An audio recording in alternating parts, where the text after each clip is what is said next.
May meeting of the North Carolina Charter Schools Review Board. Thank you everyone for attending this morning. I can see in the roster, it looks like we do have a quorum, so we'll go ahead and get started. Ashley, can you want to start with roll call? See who's here. Sure, 1 second. All right, Eric Sanchez. Bruce Friend. Here. Rita Hare. Here. Stephen Gay. Here. Hilda Parlay. Present. Alex Quigley. Todd Godby. Here. Dave Machado. Oh, I saw his name on there. Dave, you there? Okay. Shelley Shope. Here. Bart Danielson. John Eldridge. Here. All right, we do have a quorum. All right, thank you everyone, and let's begin with the Pledge of Allegiance. I pledge allegiance Pledge allegiance to the flag of the of the United States of America and to the republic for which it stands, one nation, under God, indivisible, with liberty and justice for all.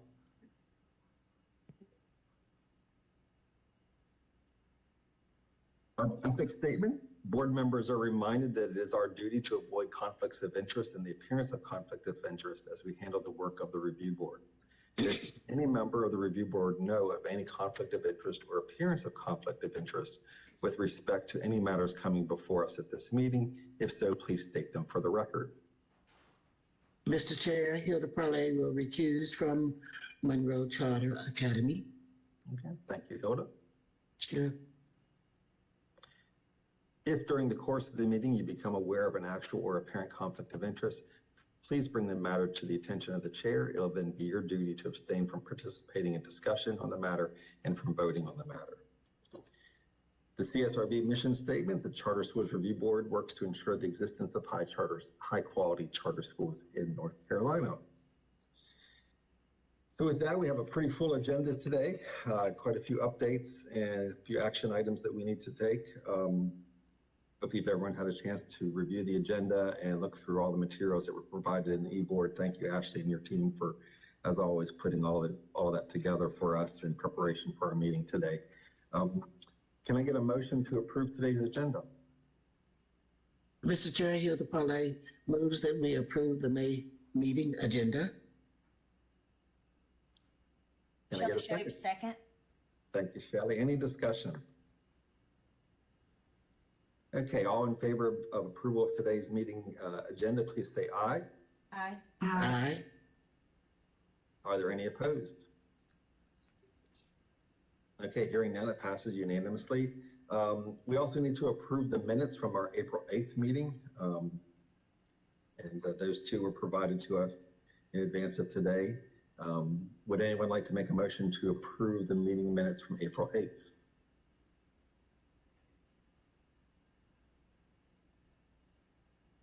Mr. Chair. Mr. Chair, Hilda Parlay approves the meeting minutes for April 8th. And I'll second. All right, thank you, Hilda. Thank you, John. Any discussion? All right, all in favor, please say aye. Aye. Aye. Very good. Any nays? They pass unanimously as well. Hard to believe that we just met a couple weeks ago. It's been a month. Okay, with that, Ashley, I want to turn it over to you to kick our meeting off this morning. Yes, we are really excited to have Dr. Jenny Korn here, the Director of Research and Evaluation here at DPI. And she's going to give us a presentation regarding year-over-year recovery analysis, specifically focused on charter schools. So Dr. Korn, I'll let you take it over. Thank you, Ashley. Hopefully you guys can hear me okay. I am so pleased to be back in front of you this month, and I think you might get another presentation from me next month. So a lot of data coming your way. So what I'm going to be talking today about is our year-over-year analysis. This was a presentation we did several months ago to the State Board of Education for the entire public school system. Today, I'm just going to be talking about a charter school only report. that is being released as of today in partnership with the Office of Charter Schools. So as you guys know, for the past several years, our office, the Office of Learning Recovery, has been working really hard and has kind of put North Carolina on the map as far as using evidence to drive decisions around use of ESSER funds, both at the state and local level. We've been like hyper committed to transparency, partnership, and coordination, really trying to get data into the hands of local level leaders so that they can make good decisions for kids and for teachers. If you go to the next slide. And so one of the things, and I've highlighted here exactly what I'm presenting on for today, but these are links to a bunch of the reports we've done over the past kind of 3 years since I've been over at DPI. I've had the pleasure of coming and presenting to this board specifically on the lost instructional time impact analysis, what we've done in partnership with the EVOS team at SAS. So today we're talking about the year-over-year analysis specifically for charters. And then next month, Ashley's invited me to come and talk with you guys about the new teacher working conditions results, so which I'm also very excited about. So I'm looking forward to both this month and next month being in front of you. Okay, so this is the language that we're referring to. This work, all this recovery analysis in partnership with the EVOS team is actually funded by the state.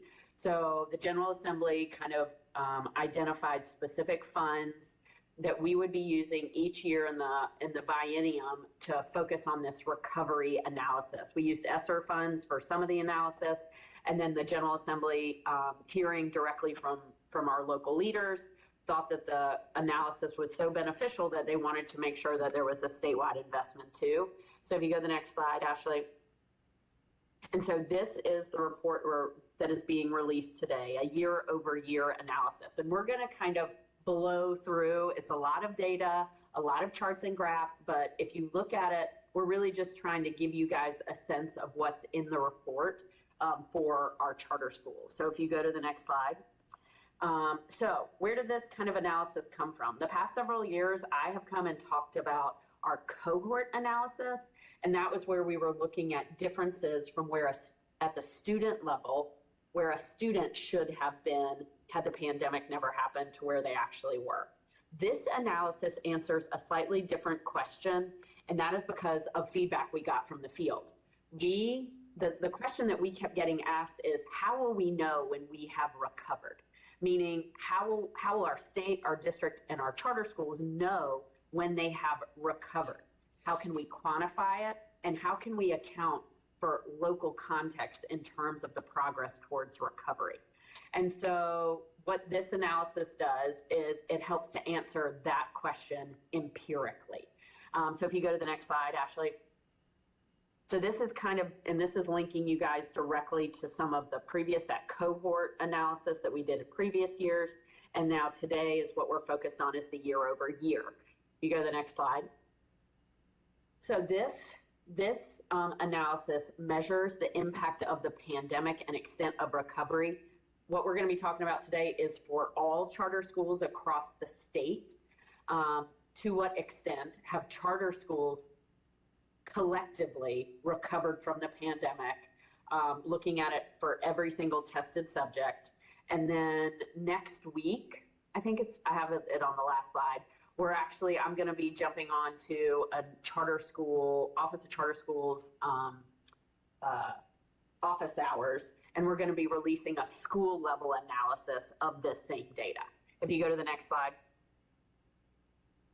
And so when you're looking at the graphs that we're about to present, there's kind of a couple of different lines that you'll see. You know what, if you go to the next slide, it'll be easier to see it. Keep going. And this is just a summary, of the effects across the board. Go to the next slide. Actually, I want to get to the first line graph. Yeah, here we go. Okay. So this is a picture, a line graph, a visual that represents third grade math performance going all the way back to 2013. So it's a 10-year view of just for charter schools around the state. And here you can kind of see it's relatively flat for from 2013 to 2019. which we're referring to as pre-pandemic. And then in an instant, you can see the significant negative impact that the pandemic had on all charter schools across the state. But then what this data shows us is the enormous amount of progress charter schools have been making since that drop in 2021 and during that orange pandemic time, and then back up into recovery. And so that the little, the circles, the like navy circles, that is the average scale score on your EOG math for grade 3 for all charter schools every year for every single year. And so instead of using percent proficient, we intentionally decided to use average scale score because it was more precise. And then what those two sort of dotted lines are benchmarks for recovery. And because it's relatively flat, it's kind of hard to see. It'll become more more obvious in some of the future ones, some of the other line graphs. But basically what we're trying to give, not just both the Charter School Review Board, because this is summarizing all charter schools, but then when we have the school level analysis, it's this exact same picture, but at the individual school level. And what we're trying to give you guys is like two different benchmarks. One is your 3-year average, so for the previous 3 years, just prior to the pandemic. And then the other one is the extended trend line, considering all the data over 10 years. If you go to the next slide, you might be able to see it a little bit easier. Let's see. Oh, sorry, that was one more chart that we had that's included on every one of the line graphs that you see, which shows the average scale score, also the percent proficient and the N size, the student count across the entire sort of the entire data presented in the graph. If you go to the next slide, Ashley. So this is very similar, you see, for math grade 4, pretty flat for historically big drop, and then a huge amount of progress in a very short time. And here you can kind of start to see that dotted blue line and the dotted purpley line split a little bit. If you go to the next slide, let's see how math grade 5 is. Similarly, math grade 5, the charter schools were on a slight upward trajectory, very slight, but relatively steady and stable prior to the pandemic. If you go to the next slide. 6th grade was the same way, but what you see here, and one of the intent of these graphs is they are built on millions and millions of data points. But as we were working through this with the EVOS team at SAS, I was really pushing them to be succinct and simple so that anybody looking at this graph could immediately understand what the data was showing. We had a million different versions of this. And I was actually at my daughter, this is kind of funny, my daughter is a cheerleader, a middle school cheerleader, and we were at a statewide competition one week, several weeks ago, and I was prepping for this presentation. And one of the parents looked over my shoulder and in an instant was like, oh my gosh, is that how the 6th graders did in math? Oh, and was that the impact of the pandemic? And it just made me so, I guess, I was so excited that somebody in a second could understand what this chart was showing, even though it was built on, like I said, millions of data points for the entire, kind of public school system. If you go to the next slide, math grade 7, again, and what you see here is the progress since the pandemic isn't quite as steep in middle grades as it is in the early grades. And there was a bigger drop initially. Go to the next slide. So here, the charter schools since 2013 were on a slight downward trajectory. And so here you can kind of see it's more obvious the difference. So that blue dotted line is the previous 3 years average scale score. And then the other one, the purple, is the extended trend line considering all the years of data. So what this allows you to do is to say because at the school level and then as a charter school, as a board, you all could have some idea about are we close to where we would have been had the pandemic never happened as a system, or and have we recovered? In order to define recovery, we decided to provide two different benchmarks for you all to use. And schools, when they're looking at this data, they'll also have the charters, all the charter school, kind of the charter school average, the statewide average. So they'll be able to look at their own local 3-year trend line, kind of extended trend line, and then the charter schools overall. If you go to the next slide, to give you, and then this is Math 1. So y'all were on the charter schools were on a slight upward trajectory for Math 1. And again, you can kind of see here how, depending on what your performance was prior to the pandemic, that really helps you define and set your benchmarks. But here, your high schools and your, I guess, 8th graders and 9th graders are so close to where they would have been. Like they're very close to that 3-year trend line for recovery, if that's how it's defined for Math 1. If you go to the next slide.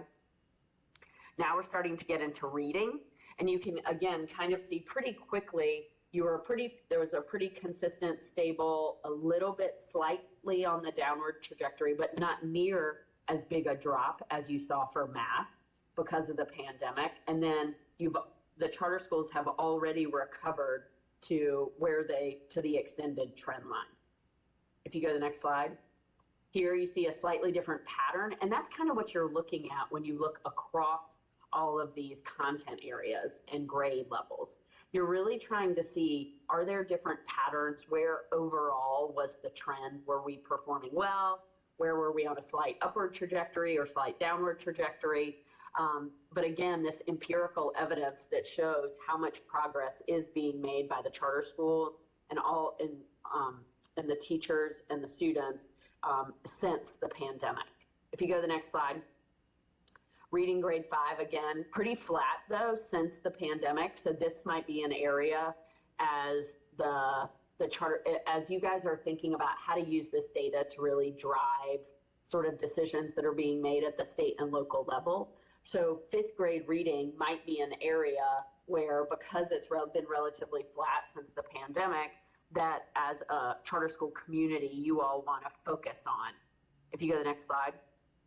It's very similar in reading grade 6 and reading grade 7 probably, yep, and reading grade 8, yep. So this like middle grades reading might be a space because you've seen more progress in the earlier grades.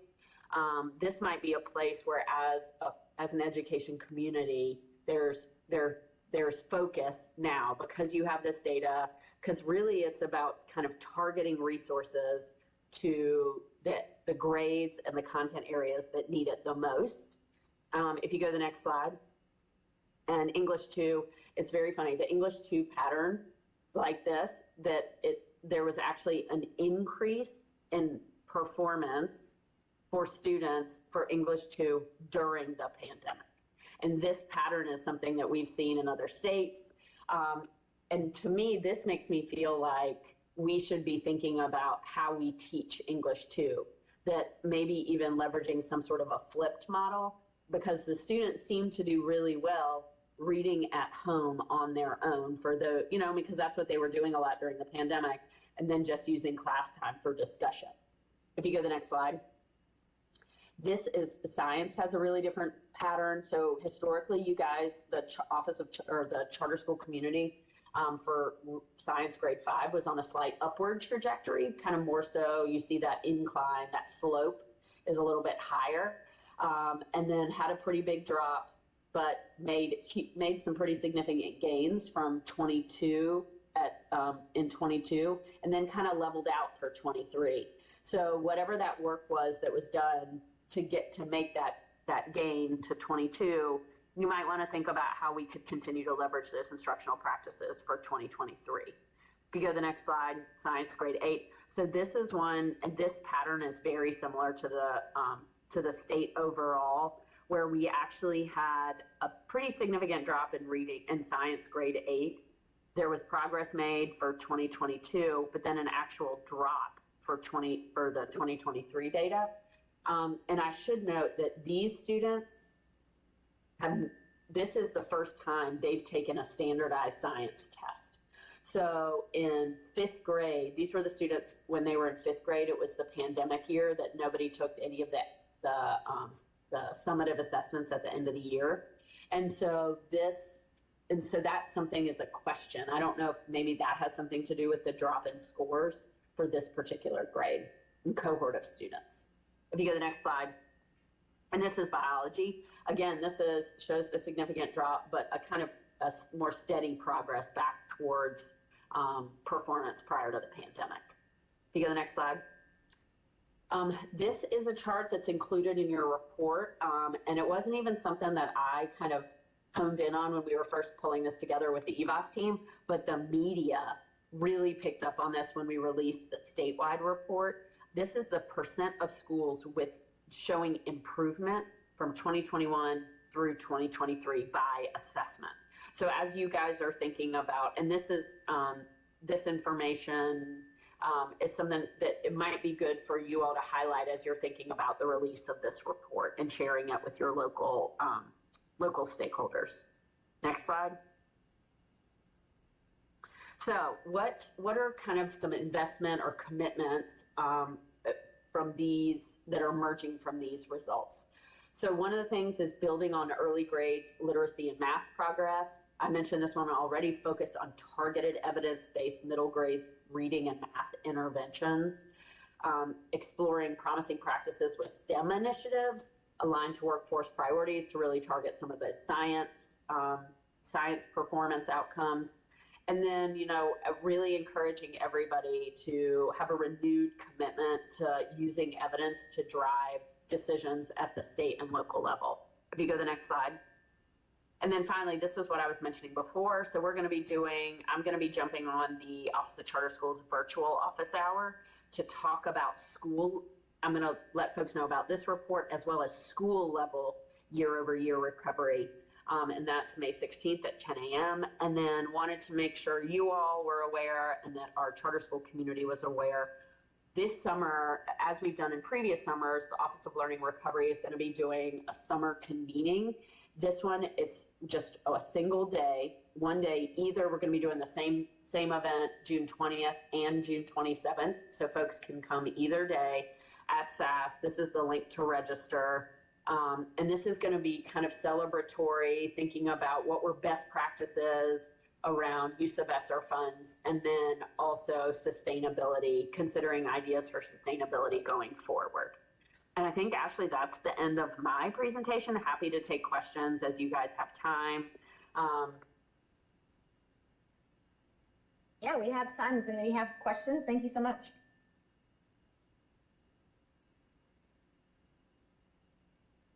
Yeah, thank you, Dr. Korn. That's really insightful. One thing that struck me was, and you had it up there very quickly, but you're also, the end count is so much larger. I mean, it's almost, I think, double now than it was back in 2020, Yeah. 2003, so 13, excuse me. And then I guess, was there any work done, or maybe it was getting too granular? Like, a lot of this data would be also based on students who weren't in charter schools prior to the pandemic or during the pandemic, but now are. Yeah. And just curious if there was any way to look at, because, we don't control who we get, right? So hard to say. Oh, no, that's I love that. I love that research question, Bruce, like that, because what you're asking is following individual students over time, kind of prior to the pandemic, as they transition from maybe traditional public schools to charter public schools. That's a really interesting, and yes, you also raise a great point about N size, and something as you guys are looking at the report, absolutely should keep in the back of your minds. And when we look at the school level data, the N size, it's much more, there's a lot more, they call it like noise in the data when your N sizes, it gets smaller and smaller. But no, I love that question. That is definitely, maybe Ashley, maybe you and I could talk to Kaylin, talk to one of the or even one of the interns we've got this summer, could run some of that analysis. That would be really interesting. I didn't mean to put more work on your plate. I just No. struck me. That's what we're here for. That's exactly. Yeah, I'll make a note about that. Ashley, maybe we can follow up after. I love that. That's a really good question. Absolutely. Yeah. Any I other? agree, Bruce. I'd love to see that data too. Mm-hmm. And hopefully many of our charter stakeholders will be able to attend the office hours. We are going to put that out in all of our newsletters, and then we'll be releasing the link, the access to the school level data. So you'll be able to have, be able to kind of drill into your school and see exactly what Jenny presented here today, but, at a school level. This is Rita. Do you have time for one more question? Yes, absolutely. Yes. Jeannie, thank you for this data. It's very well presented, and I do love the visuals, kept simple and clean. I had a question about there was a notation that the scale score changed in 2019 in the math. Can you tell us what changed about the scale score? Yeah, so in 2019, they did a version change. So they basically, and they do that every, I don't even know what the cycle is. Maybe it's like every 5 years. It's basically like they revise, maybe it has to do with when the standards are updated. But when they do that, historically what happens is there's a big drop in overall performance when you look over time. And so that all the math graphs have been adjusted to account for that. Because what you would have seen is like a pretty consistent sort of path, and then a big drop, and then it would have been like the pandemic. You know what I mean? So like in order to account for that, they adjusted for that 2019 kind of test version change, so that it would be on a single, like on a single line graph, and it wouldn't have that unexpected drop prior to the pandemic. But we wanted to make sure everybody was aware of that, So if you look at, for instance, just the EOG math in grade 5, I'm just pulling up an example, EOG math grade 5, the scale score on the left moves by 2 points. Right. And so during the pandemic, 5th graders in 2021 were not proficient. They were below that 545, which is the not proficient mark. And so 1 year later, we moved up about 1 point, and 1 year later, I would say less than 1 point. Which is it really shows in very detailed, by 1 point at a time, the challenge of growing those scores. absolutely. I mean, and that's a really good point, because these are average scale scores. Like I was saying, there's not a lot of, it takes a lot to move one, just that one. And so when people talk about, I don't know, like when they talk about like shifting a whole entire group student population, you're like, that takes an enormous amount of work, just that 1 point change. But I also, and something that John White, who's the lead statistician that's been working on this with us at EBOS, and this is a guy that knows more statistics than any person I have ever met in my entire life. And I hang out with a lot of nerdy statisticians. And he keeps talking about how amazing that, exactly what you're talking about, how the slope, especially in this one, in math grade 5, the slope from the pandemic to current is so much steeper. You know what I mean? Like than it's been for years and years and years and years. So the work that the teachers and the students have been doing since the pandemic needs to be celebrated, right? Like they have done more, they have grown more students, they have helped students build back those skills. And I mean, it's almost been like Herculean effort. And so, and that all this data is evidence of that. It is. And, so the whole topic is the learning recovery and acceleration. Can you just speak to what is that acceleration piece? So there's been a ton of a ton of work to build back and accelerate learning. I mean, there's stuff you guys I'm sure have heard about, like the high dosage tutoring and after school, before school, during school, additional prep, additional coaching that the teachers have been doing in partnership with kind of instructional supports from the Office of Charter Schools and other, specifically around math, specifically around reading, really trying to target those core content areas.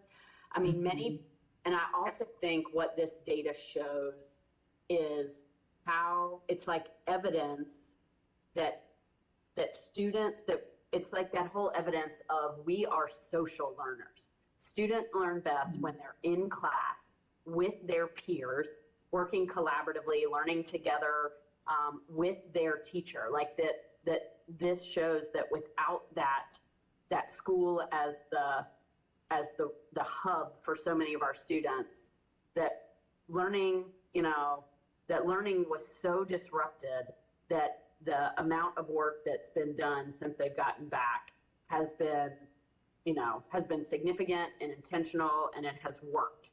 Getting the students back into the schools with their teachers really has worked and should be celebrated. Hey, Jenny. Thank you. This is John Eldridge. Hey, John. Have you guys been able to drill down into specific areas where someone's doing such a good job that we should be reaching out to them to find out how are you doing that? Yes, so we have been doing that a number of different ways. We've got a number of research studies that have been going on, but Ashley, has Angie ever presented on the promising practices work? I think she has, but I'd have to check. It's been a while probably. So, John, the department has got, and I could put the link, or Ashley and I can share it with you guys. They have a promising practices initiative that's been going on since the pandemic, really.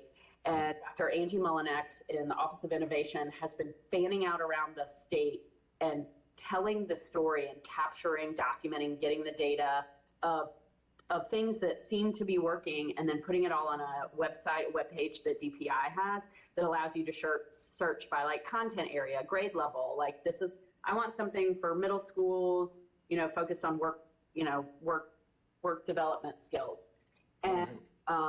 And we've been trying to lift those up and share. And the other thing is that schools can nominate themselves. If they're doing something that they really think seems to be working, they can submit it, and Angie will vet it, work with them, and then when it gets written up, she does some site visits, takes some pictures. Sometimes Ed NC goes with her to lift up and share those promising practices from around North Carolina.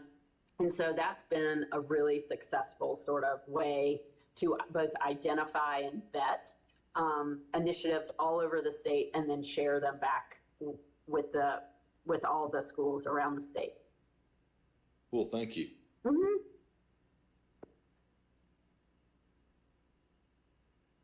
Any other questions for Dr. Korn?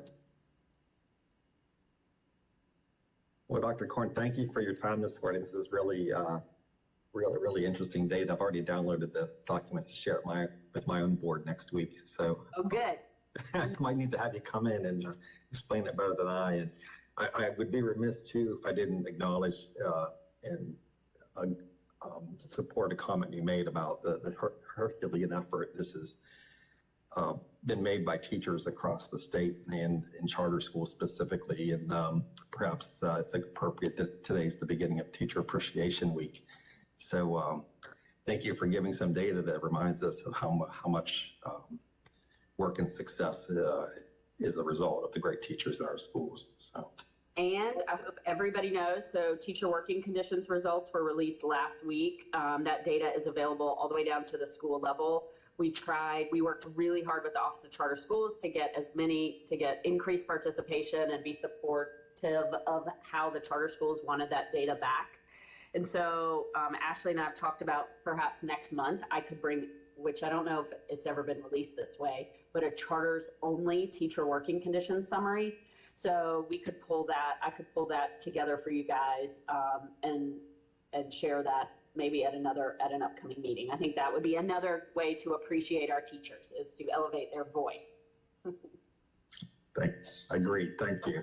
Okay. Thank you, guys. Have a good meeting. Thank you. Thank you. Bruce, I think if we were in the boardroom, we would all be applauding right now for our teachers. I think we should just applaud. Yes. Absolutely. Absolutely. So, okay, next, I think it's Dr. Norton. Good morning. Good morning, Chair Friend. Good morning, wonderful, esteemed colleagues of the Charter School Review Board. I hope you're all doing well. I'm very excited to share with you, as the first presentation this morning, our recipients of the North Carolina State Employee Credit Union 2024 People Helping People Scholarships. Next slide. The following 10 scholars were selected out of 30 applicants to receive the 2024 SECU People Helping People Scholarship. Each scholar will be awarded $10,000 over 4 years to their state university, with $2,500 per semester in scholarship monies for their community involvement and commitment to giving back to their state. This is an increase from last year's award of 3 recipients. So SECU decided this year to increase that number. And I'm going to share with you the 10 recipients, starting with Elizabeth Portress from Woods Charter Academy, attending UNC Charlotte. Prahapati from Wayne Prep, attending UNC Charlotte. Caitlin Nguyen from East Wake Prep, attending UNC Chapel Hill.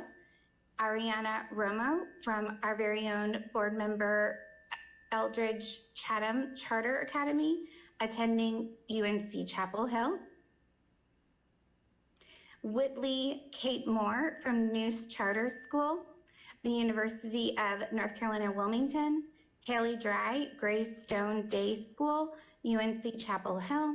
Seth Yan from Research Triangle High School, attending North Carolina State University. And lastly, our 3 more recipients, Taylor Barnhart from the Community School of Davidson, UNC Wilmington. Ashley Kleinfelter from Beargrass Charter School, East Carolina University, and Anika Kreider from Eno River Academy, going to UNC Greensboro. Congratulations to all of our charter school senior recipients, and thank you so much to their counselors and support staff at their schools for making this happen, as well as the NC SECU Contact Grant Kennedy. And next up this morning, are there any? Okay, good. We have your May ready to open enrollment and facility report number 3. So as we've noted in the past 3 months, the original cohort had 12 schools, and the current cohort with delay schools and withdrawals is now 3. And 6 of those schools are moving on to cohort 2025, as well as 8 more schools next year that are brand new. So that brings us to 14 schools for the 2025 cohort. We're really excited. Next steps are, this cohort will be submitting all of their RTO3 final documents to Epicenter on May 20th, and they will appear virtually in front of you on June 11th's CSERB meeting for final approvals to open. And 3 out of these 3 schools have slated to open with a school leader and are joining the Charter School New Leader Institute on June 12th and 13th, being held at DPI. First up, we have Agape Achievement The data is all the same with their ADM at 168, opening with a K4 grade band. And currently they have 137 May applications. That's 82% of their approved ADM with their break-even number at 126. I've included their contingency location here for you in the address, as well as ensuring that they have shared their walls and plumbing are being retrofitted to allow for up to 12 classrooms in this contingency location. And they inspect their final ECO certification will come June 15th. They are completing a traffic study this week by May 10th.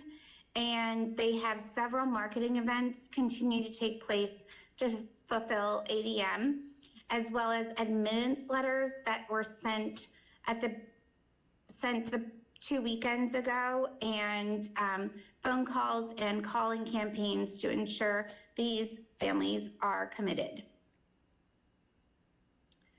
Next up is ALA Monroe in Union County, a K-8 grade band, and their ADM is 450 their first year, with current May applications at 185. This is 41% of their approved ADM with a break-even number of 300, and I've included their future address. So they will be completing a face paint lift and rebranding in June next month. They are moving into, as we've heard previously, an already established school property, and they already received their ECO for this property, and it was updated, I believe, in 2022. And then they are collaborating with surrounding charters for enrollment. And we received an updated report Friday afternoon from Charter One, but ensuring us that they are doing everything to increase this number with anticipated projections by week as they continue to increase enrollment.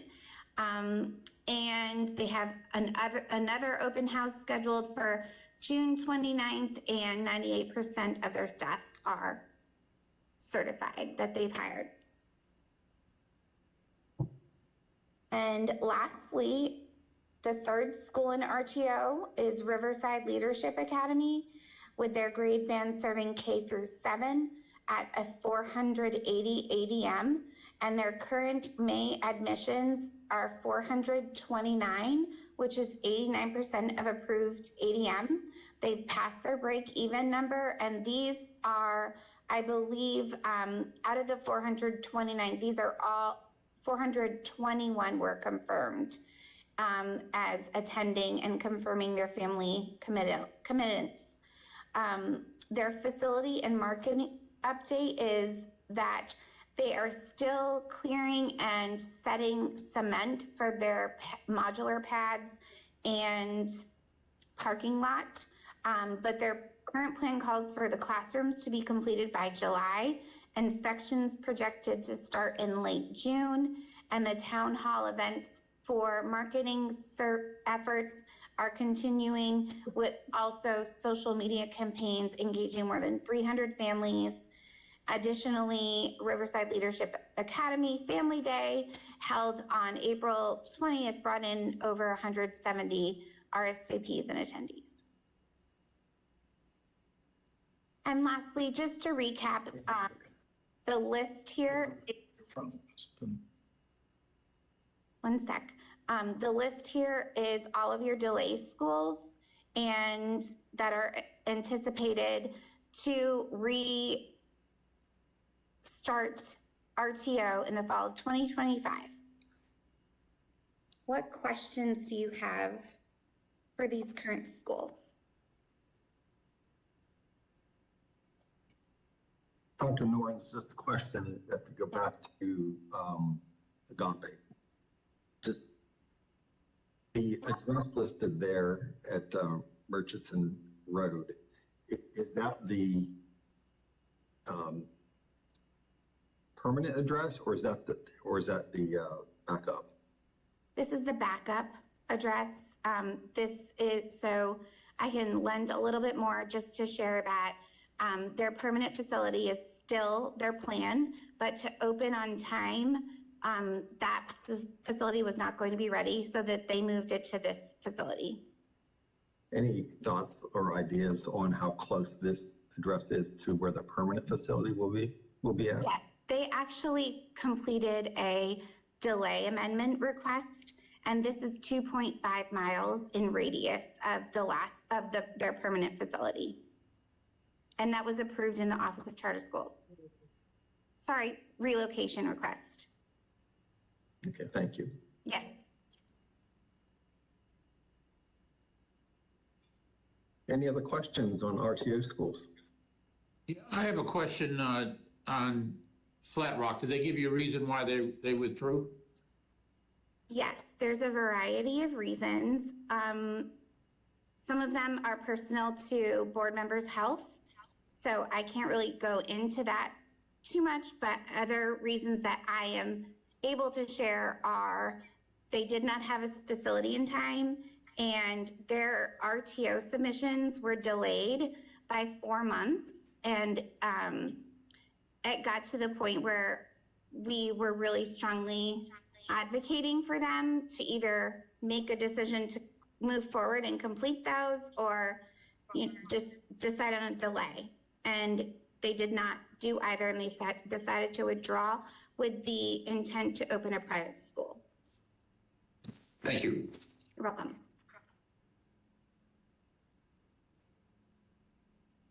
Any other questions? So all three of the schools in RTO presumably will be back in front of us next month for final vote. Is that correct? Correct. And just let me know what other information you are looking for them. But it will be the confirmed enrollment numbers and facility updates. Okay, thank you. Thank you. All righty, moving right along. I think we're ready for amendment request. Ms. Nowinski.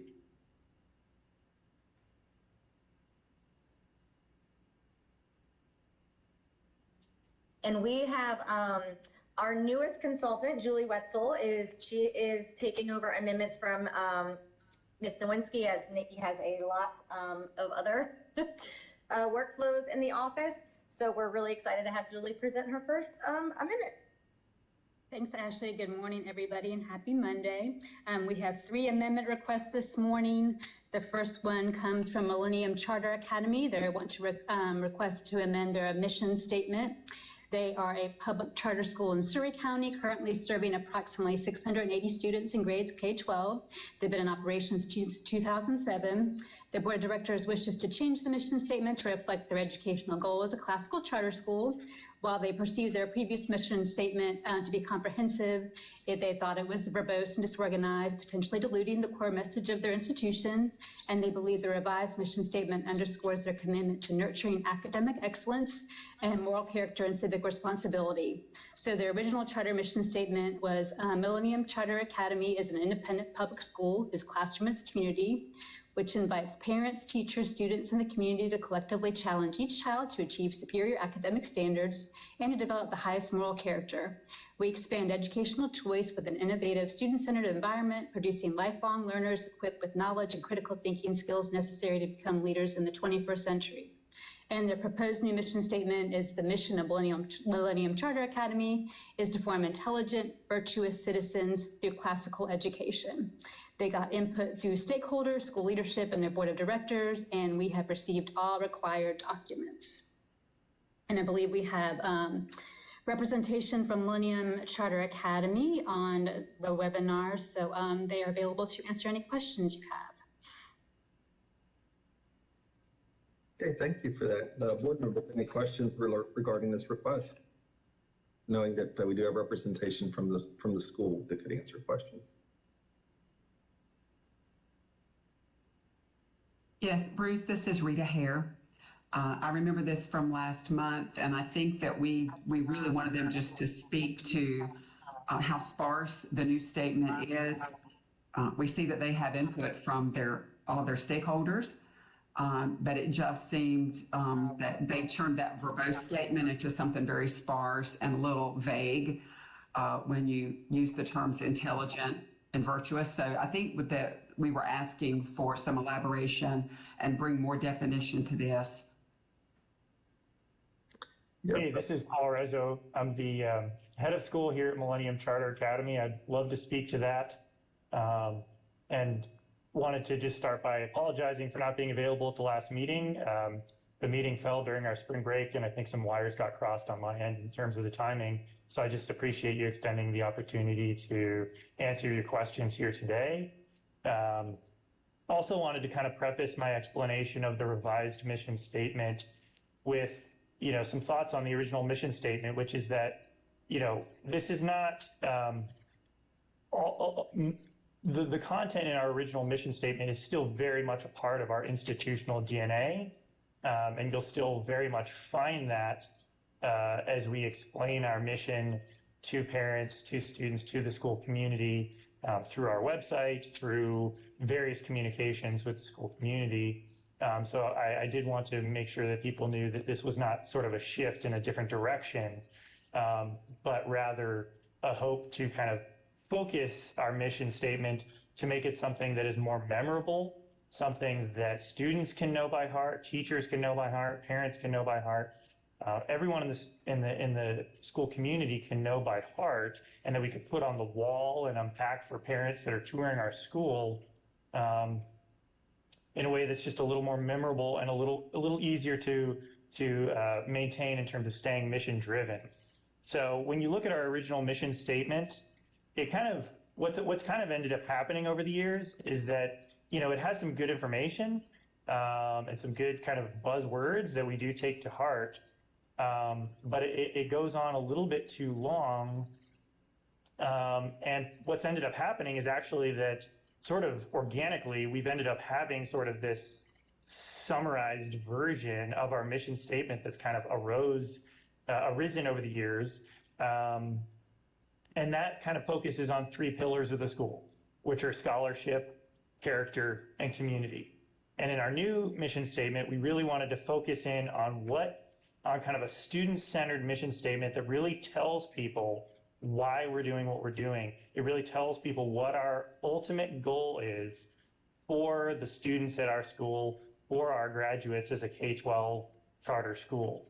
And that is so that that is for them to be intelligent, all right, and that hits on the pillar of scholarship, meaning we want them to be knowledgeable, we want them to be thoughtful, we want them to be able to express themselves clearly.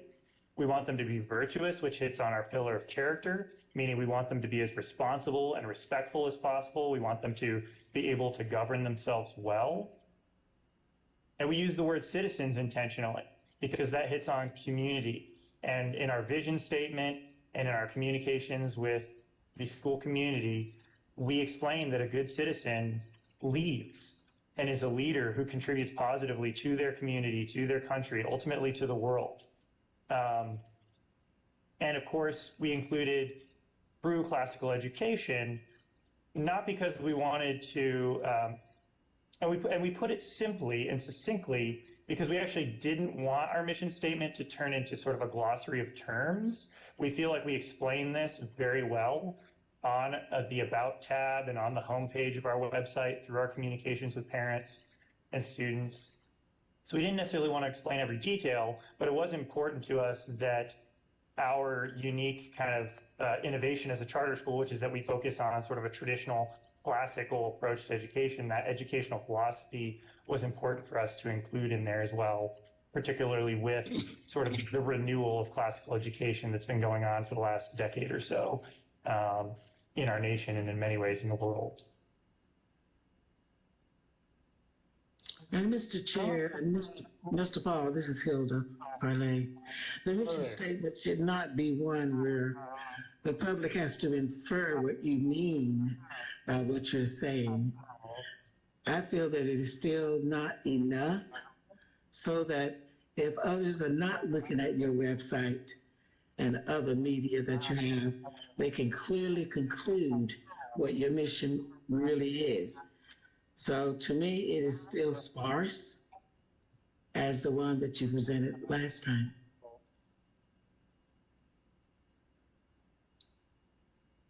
And I would say that, I think that in our mind, we actually wanted, it's kind of by design that our mission statement is concise, because we wanted it to be something that was very easy to communicate and remember. And we felt like the word intelligent kind of spoke to knowledge and thoughtfulness and good communication skills and kind of academic excellence. We felt that the word virtue kind of indicates our focus on developing good character and those good habits that are needed to be a truly successful human being. And of course, citizens, kind of hitting on the idea of civic responsibility and contributing to the world around you positively. This is Alex. I guess I have a comment and then like a question. Sure. One, I'm in support of this. I feel like the mission, I am in favor of sparse missions because I think the mission defines kind of the reason the organization exists, not how the organization exists or how they achieve the mission.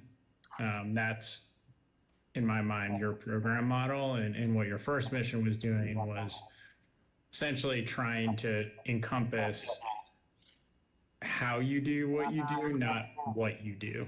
The mission is what is kind of the end in mind,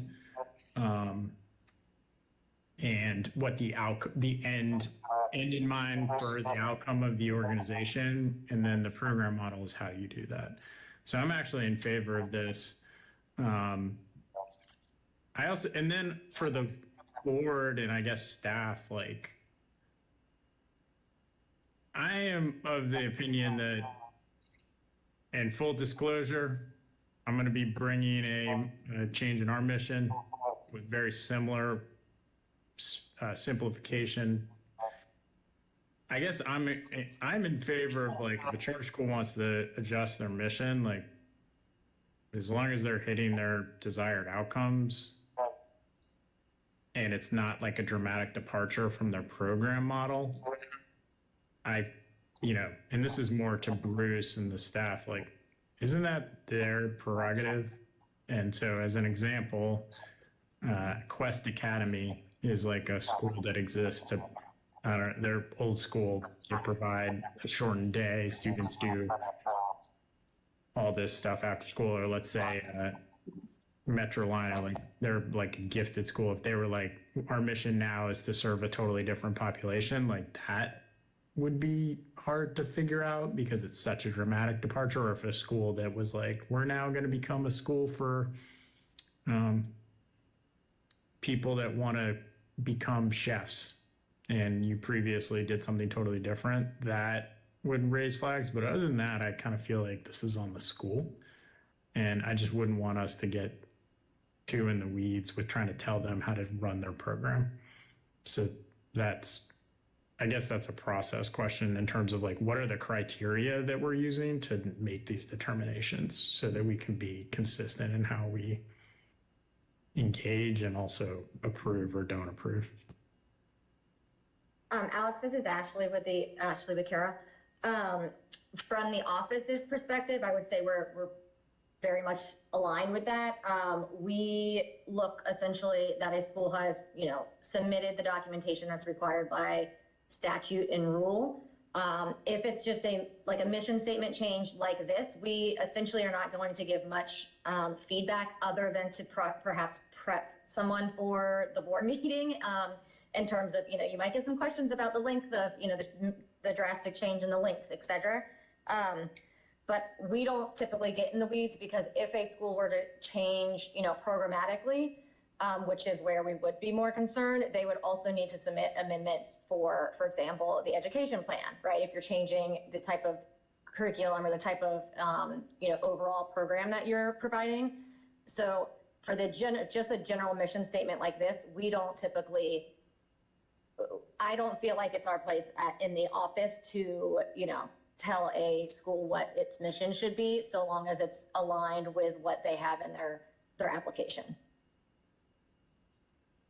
This is Rita Hare, and I concur as well. I really didn't have any issue with this mission statement last month. I remember that there was a question or two. One of them was, Hilda was asking what the word virtuous, exactly to define that, what that meant, but there was no one here to represent the school. I think there may have been one other question, but I think particularly, and I think Alex, you may have referred to this, the fact that they had stakeholder input, they've agreed that this is the mission for their school. It makes sense to me. Why would we object to what they've all determined is how they want to present themselves?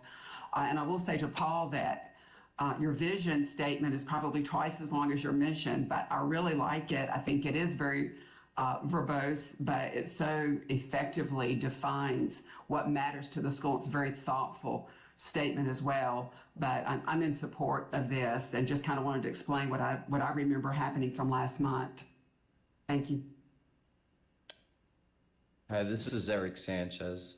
Yeah, I mean, I seem to concur. I think some things I was looking for when I was reading this is, does it define a student in a way that is fixed? And I think the word form is a good word that shows that this is what you guys are trying to create. You're looking at the word intelligent in a growth mindset. I often see words that seem to try to alienate people, tell people like, hey, if you're not smart enough to come to this school, don't apply. I don't see that in this. I see that as like, hey, you come here and we're gonna help you grow in this way. I like the simplicity, and I sometimes think that we get overly fixated on things like this, and if this is what you guys believe you're going to be able to achieve, and it's not alienating anybody or making people feel that your school is not accessible, then I'm gonna go as well. This is Dave. I agree with everything that my colleagues have been saying. To me, this is a progression of a school that's been around quite some time, an excellent school that's been around quite some time, where as they progress, they realize the original mission statement wanted to list everything they tried to do. Now this one is much more concise, and I love the words that they're using and the fact that they are emphasizing it's a classical education. So I certainly support this mission statement change. Yeah, this is Bruce. I agree. And Alex, in response to your question, I understand exactly what you're saying. I don't know if in my time on this board if we've ever actually declined to change the mission statement. Maybe it has happened. I just don't recall that right now. But maybe that's a discussion we can take offline with legal. Is this something that if it's deemed that it's not a substantive change as to what the charter school's mission or focus is, do we need to be voting on these? And if the answer is yes, then this might be something that we could just start using a consent agenda for. Yeah, that's kind of what I'm getting at, Bruce, is like, especially with our new authority. I think previously he's had to then go to the state board, and I'm just kind of like, could we consider having a consent agenda? Empowering staff to filter things that are not really necessary for us to really spend time like debating, bring schools in. If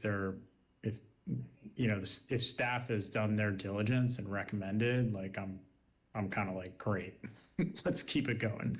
So I agree. That might be something we can do. And, even with the consent agenda, any member of the board has a right to say, hold on, pull it off. And if they want to discuss it, they can. So, any other comments or any other questions for our friends at Millennium? Would anyone like to make a motion on this amendment request? Mr. Chair, this is Rita Hare. I'd be glad to move that we approve the new mission statement for Millennium Charter Academy. All right, can we get a second? Shelley Shope, I will second. Great, any discussion? Okay, hearing none. Ashley, let's do a roll call vote. Sure. Eric Sanchez, Aye. Bruce Friend, Aye. Rita Hare, Aye. Stephen Gay. I think he stepped out. Hilda Parlay, Nay.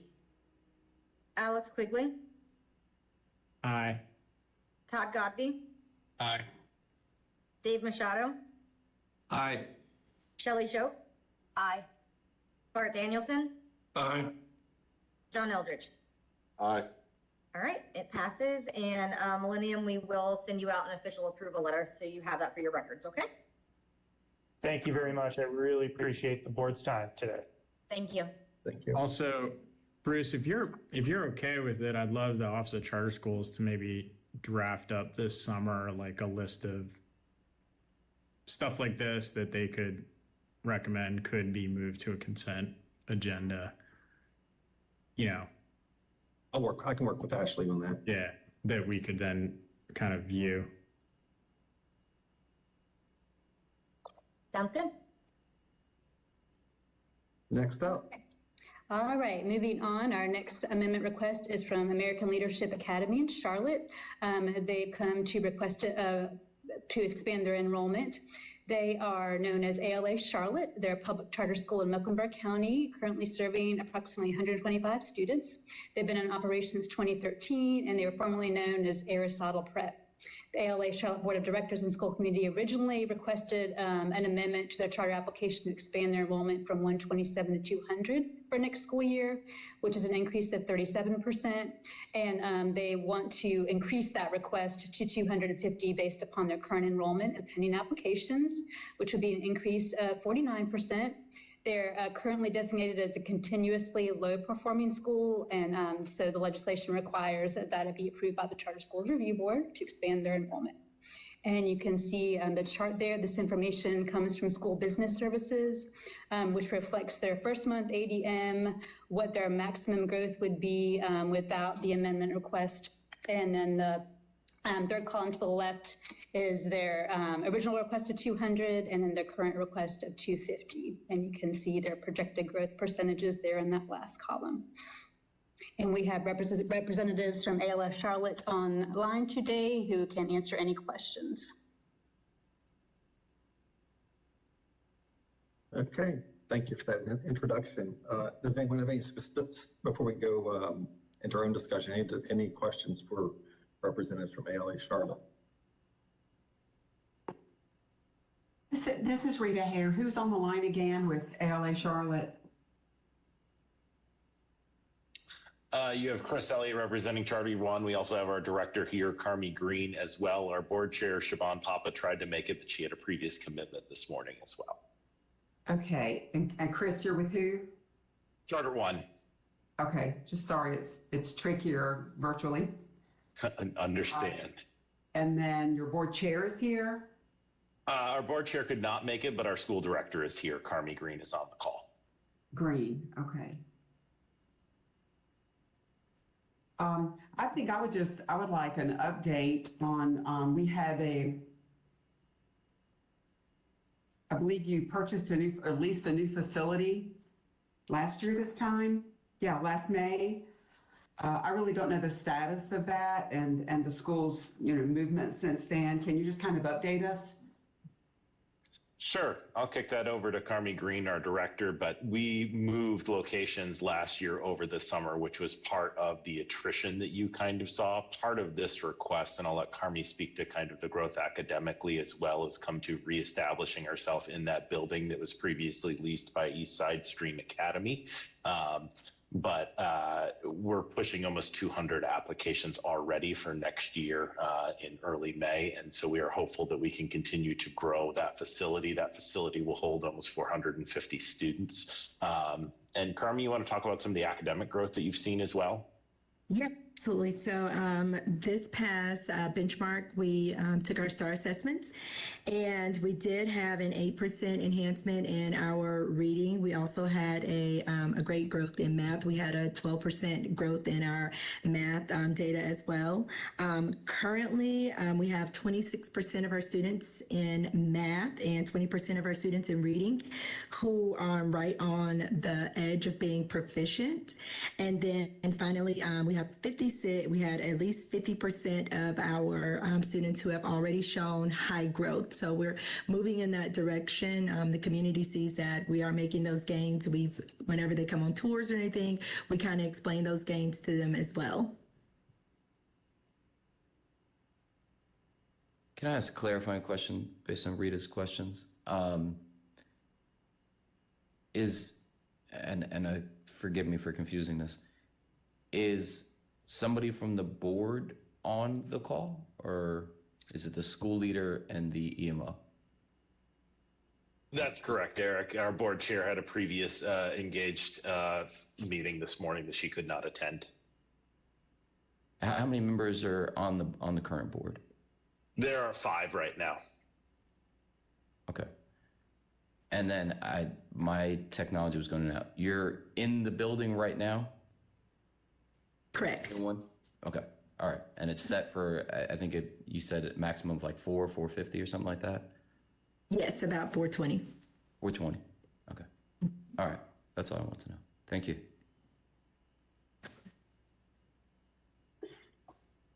Other question? Yeah, this is Dave.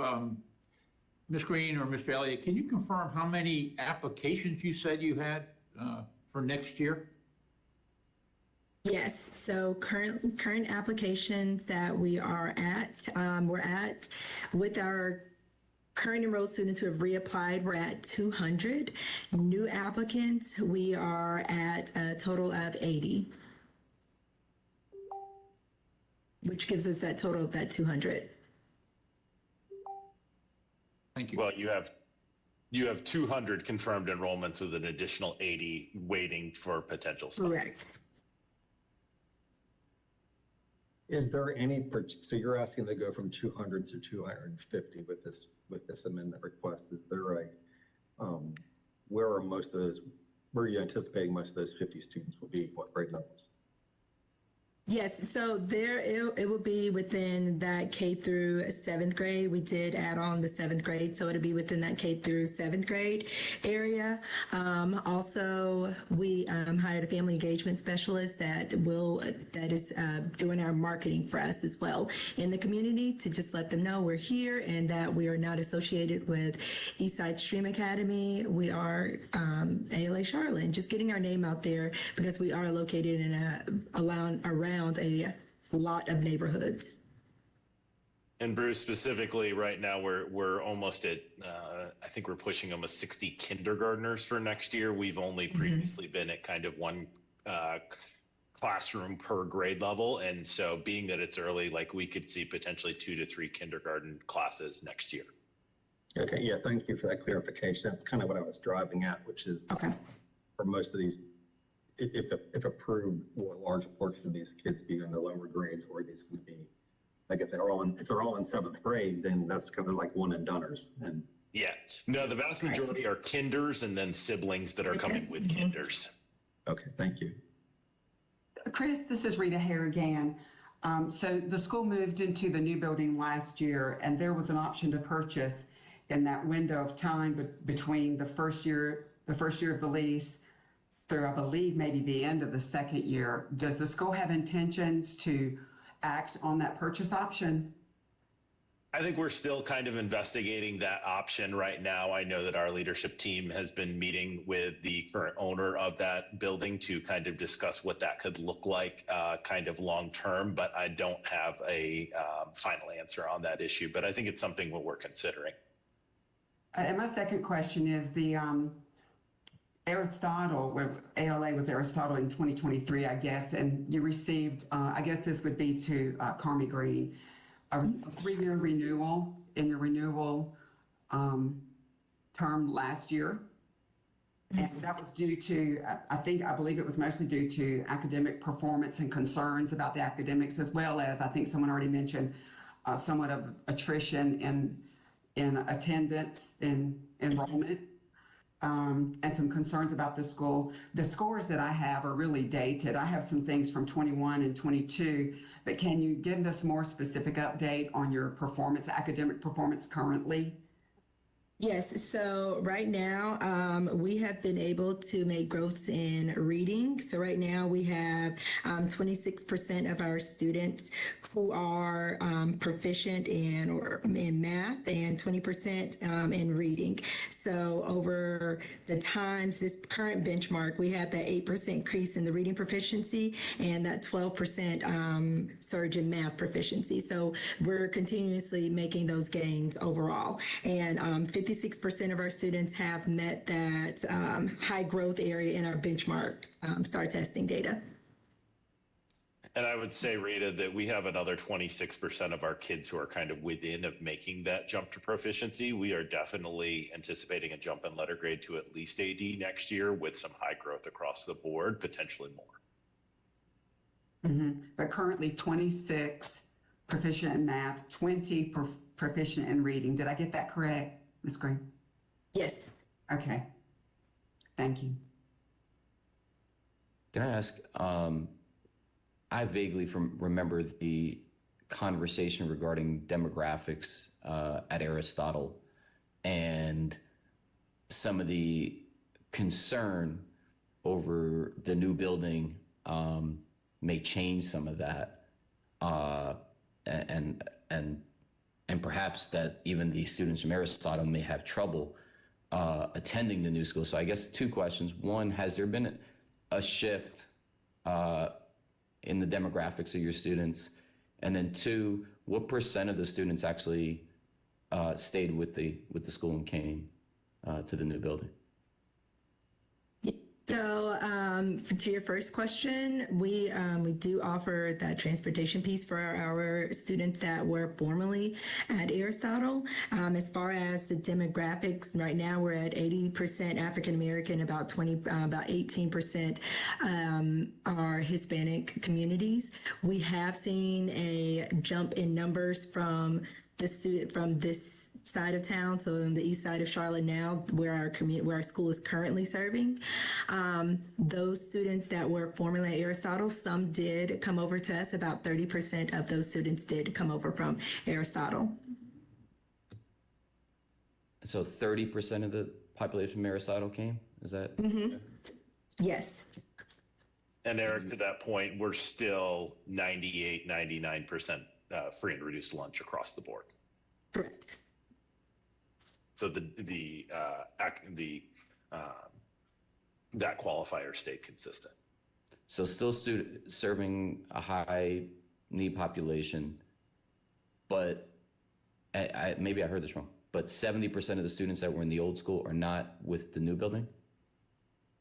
Correct. So some of them decided to go to homeschools within CMS or decided to go to other charter schools within that are closer to their home. Okay. Thanks for the clarification. Any other questions from board members? I guess I do still have a question, Bruce. This is Rita Hare. You're obviously seeing demand and interest in your school, and but you're on the record as three continuous years of continually low performing. Now, I understand you're saying you see an upward trend in that, but yeah, we're also seeing applications swell. What do you attribute that to? I mean, you know, are parents, they're aware of the performance? Is the surrounding, again, my data's a little bit old, but is the surrounding LEA not performing much better? Why are the applications swelling at? To speak to that, of course, you know, the change in leadership definitely coming into ALA Charlotte, I think played a significant role in that. Definitely making sure that we have the correct academic curriculum in place for those students, but then also speaking to the parents, a lot of them are looking to leave the CMS schools that are flooding with classrooms, and we're able to offer that smaller classroom size to serve our students and a smaller, more family feel. Parents are able to get in touch with the leadership whenever they call the schools. So, I mean, we're able to just have those relationships overall with the families. And that's something that they're saying they're not getting in the local school districts. Okay. And how long have you been board chair? So I'm the director here. So this is my first year with ALS Charlotte. Correct. You're executive director. This is your first year. Correct. Did you come last fall? Did you come in 2023? Correct. Yes, I began 2023. Correct. Yes, ma'am. Thank you. Okay, thanks. I would also say Ms. Green has done an excellent job with building her team and reestablishing the culture of that building as part of this kind of move and rebrand, and has brought on some great staff and really worked to establish a culture of learning throughout that building. And I think that we're seeing that pay off in both the academics and the interest from parents in the community.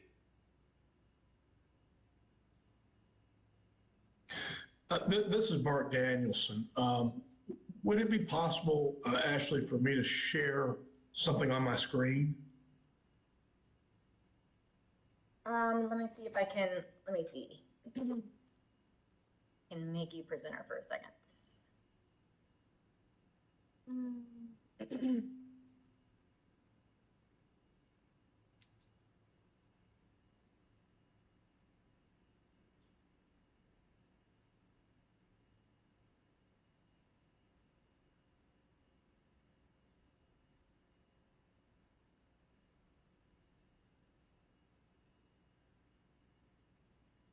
All right, I think I might have just assigned you. Let's see if that works. Okay. Is there something I need to do to make it happen, or can you see what's on my screen now? No, you need to, let's see, let me stop sharing, and then you would go to towards the bottom. There should be a share button, and see if you can share if that works.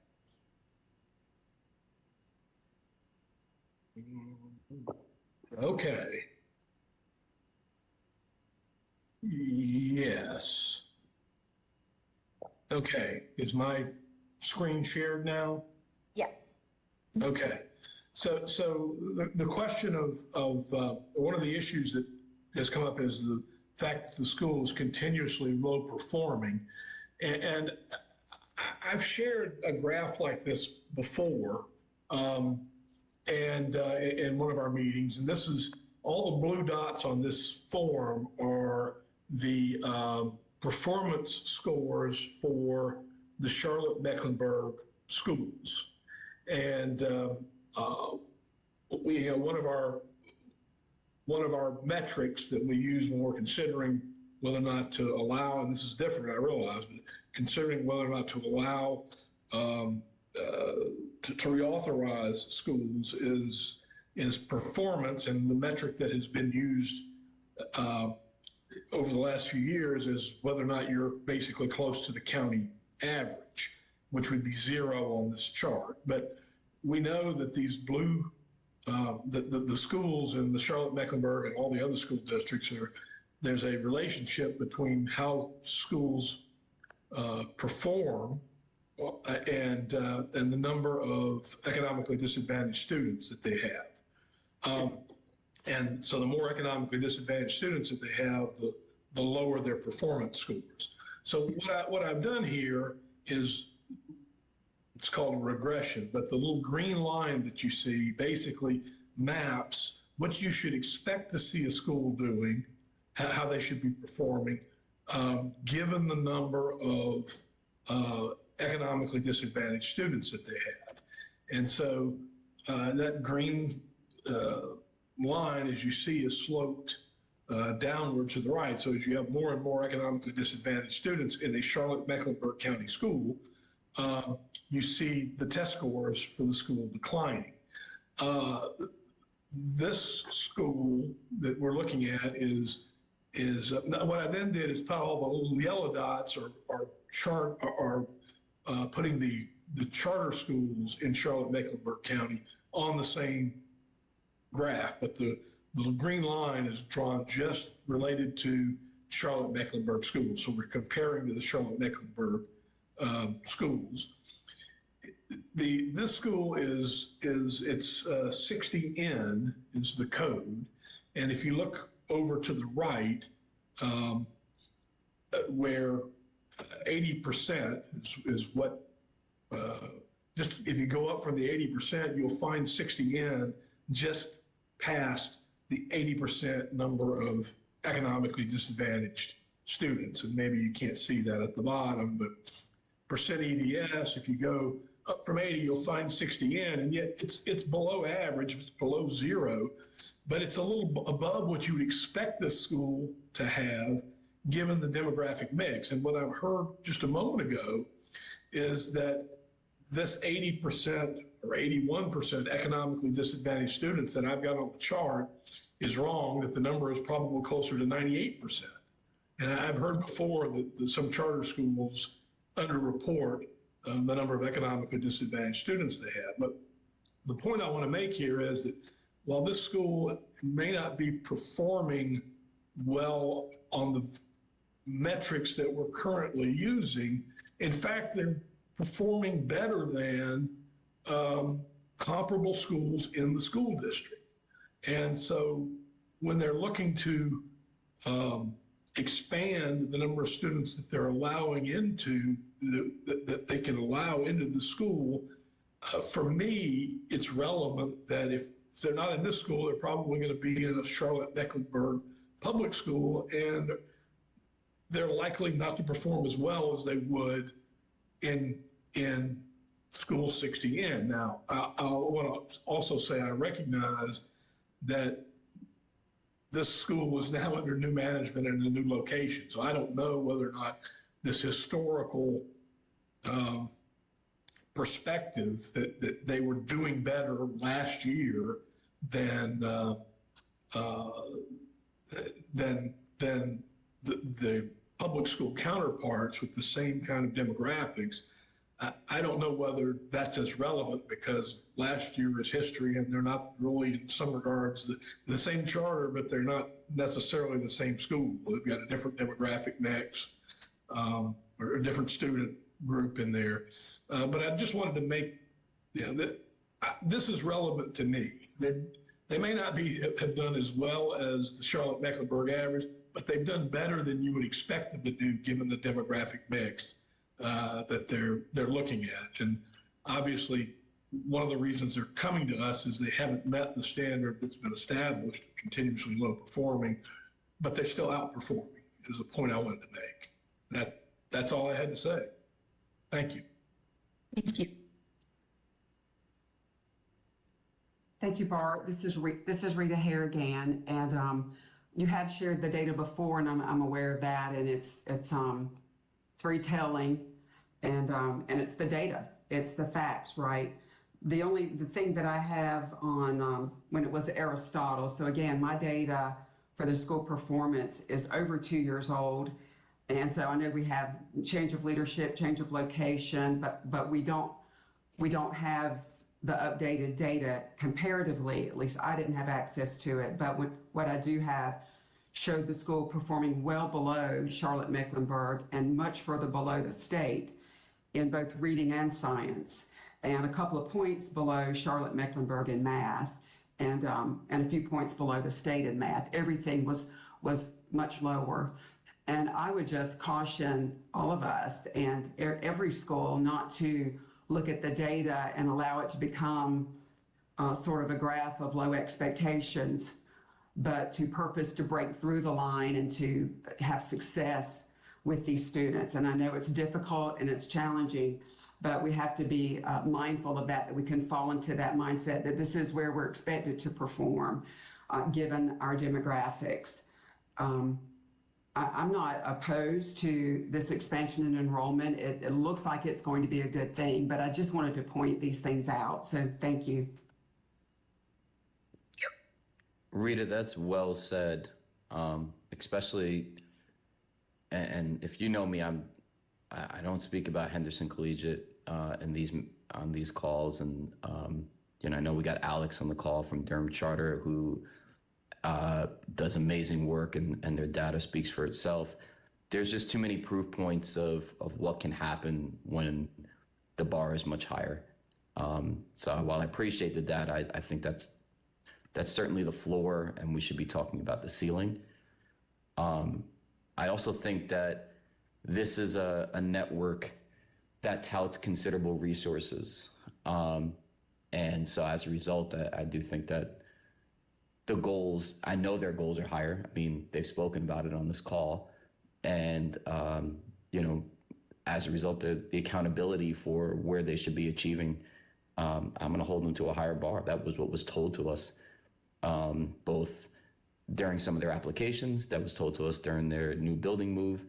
And frankly, the data is still concerning.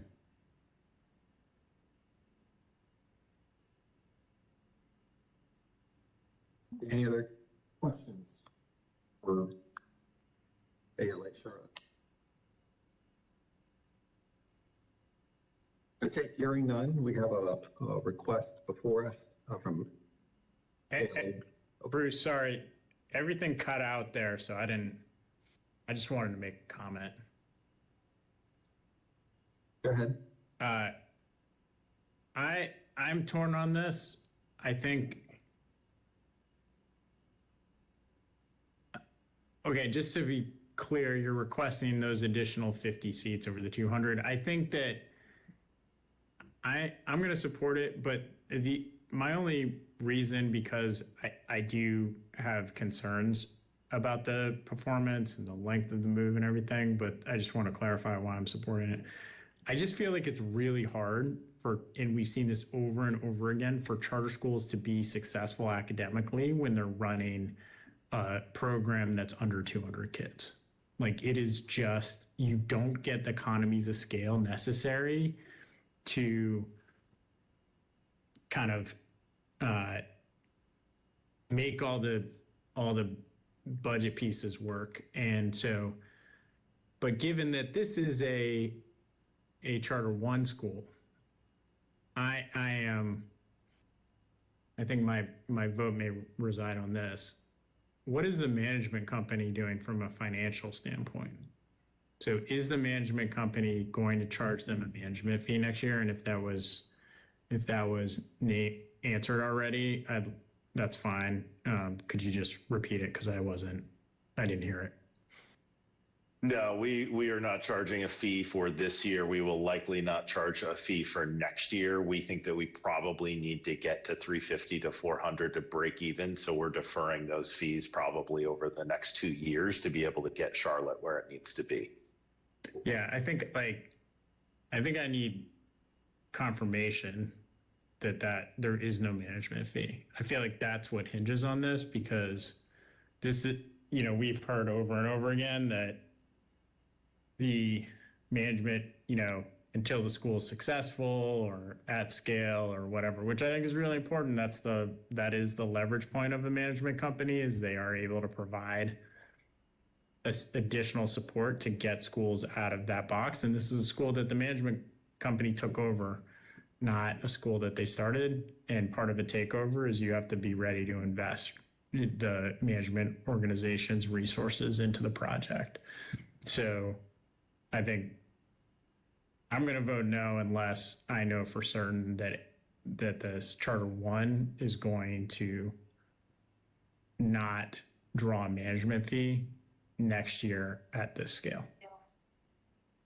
I can tell you that we just put the budget together for next year, and we are not taking a management fee from the school for this year or next year. Okay, thank you. Any other questions or comments?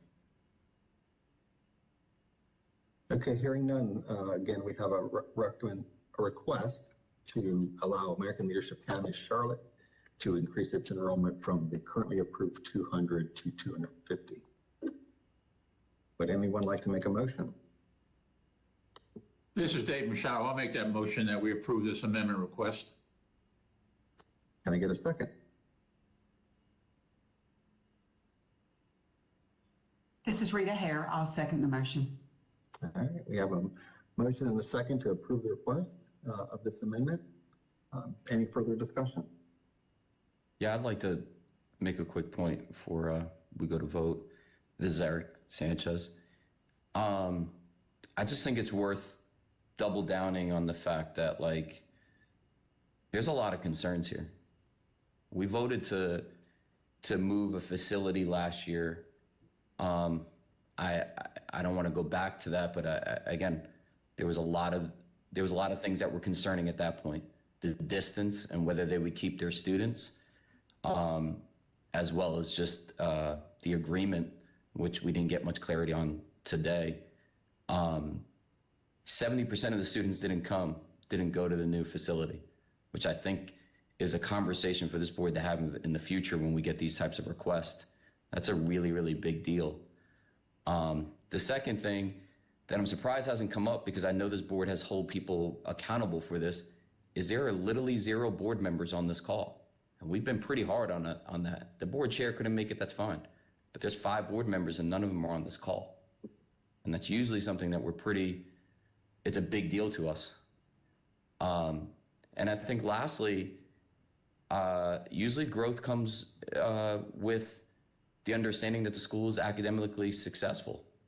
And it just hasn't got there, and there wasn't much data given today to show that it's in that position. So it does feel odd to me that it feels almost like a slam dunk, and I may be the only one voting on the other side. And I hear what Alex has said about the fact that when you're small, it's hard to grow, it's hard to get better. It's hard to have the resources, I should say. But that's what they signed up for, and that's the lease agreement they went into, and that's what they went into at this point. That was what they were approved for. Do that well and then come back and get a larger school, I would agree with, but not at its current positioning. So I mean, that's why it's nothing against the 2 people that are here today. That they've made great points. They've presented well for their school, but I just don't think that it merits an approval. This is Alex. I mean, Eric, you're kind of making me think about the other side of the coin is that you have a management company, so you don't need the scale at the school, because that you actually have a small school that you can pour all the resources on to get it right. Like, you have to triple down, and with the small school, you can turn it quickly. Whereas a lot of schools need to get to scale to turn the corner. So yeah, I don't know. It's tricky. It is, and Alex makes a great point that we don't have a board member here to speak for the school, to represent. It is concerning. Yeah, that's a big deal too. One of the things that I'm basing my confidence on in them is the fact that they're trending in the right direction, that they have just made a move, and it takes time to settle and to see the growth. And in fact, they received a 3-year renewal last year, so we will see them in a couple of years and be able to find out if they're being successful, having been given this approval, if they are. The reason I'm supporting this amendment request is we had a school that did move to another location, went into a building from a school that was closed, and they're rebranding this. And at the same time, we're seeing some positive academic trends, but we're also seeing some amazing trends for enrollment. The families in this area are the ones saying, yes, they want to go to this school. So to me, the fact that they're trending not as well as we would like, but they are trending academically. But again, the fact that the parents in this area want to go to this school, I don't know how we could deny those parents the ability to go to a school that I have confidence will be turning around. So everything that they've had to do to overcome, they've done it, plus are able to attract the students. That's why I support this amendment. Yeah, this is Bruce, and not to rehash, I'm going to support it too for all the reasons you just shared, Dave. But I don't disagree with Alex. I think I would have liked to have seen a board member here, and it didn't have to be the chair. It could have been any one of the five. So I'm going to support this, but just let that be noted for future presentations. I think we also did this with the facility piece. We said, you know what, there's some real oddities here, but we know these guys, I think they'll be okay. I mean, at some point, we've got to be consistent with you earn it. And this isn't earned. I mean, giving us that in-house data doesn't show that the school's in the right trajectory. In a month, when they get preliminary EOG data, if this was June and they came back and they said, listen, these aren't formal results, but here's how we performed in the EOGs and it kicks butt, I might be on the other side of the coin here. But no, not right now. This is not consistent with, I guess, what we've seen in the past in terms of giving these approvals. This is Bart Danielson. I'm going to support this. I am concerned about the fact that there's not a board member present. This is something that I think the applicant should know is important to us. And in the future, I think the applicant and any other schools that are affiliated with this applicant need to know this is a critical issue for us. We really care about this. Nevertheless, I'm inclined to support this. I'm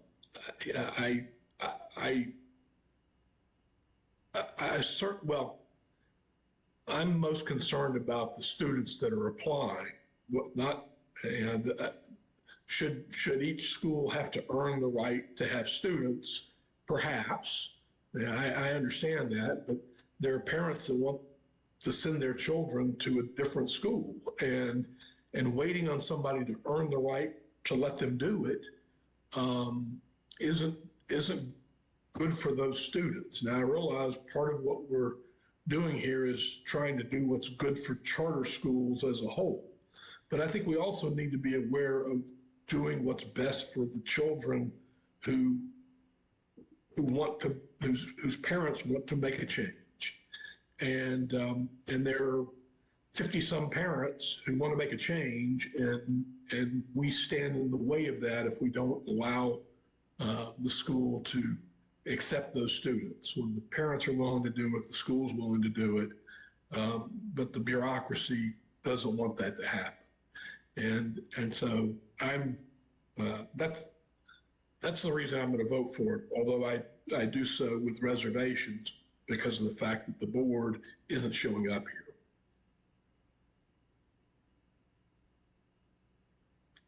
Okay, any other comments?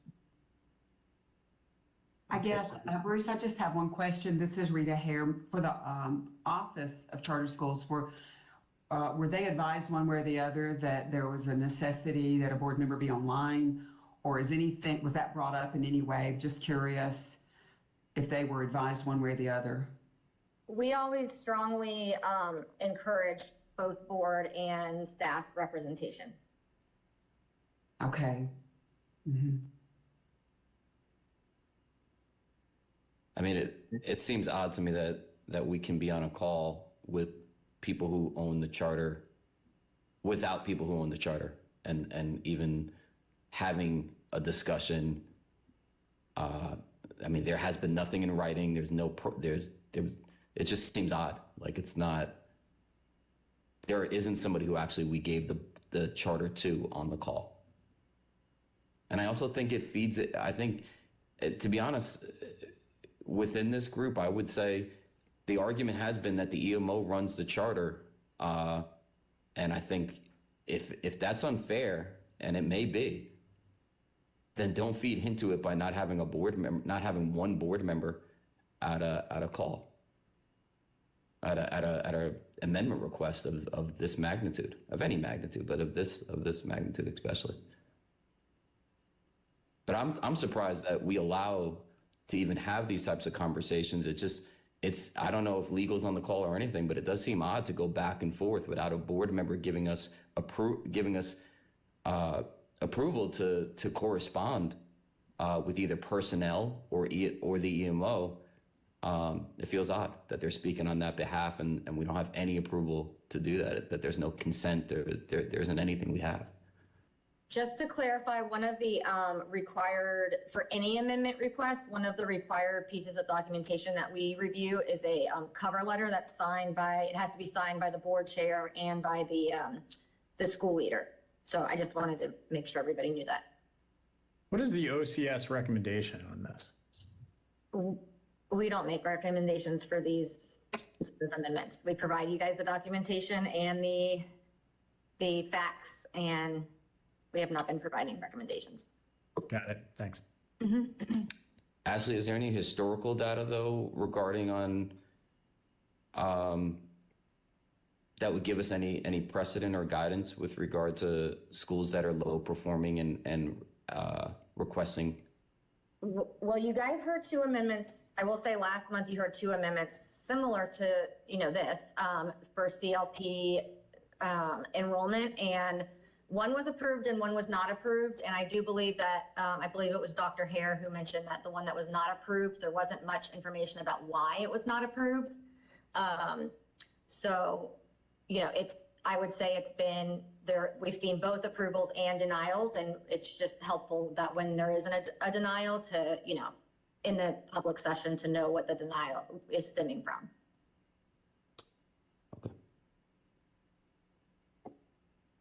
I think, Alex, just based on my time on the board, typically this amendment portion of the meeting is a quick task.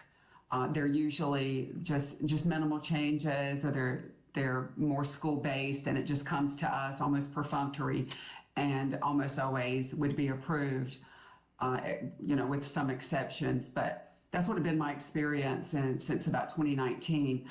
And so I think maybe that sort of has been the mindset, and there are not a lot of large questions raised around the amendments because they're just minor adjustments to one school or another. And sometimes now something like this comes up and it becomes much larger than what was anticipated. And maybe the board, I have to believe that they just didn't see the significance in the request and didn't realize there would be this many questions and the concerns that we have being raised. I will say too, I think there's important just like historical context for enrollment request, and in that, previously all enrollment requests had to go to state board.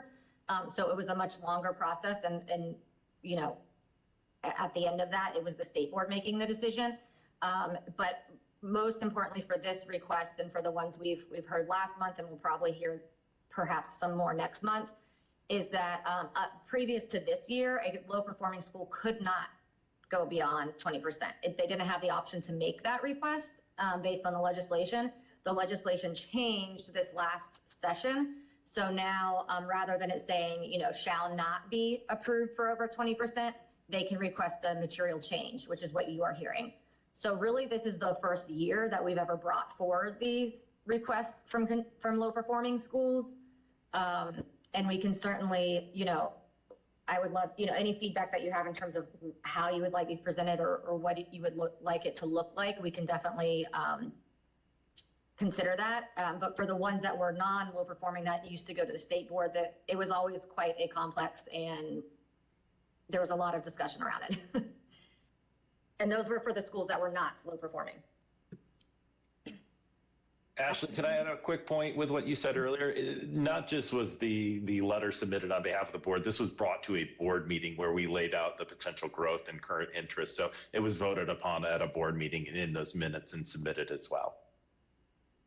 That's correct. Yes, they have to also submit, for any amendment, a school has to submit board minutes that we do review to make sure that, there was an approval. So this is Bruce again, and again, we have a motion and a second. I'm certainly going to, if any other board members have additional comments they want to share. I think this can be a situation where all that's being said can be accurate. I agree with you, Rita.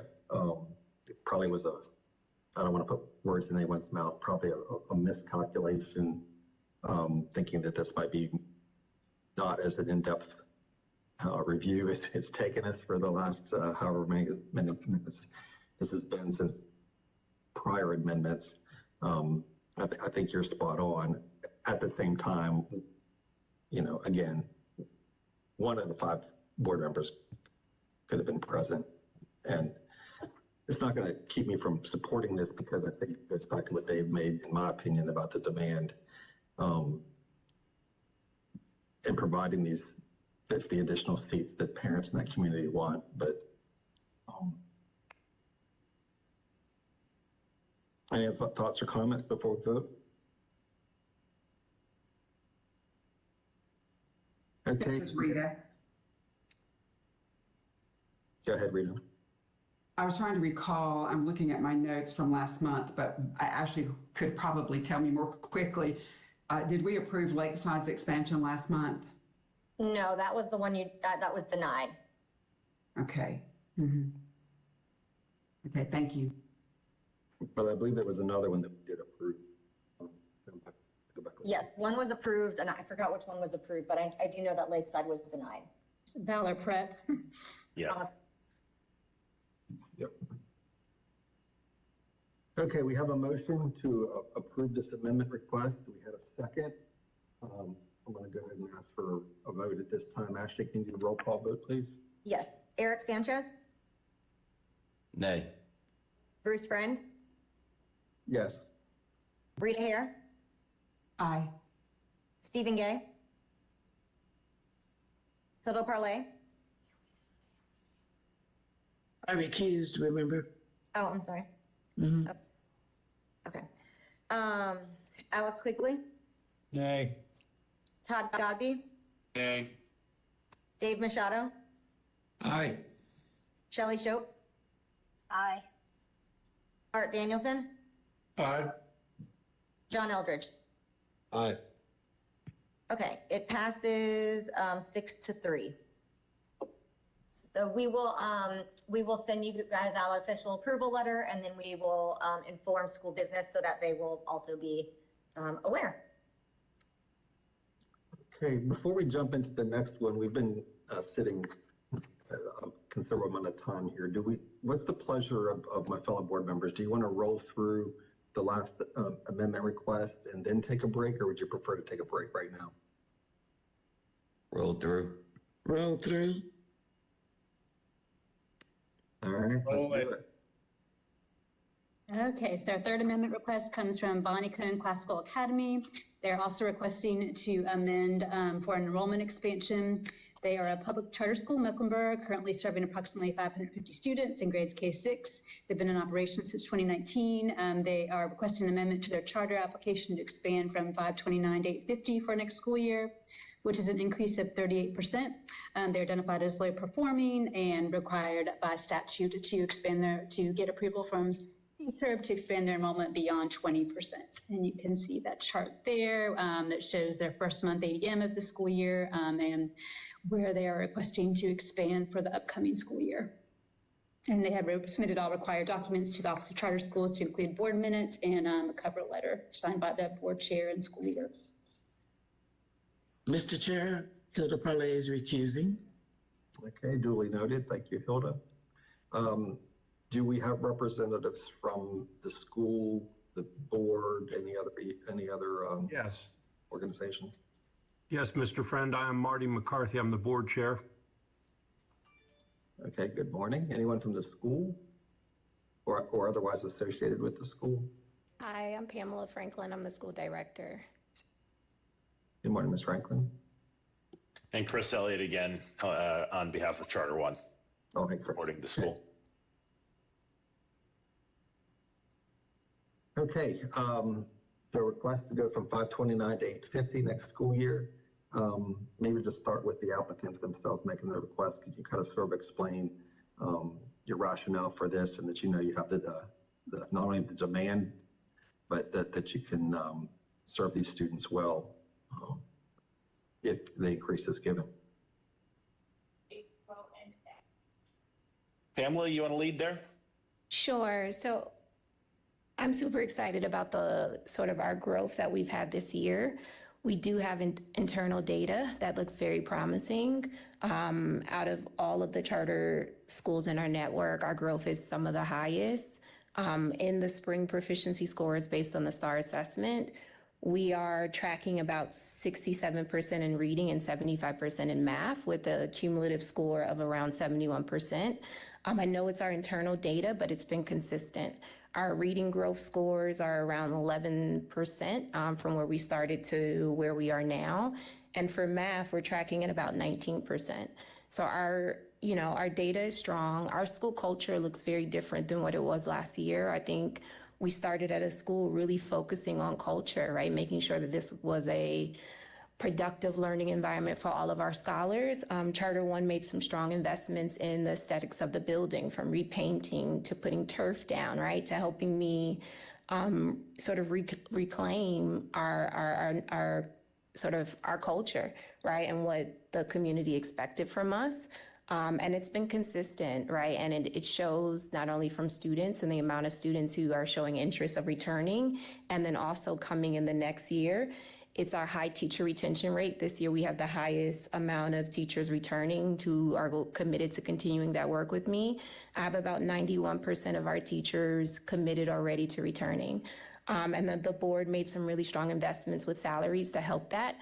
So I think Classical is a totally different school than it was last year. And I'm excited about the growth and the opportunities for where we're going to land at in the future.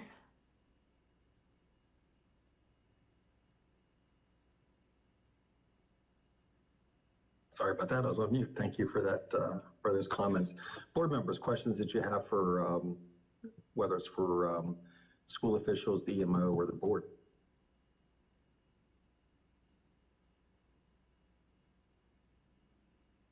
Mr. Chair, this is Rita Hare. Could they speak to a minute to the distinctions between Bonnie Cone Classical and Bonnie Cone Leadership, how the two are alike or different?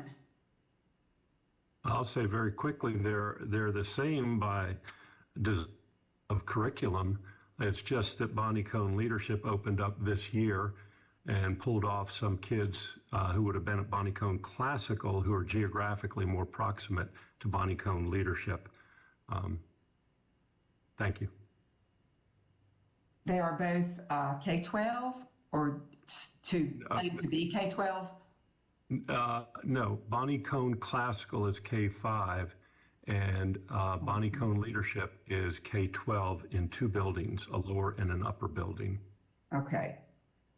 And just to emphasize, we're K-6. Oh, excuse me, I'm sorry. Thank you. So that was the question. Will you be adding a grade each year, or where's the end? What's the end game? So we're designed to be a K-6 school. Okay. And our enrollment projections, I didn't mention that at first. So we're currently in the high 400s with applications confirmed for next school year. We're already at 676, and I have about 130 pending offers. So we're confident that we can get to in the 800s as a K-6 school. Okay. And last year, is it Bonnie Cone Classical that received a 7-year renewal? True? Yes. Okay. Thank you. This is Mr. Friend. Same question I asked the previous applicant. The additional students, can you share a little bit about how are they being distributed across grade levels? Is this mostly adding additional classrooms at the lower grades, or is it sort of equally divided across the entire school? Primarily in kindergarten and first grade. So yes, in the lower grades, we do have some demands in 5th and 6th, but primarily in the lower grades. Thank you. And I'd add on to that, Mr. Friend, so there is a relationship with Bonnie Cone Classical and Bonnie Cone Leadership where essentially we want to see those 5th and 6th graders continue with us up to the middle school and high school. So it's two lower schools feeding into that upper school and that high school eventually. There was some talk, I'm sorry, this is Rita Hare again. There was some talk last year about high teacher turnover and your efforts on teacher retention. This would be important if you expanded your student enrollment. Can you sort of address what has been accomplished there? Yeah, Absolutely. So as I stated, for the upcoming school year, we've already given out those contracts and 91% of my teachers are returning with me. And I think it's the shift in teacher culture. We've given a lot of incentives and getting teachers to stay. We've done a great efforts around our PLCs. And, our leadership team, myself and my ADs have been very visible, very supportive. I always say that I'm a teacher first, and I think that's paid off in those teacher retention dynamics.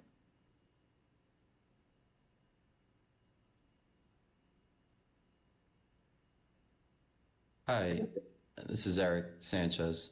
So you used some internal data to talk about growth, and I'm not sure if you'll use that to answer this question, but feel free. So I was looking at your growth for the last couple of years, last 2 years, and you're anywhere from 10 to 12 points away from meeting growth, which is significant. I guess my question would be pretty specific, because then when I look by subgroup, I saw that your Black students and your students that are economically disadvantaged did not meet growth by subgroup. And so I guess what I'm wondering is, while your white students met it pretty easily, so I guess what I'm wondering is, what are the things that are being done there in order to increase that? And what is your data saying for those specific subgroups, your current in-house data? No, I appreciate the question. So the relationship with Bonnie Cone Classical and leadership has actually shifted the racial dynamics. Last year, our school was about 45% white. Right now, we're tracking at 67% African Americans.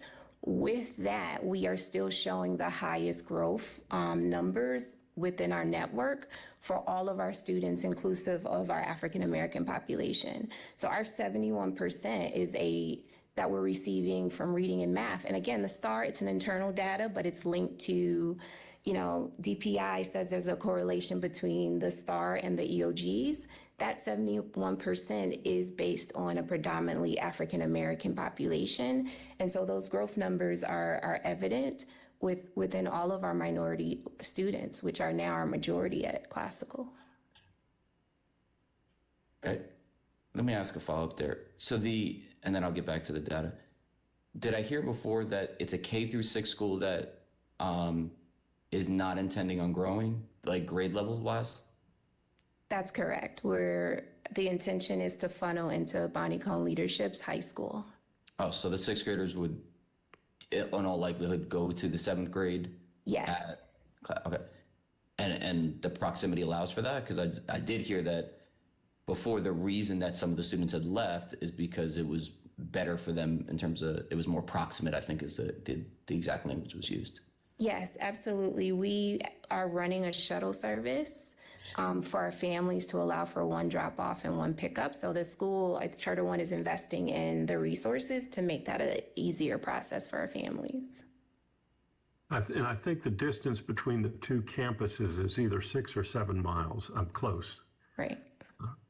We were also told something, and Mr. McCarthy, I realize this isn't your conversation. It may be back to Chris, or you may answer this, but we also were told that with Aristotle that it wasn't that far of a distance, and that the kids would go to the new school, and we just found out that didn't happen.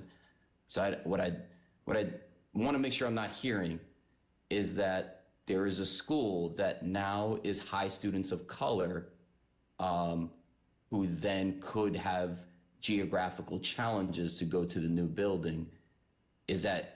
Are you able to confirm that no, that's not a challenge whatsoever, and that we're expecting to be 90% of these kids going to the new school? Or what's your response to that? We haven't seen the color issue manifest itself in any of the demographics of enrollment. Pamela, can you say anything else about that? No, absolutely. Of my current 6th grade students, 87% are going to BCLA High School next year. 87% of the current 6th grade? Yes, that's correct. And like I said, we're offering transportation to mitigate any of those complications. And it's really for the elementary school so that families are not persuaded to shift one sibling or both siblings over because of the ease, right? But there's no kind of bar into going into the middle and high school. Okay. Yeah, there are incidental points along the way. One I noted was that sometimes a teacher shifted over to the other school for reasons that fit their considerations, and some of the kids followed over to the other school. But those are more minor matters in the scope of everything we're trying to do. You know, running 3 schools that obviously are on the same land, and when the kids, the same campus, I should say, when the kids do transition even between those 3 schools that are literally on the same campus, you know, there is this understanding that that change may occur, let alone if there's geographical, you know, challenges. So 87% internally at this point in the year, I mean, you just got to really keep an eye on that, because that can turn into 70 in a minute. And correct. I don't know what number is acceptable to y'all, but that would be a concern. I will shift back to the data for a minute. So you had mentioned that with your current data, African-American students are performing, well, you have a higher percent than you've ever had, and they're performing at a high level at this point. How does that compare to year over year? So if you just took that one subgroup and you compared it to last year, were you in a similar position? Were you optimistic at that point? Were you like, I mean, is this correlation coming true for you as well? The way you're correlating the EOG and the STAR? It's hard for me to speak to last year because I am a first-year director. Looking at the data points, our African-American population has never been in this strong of a, place right before the EOGs. So looking at some of the internal data that I was privy to last year, and we did switch platforms, so it's hard to make a direct correlation. Oh, okay. But So we've never had this high number of proficiencies for African American students. For the past 2 years that I was privy to. Hey, last quick question on the way out. What are the demographics of the other school? Are they Bonnie, the other one, not the one that's here today? Chris, do you have those numbers available? Or Pamela, do you have those numbers available? They're close. It's a little bit of an inverse. I think Pamela's school is 60-40 African-American and white with some Hispanic, and it's 60% white at Bonnie Cone Leadership with 40% African-American Hispanic. She had said 67, so that's closer to 70, but I hear what you're saying. So you're saying roughly 60-40 split? Yeah. Okay. And that is the first year that Bonnie Cone Leadership is opening up there too. So we're figuring out what the demographic trends look like. To your point earlier, where you're talking about transportation, one of the things that we've been working with on the board is our bus routes overlap for both the schools as well from the lower schools. So it's really kind of where families are picking and choosing based upon, which school they want to go to. But essentially right now, we have bus stops that are same for both lower schools right now. So in terms of their ability to get to the high school, it's built into the model. And I don't want to get in trouble for saying this, but just to be clear, regardless of the racial flip, right? We are still the highest performing Charter 1 school in this area, including Bonnie Cone Leadership. I think proving that regardless of the racial dynamics of this building, that we are expecting a lot for our students. Pamela, you're the highest performing, say that one more time. In our area, our numbers based on our internal data we're outperforming, you know, the Charter 1 schools in this area. So regardless of the racial dynamics, the flip between Oh, I hear what you're saying. Okay. Yep. Between VCLA and us, right? Our kids are performing. And I think that's something that is commendable because we have high expectations for all of our kids, regardless of the racial demographics. Yeah, love it, Pamela. Thank you. Marty, this is Rita Hare again. Didn't Bonnie-Cone Classical have a higher enrollment in the past? Yes, and that's when we were K-8. Okay, that's why. By opening this Bonnie-Cone Leadership this academic year that we're in right now, some of the students in the 7th and 8th went over to Bonnie-Cone Leadership, and that reduced the enrollment of Bonnie-Cone Classical. Thank you. That explains that. I couldn't recall what happened, but I had Bonnie-Cone Classical had an enrollment of 782 students, just like a year and a half ago. Yes. Okay. Okay, thank you. Thank you. Any other questions from board members?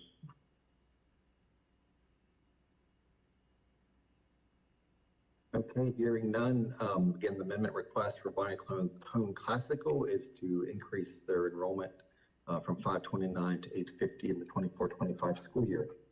Would anyone like to make a motion?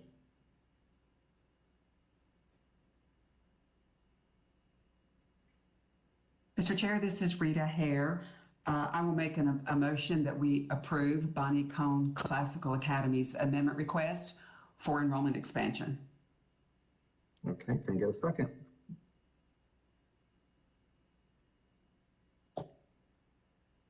This is Bart Danielson, a second. All right, thank you. So we have a motion and a second to approve the amendment request. Any discussion amongst board members? Yeah, this is Eric Sanchez. I mean, to be honest, in all honesty, while I don't think I'm on the side of approval, I feel much more confident. Not more confident. I did like what I heard from the board chair and the director about the trajectory and where the school's going. I have real concerns that we're just constantly approving new schools and growth without having the data to back it up for this organization. I think 38% is a lot. The school hasn't met growth in the last 2 years, and really hasn't been that close. In all honesty, it's still 10 to 12 points away. I do think, and I only met the director today for a few minutes, but I mean, I think if I spent time with her, I'd feel pretty confident. I would about where she's going to take the school and her expectations for kids, and I really hope they knock it out the park EOG wise. But that's what I would need. I need something here that's concrete that says, hey, we killed it this year. We've earned this 38% of kids to be trusted into the school. I don't know. I'm getting concerned about our process here. It just feels like with other things we do, the application process, renewals, there's a framework, there's a set conversation about why or why not we're making approvals. When I asked Ashley a few minutes ago about, the past, she basically just said that, hey, you guys are kind of mixed. You said yes to one, you said no to another, with nothing really concrete on the record as to why or why not. This school hasn't met growth in the last 2 years, hasn't been within 10 points of it. Asking for 38% more kids is a ton. And I just don't feel that it merits it at this point. But I do think in another month, maybe they will, when they kill it on the EOGs, just not right now. This is Rita. I hear what you're saying, Alex. I want to remind this board that last year this time we gave Bonnie-Cone Classical a 7-year renewal placement, and it was unanimous vote. I think they're demonstrating with the Leadership Academy that they've just started, and the numbers there, I just believe that they have the strength of board and of leadership in their head of school, that they need to be given this opportunity. They've carried the numbers before they moved grades 7 and 8 out of Bonnie Cone Classical. They had higher numbers. Well, they had almost as high numbers as they're requesting. So I feel like they've demonstrated capacity to manage that. And you are right, they're continuing low performing, and they are giving attention to that. And I'm willing to give them the opportunity to make this work. I just think they've demonstrated a lot of good decisions and some right moves, and so I want to express that confidence in them. Yeah, I agree with you, Rita. This is a school that's a majority minority school in Huntersville, North Carolina, in the suburban area of Charlotte. They have a weighted lottery in the offered transportation, so they've got all the systems in to provide a fair and equitable education for the people in the Huntersville, North Mech area, and they certainly have the leadership to do it. I support this amendment.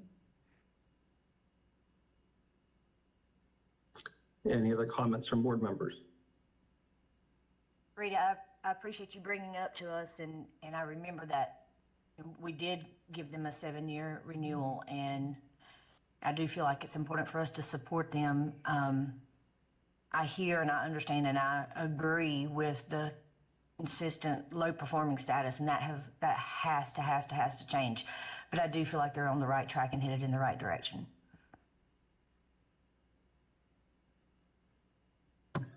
Any other comments? I just would ask the board, so they have if I'm seeing this chart correctly, and if I'm reading it wrong, tell me. 529, they can increase 20% without coming to us. With a school that hasn't met growth, and yeah, we did put the confidence of this.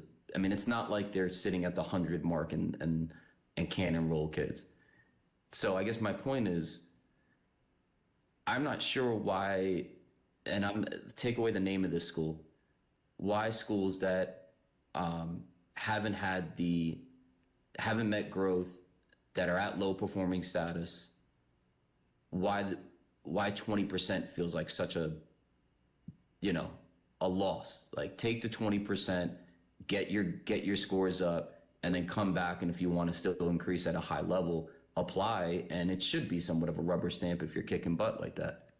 Why would we agree to 38%, which is so enormous, before the school has the data to truly back it up?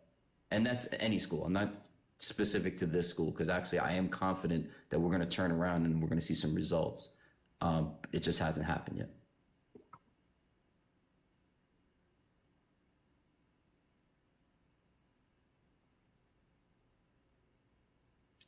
Any other thoughts or comments to share? Okay, hearing none, we have a motion and a second for Bonnie Cone Classical to increase its enrollment by more than 20%, from 529 to 850. Ashley, why don't we do a roll call vote? Sure. Eric Sanchez, Nay. Bruce Friend, Yay. Rita Hare, Aye. Alex Quigley, Nay. Todd Godby, Nay. Dave Machado, Aye. Shelley Shope, Aye. Bart Danielson, Aye. John Eldridge. Aye. All right, it passes 6-3. Okay, thank you all. Before we move into the next part of our agenda, which is the Remote Academy, why don't we take a 13-minute break? It's 11:17. Why don't we reconvene at 11:30? Get started on the Remote Academy applications. So we'll see everybody at 11:30.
Okay, Ashley, this is Bruce. It's 11:30.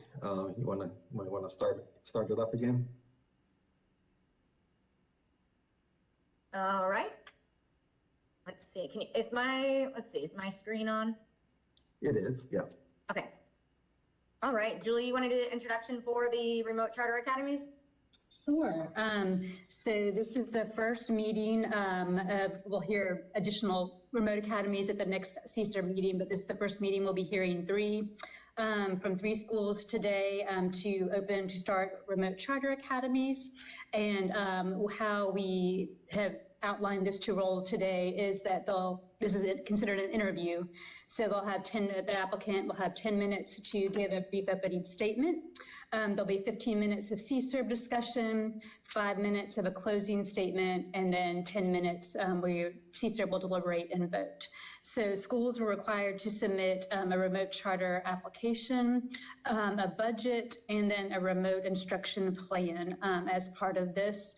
And then additionally, we provided each school feedback for their application, and they had an opportunity to respond to our feedback and resubmit documentation. So all of the documents that you have that have been posted on eBoard include the feedback that we provided as well as the required documentation for Remote Charter Academy. So our first applicant is Telra Institute. I believe we have staff from the school who are on the line with us. And so they are going to present a couple of slides. And then after they presented and made their opening statement, then you'll move on to the CSER discussion. All right. Thanks very much. Good morning, everyone. My name is Ronak Bhatt. I'm the Chancellor of Telra Institute, and I'm joined today by our board chair, Professor Michael Matthews, as well as our lower and upper school principals, Alicia Rarick and John Ozer. So Telra is a K-8 charter school with over 500 students in Charlotte. People choose us because we offer an accelerated knowledge-rich curriculum for all students. We have a teaching model that emphasizes explicit instruction and modeling, and we use a flexible, dynamic, mixed-age grouping at various times throughout the school day. There's actually a lot more about us that's unique, but that's not really the focus of today. Could we go back to the first slide, please, Ashley? Thank you so much. We think that being part of Telra community, live and in person, is a wonderful option for so many families. That's how they can take advantage of some of our extracurricular activities, like a recent club craft fair where we had 24 booths from students who each created mini stores, learning how to develop a useful crafting skill, but also budgeting and sales. Or a culture fair recently where over 18 countries were represented by our families who shared their culture and cuisine, attire, music, and dance. And that's to say nothing of the daily communal activity on the playground or lunch in the cafeteria. Now, however, over the past few years, during our annual admissions cycle, we occasionally come across families who are strongly attracted to our educational program, but are unable to maintain a regular 5-day-a-week in-person attendance. Now, each of these has been a unique case with individual and legitimate circumstances that make in-person attendance a hardship. And what do I mean by hardship? You know, oftentimes it's just some sort of vocational or educational conflict, right? So you can think about maybe it's a child actor who periodically goes on remote projects, or an athlete who travels weekly for competition or coaching, or a student who's taking college courses in addition to their K-12 coursework. It's just something that prevents them from being on site every day. Sometimes it's a family structure issue, right? Where maybe the child has a two-household family arrangement, and one of the parents is close to the school and one of them is not so close to the school. These sorts of hardships don't affect a huge number of students, maybe 1 or 2 each year that we've talked to, but without any flexibility in meeting these families' needs, in most of these situations, they can't attend our school and they lose out on some of the potential benefits of school choice. So we firmly believe that in-person learning is the best option for the vast majority of students, but there are cases where remote learning can be part of the answer. And that's why we're applying to launch the Telra Remote Academy, to provide these students with a remote learning environment that can have a lasting positive impact. Ms. Beccaro, could you go to the next slide, please?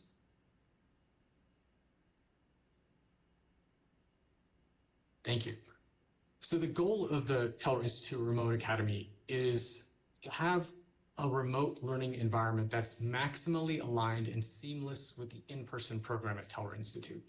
By keeping consistent systems and expectations, remote academy students are more easily able to transition to an in-person learning environment as much as they're able, and to continue learning in the remote environment when they're required to. So, unlike most of the remote academies that have operated in North Carolina, we're not looking to create a parallel school with different courses and apps or games and asynchronous videos. Remote academy students are not separate cohort from in-person students. They learn alongside in-person students, and in many days of the week, they are indistinguishable from in-person students. So our remote academy students will take the same courses from the same teachers at the same time in the same groupings as in-person students. They'll use the same Microsoft Teams platform for live streaming, for chat, finding and submitting class assignments, checking grades and feedback, and accessing all the class resources. They submit the same assignments, are graded the same way, they follow the same calendar and schedule. Attendance is marked when the teacher sees them on camera or when they respond to a chat message. And we need them to come on campus to take their roughly weekly quizzes in a proctored environment, and of course for things like EOCs and EOGs. But besides that, each student will have some flexibility in their split between in-person and fully remote days. From a resourcing perspective, we feel confident we can manage this. We're not developing a brand new online curriculum. We're not adopting a new platform. We've used Microsoft Teams for years. The numbers we expect are small, shown on this slide, a few students each year. This really isn't the right answer for most students. We want to grow this slowly to make sure we can manage it. And the fact is we've done hybrid learning during COVID, right? This isn't new to us, and it's not new to a lot of schools.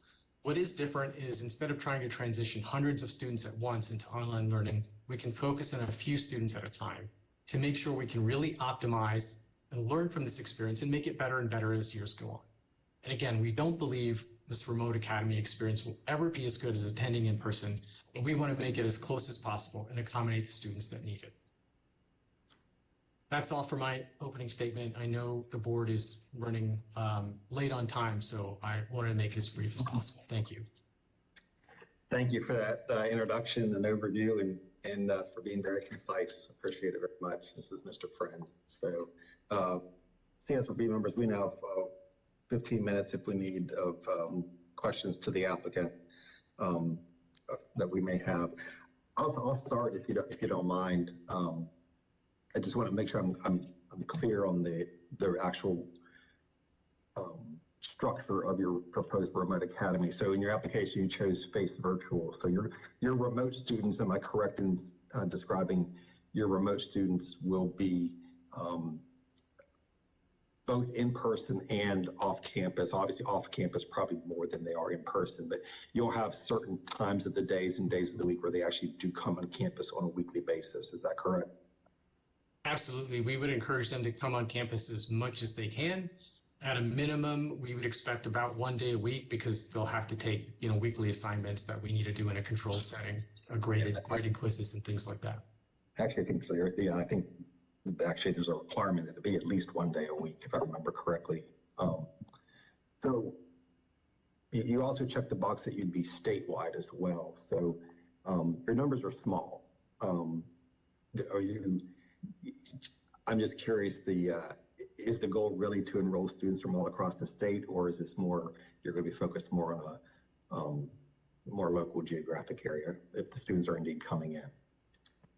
Yeah, chances are it's going to be concentrated more locally. The alternative to a statewide, which is just the county we're in, which is Mecklenburg, and only the contiguous counties, is a little bit too limiting, honestly, because someone might be in just one county farther away and be prohibited from attending the remote academy if we had selected that option. So statewide gives families a little bit more flexibility. And to be honest, if someone was in Durham and they were willing to make that drive once a week to come down and do testing in person, maybe that's the right answer for them.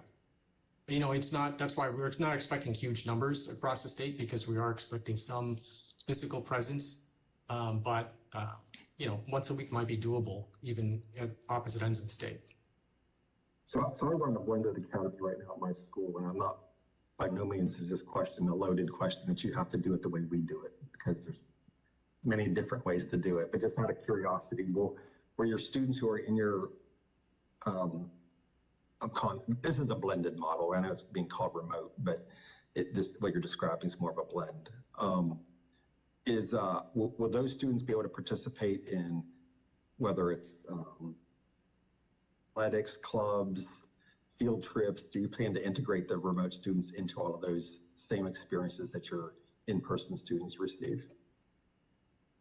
Yes, absolutely. Right. I mean, it's only constrained by their willingness to be present. Right. So if it's a basketball game, they can't really do that remotely. Something like a math club, they might be able to participate remotely in that. So it's going to be constrained only by, the logistics of each specific extracurricular and their ability to be on site for the days when that club or activity might be taking place. Okay. Last question before I open it up to others. I don't mean to monopolize here. If I enroll my child in your remote academy and for whatever reason it's just not work, I thought it was going to work out, but it's not working out. Do you have the ability in the space within your traditional brick and mortar to then transfer that student over to the brick and mortar during the school year? Or is this a decision I would make with my child that it's a commitment for at least 1 year, if not longer? We should be able to accommodate them in the school, in the physical school. It's we're already expecting them to be here 1 day a week. So that's part of the reason why we're sizing the remote academy small enough that we can fit everybody on site, that we have enough seats for everybody. Okay. Thank you. Other board members, questions? Yes, I have a question. This is Hilda Perley. Who will provide your technical support? Or how will you manage that? Yeah, so we'll have, we have 2 team members on staff currently who provide data management and IT support for our students that are all on site, and providing the remote academy student support will become part of their responsibility.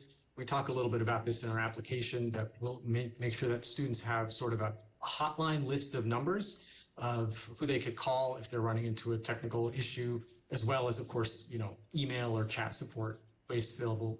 Chat-based support would be available as well by those couple of individuals. Now, as the remote academy scales up 5 years from now, we'll have to see, we may need to hire a dedicated person or a part-time person to be able to support those individuals. But right now, especially in year 1, we're only looking at maybe 3 people in the remote academy. That's easily manageable with our current staff.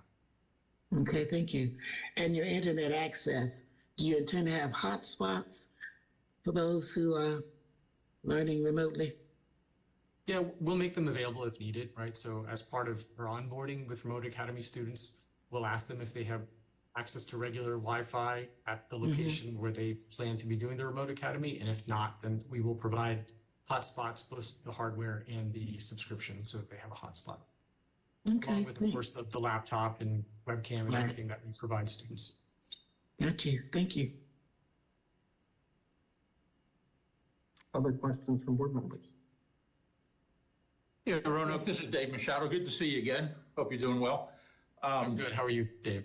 Great, thanks. Do you have a wait list right now for your brick and mortar students? We do. I mean, we're in the enrollment process. So for next fall, we have wait lists for grades, I think K through 6 right now, and 7, 8 have some space. We're relatively new in the upper middle school grades, so those take some more time to fill up. But yes, we have extensive wait lists.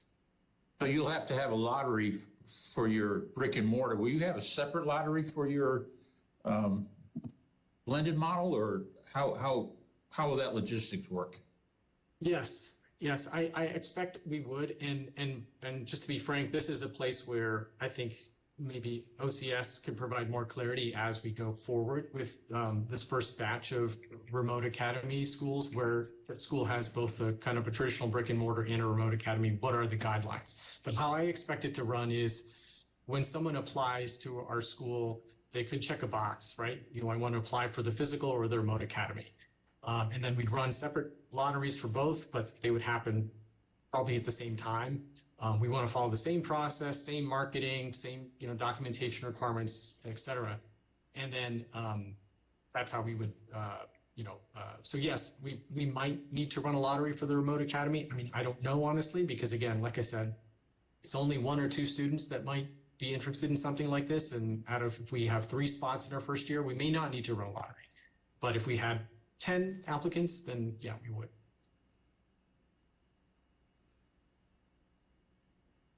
Thank you, Mr. Bott. This is Rita Hare. I was glad to see Telra pursuing this. You were a very strong applicant. I remember back then with a very involved board, engaged, and so you're a good candidate for this, for a school that will attempt to do this and see if it can be done well.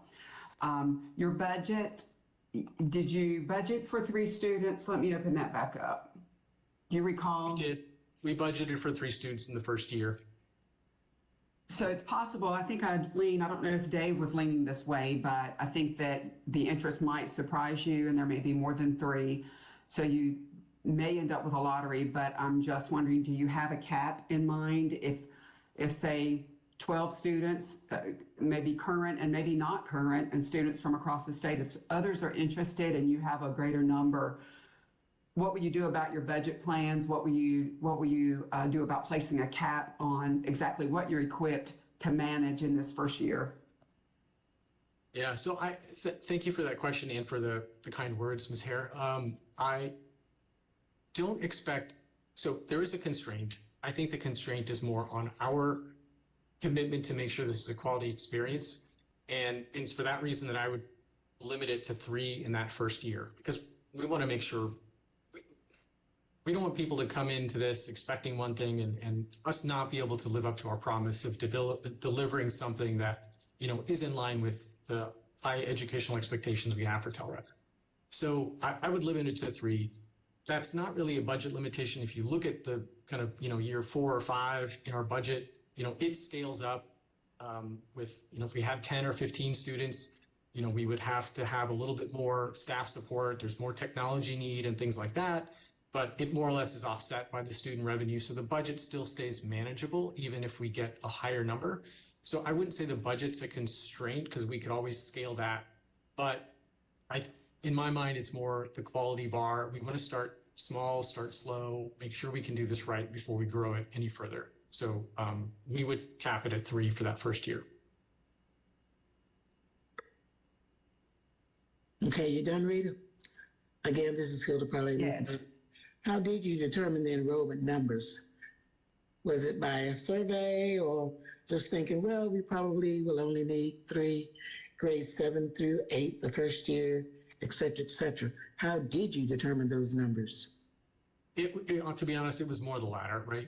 We know from experience over the last several admission cycles, how many students do we talk to for whom this might be really a concern? And it's 1 or 2 each year. Right, so that's why I said let me put it at 3. So if we get that 1 or 2, maybe we'll attract 1 more if they hear about this, and that's a good number to start with for our first year, so we can get some data and understand what's working, what's not working, and then I think the year after that we say maybe we get 2 more, so we're at 5 and then 7, a couple each year. Okay, thanks. Roanoke, this is Dave again. I think Bruce might have asked this question earlier. So if a student applies for the blended model, that person's committing all year long for the blended, or are you going to allow somebody to move one way or the other, or somebody's a brick and mortar, and halfway through the year they want to become virtual? Have you thought about that? Is there going to be any crossover? And can you confirm that you'll be keeping separate data on your blended model so you know how those students are doing also? I would love to answer with full clarity, Mr. Machado, and I believe the answer is yes, that we would allow them to take part in to move to the physical school. But I guess I'm not 100% clear on what is allowable based on the legislation and based on any restrictions that State Board or OCS might put together on transferability of students. Is it up to us? Are we required to kind of treat these as 2 separate schools? And so if they wanted to transfer, they'd have to go to the end of the wait list. I don't know, to be honest, what the rules are that we might be dealing with. We would like to make it relatively simple for students to move from the remote academy to the physical school if that's what they feel like is the right answer. And to the degree we have the authority to make that happen as, you know, our board and supported by our school administration, we will make that happen. Yeah, I think. And I'm assuming that our state testing and things like that, again, I wasn't sure if we're going to be assigned a different school number for our remote academy or not, but assuming we are, we'll be, obviously, a lot of those accountability measures will be tracked separately for that group. Although, that being said, with 3 students, you're probably under the minimum number that you can report on anyway, but it's something that we certainly would be tracking internally to see how those students are doing to make sure we can tweak the program. Yeah, the legislation does state that you'll have a separate school number. It's my understanding, just in conversations I've had, it'll be probably very like a subset or very similar, you know, to the school number you currently have, but indeed separate. And I think you're asking good questions too. Many of us who've been running blended academies for a couple of years now have some of those similar questions. I think as it grows, it will become probably, if you are maxed out in your face-to-face building, right, you just have no more seats to put anywhere, it will become increasingly difficult to make that promise to parents in the blended academy, remote academy, that you're guaranteed a seat if you want to go back and forth. It's easier to go from the traditional to the remote than from the remote to the traditional once you're kind of maxed out in your space. Fair enough. Yeah, and I don't know if we would be able to treat it as a priority, right? Where maybe we could say these are 2 different charter schools, but there's a matriculation agreement. And so, you know, even though you may not be guaranteed a seat, you have some priority. But again, these are things we'd love to work out. It's not clear to us, but I'm happy to work with Ms. Piquero if we should draft up some guidelines on that. Any other questions from board members? We're running up against our time for closing statement. Bruce, I'd like to ask a question. This is Bart Danielson. What happens if or is it possible for a student that's in the remote academy to just show up every day, 5 days a week, and not officially leave, not officially transfer, but just, you know, in reality, be a full-time student, not blended at all? Could they decide in the middle of the year, well, the online piece isn't working for me very well, I'll just ignore that and show up, and then in effect circumventing the list that the lottery that you have for the physical school? Thank you. Yes, that's a great question. And as of now, we are sizing the remote academy small enough that we can accommodate them in person if they choose to, right? So to use the example of let's say we've got a tennis player, right, who gets coaching on every weekend, and they go to Atlanta, so they need to be gone every Friday, right? So they may be in person 4 days a week, and they're gone 1 day a week. And then maybe there's an off season for them where they can attend 5 days a week for a month. So we have to plan as a school that we have enough seats in the classroom to make sure we can accommodate our remote academy students if they choose to be here. And that would be, and that's part of the reason why, you know, we're keeping the numbers small.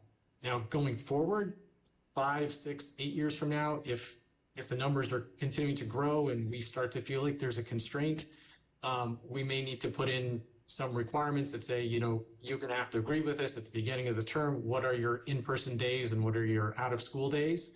And, you know, unfortunately, we can't accommodate you on these days that are not in your individualized program. But we do expect that we'll have an informal, at least in the beginning, an individualized program for each student on kind of laying out expectations so they and the teachers know these are the days they're going to be in person, these are the days they're going to be remote. And again, if that ever starts to present a constraint, we're going to have to, you know, hold them to that and say, you know, you can't be here on these days because we can't fit everyone into the classroom at the same time. Any last questions before we go to closing statements? All right, you have 5 minutes for a closing statement if you care to utilize. I will make this brief. I don't think I need to make a closing statement. Thanks very much for your attention and consideration of our proposal. All right, thank you. So now it's time for board members to deliberate amongst ourselves. I'm going to support this application. It's an existing school that is really just, it's really not a new charter. I know they would get a new, this new aspect of their existing charter would have its own unique school number, but this is just an extension of what they're doing to provide the students a remote option for those that perhaps need it, as was described. And the numbers are really small. If anything, my suggestion is I think they're going to find that there's going to be a lot more interest in what these numbers dictate. But that'd be a good problem to have for them to figure out. But I'm going to support this application for this request. And here's the parlay too with support. They have all their ducks in a row, and they will get more people who are interested, more families. And he's done a great job in explaining how things will be operated. And I will support this school.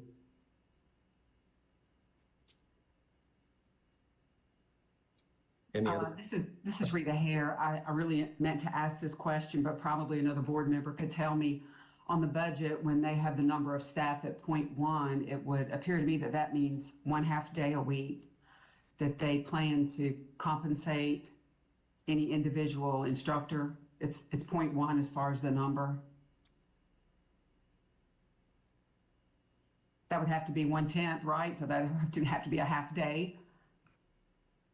I think that to be correct. Yeah. So they have their instructional facilitator for 1/2 day each week, their data manager, et cetera, like 4 different positions. It is I very know I'm not supposed to talk, but I'm happy to address that if you. Go ahead. Yeah, if the board doesn't mind, I'd like it to be clear. Go ahead. Yeah, so yes, that is 1/2 of the day each week from 4 different for 4 different roles. Now that doesn't mean that that person is only working, Friday afternoons, right? What it means is that the amount they're going to be on call all week long to serve these 3 students in year 1.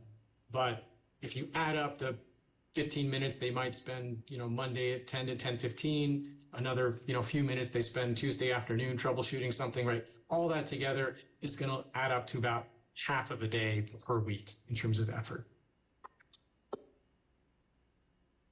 And these are folks that are currently on your staff, and so this would be like an additional stipend to them? Okay. Correct.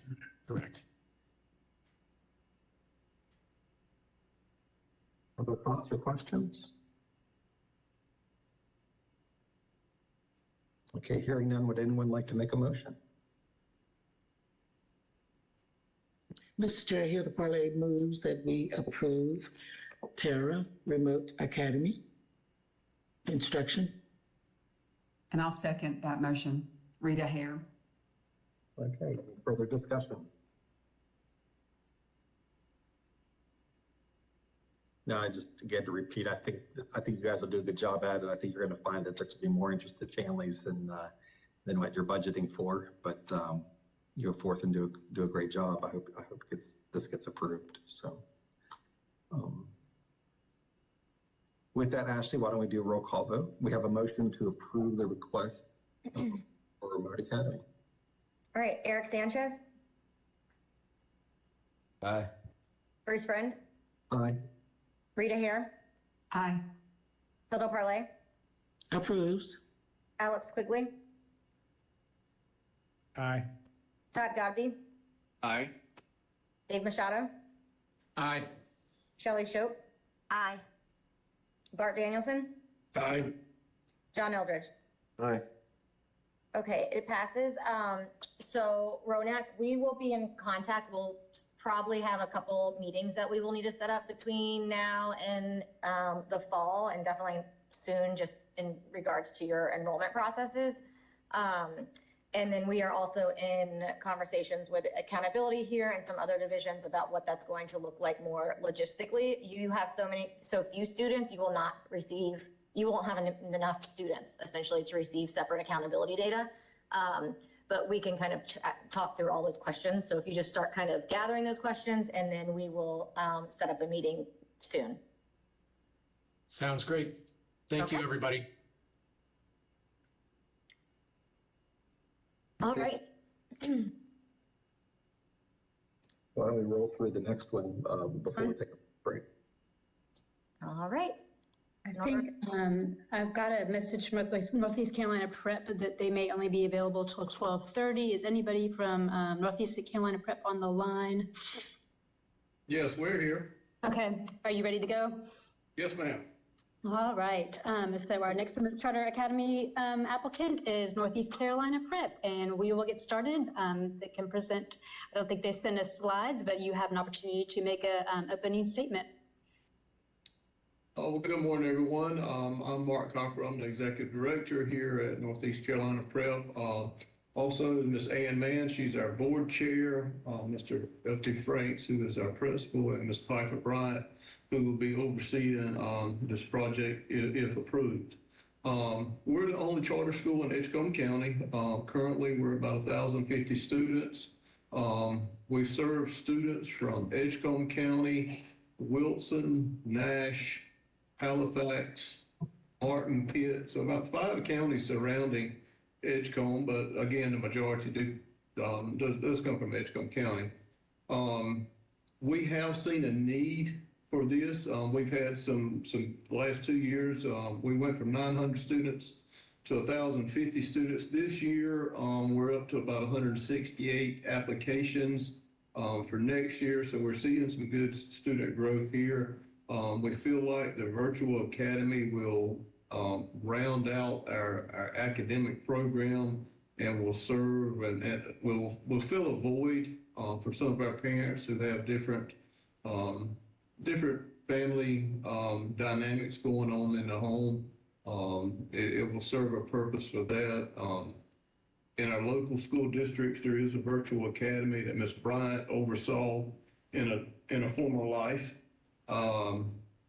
So they have about 120 students in that program, about 75 high school students. So we do feel like there's a need, and we will be able to attract some of those students from that. So when you look at our scores, we have had the last couple of years very good growth in our scores. We're not quite where we want to be with our letter grade, but we feel like we're making strides towards that. So we feel like a virtual academy will help round out our academic program and offerings for our students and our families, and we'll be able to provide a service for.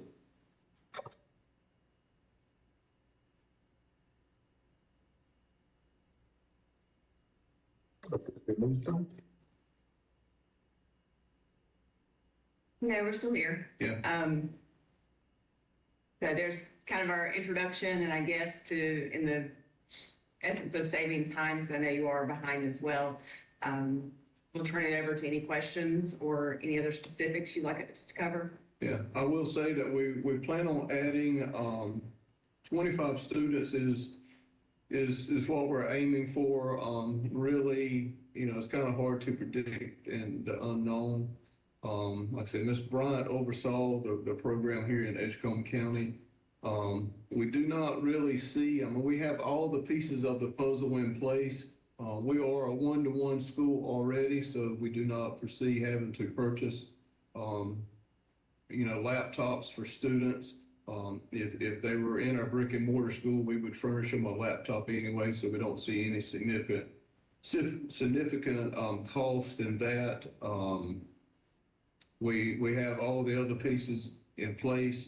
If we get to testing days, we have bus routes already charted to probably just about anywhere students would come from. We would just, let them ride the bus that day to come in for testing. We have our technology technicians already in place. We will be hiring a technology facilitator. We have that person lined up again, hopefully if everything works out. He will, stay in touch with the students and guide them through the technology aspect of it. Ms. Bryant will communicate with those students weekly, and then we're also looking at hiring some of our current staff members for content support if that is needed. Okay, thank you for that. We'll go ahead into some questions for you, and again, if you don't mind, I'll start. Just in your application, I'm not 100% sure I'm clear on which model you're proposing. Are your students going to be remote but blended, meaning coming in at different times during the week for in-person as well as their online work, or is this these students will be fully online with no need that they physically come each week? Which model is it? We anticipate a fully online. With our high school students, our students, with our proximity to Edgecombe Community College, we have a large percent of our juniors, seniors who already go over to the community college and already taken online courses. So we have a hybrid. We maybe anticipate some of these students going fully remote. That will put them in a situation where they wouldn't have to be on campus and they could work their, hours, job hours around, virtual classes as well. But we do not anticipate these students coming on campus unless it is for state testing. Okay. Will these students be eligible to participate in activities that your traditional students participate in, be it clubs or athletics? Yes. Trips? Yes, that is our goal. And last question for me for right now. I see that the base curriculum is coming from Edgenuity, is that correct? Yes, sir. Will Edgenuity also provide the instruction, or is the instruction going to be done on your end? It will provide the instruction. We also, if need be, we can use NCDPS. We also have 2 memorandums of understanding that we're putting in place. One with North Carolina Wesleyan, which will be an option for these students, and the other one with Mount Olive University, which will be an option for these students. Okay. So Edgenuity will provide instruction as well, not just course content? Yes. Okay. Questions from other board members? I have a question. Is it Ms. Bryant that is there with you? Am I getting the name right? Yes, ma'am. Bryant, you tell me about the program that you oversaw and a little bit about the academic performance of the students that participated. Thank you for the opportunity to tell you about my previous life. I was a district coordinator for a K-12 totally remote program. We had about 120 students and I had an 80 to 85% success rate. I'm very proud of that. I found that I was able to stay in touch with families, parents, grandparents, everybody very closely. I communicated a minimum of 3 times a week. They were very involved. The second semester when we had elementary, of course, we won't here at Northeast Carolina Prep, but we brought them on campus for a day a week for some enrichment and more support. We're planning to do the same thing here with our upper school students and give them an opportunity to come on campus or log on and have some instructional support with content area teachers who are here on our campus. They'll be supporting our Edgenuity piece. They'll have office hours and instructional time each week. Okay, thank you. Thank you.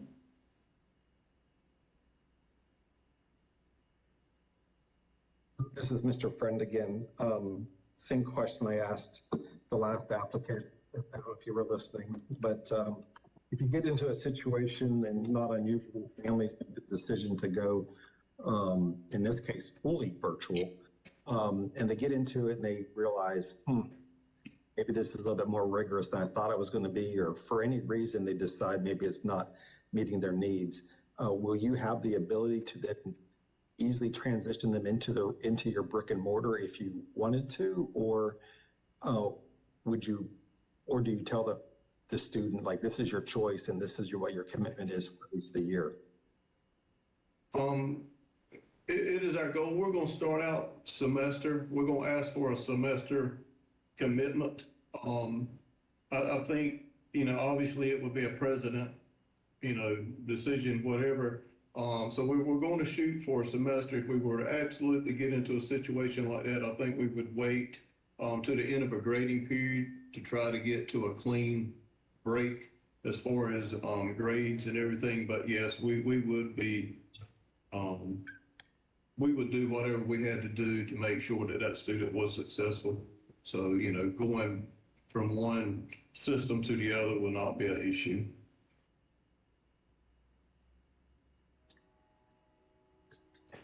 Other questions? Yeah, this is Dave Machado. Would you be holding a separate lottery for these students, or together, or have you thought about how you will place these students, in which brick and mortar or virtual?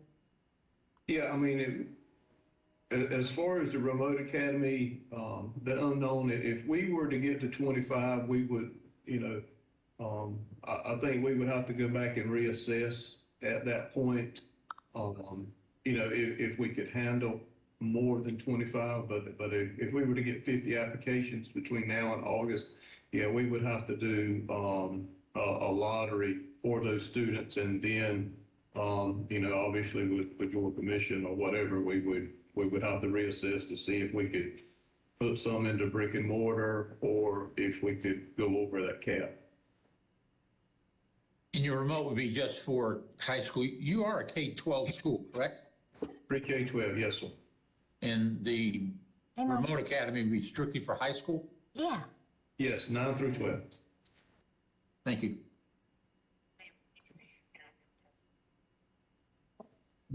Talk to me a little bit, if you don't mind. This is Mr. Friend again. So when you're going to be outsourcing the instruction to, in this case, Edgenuity, what procedures or personnel will you have in place at the school site to ensure that they are delivering the quality of education and the quality of the learning experience that you want for your students? So, long way of saying, how will you hold them accountable to make sure that they're delivering the high quality that you expect?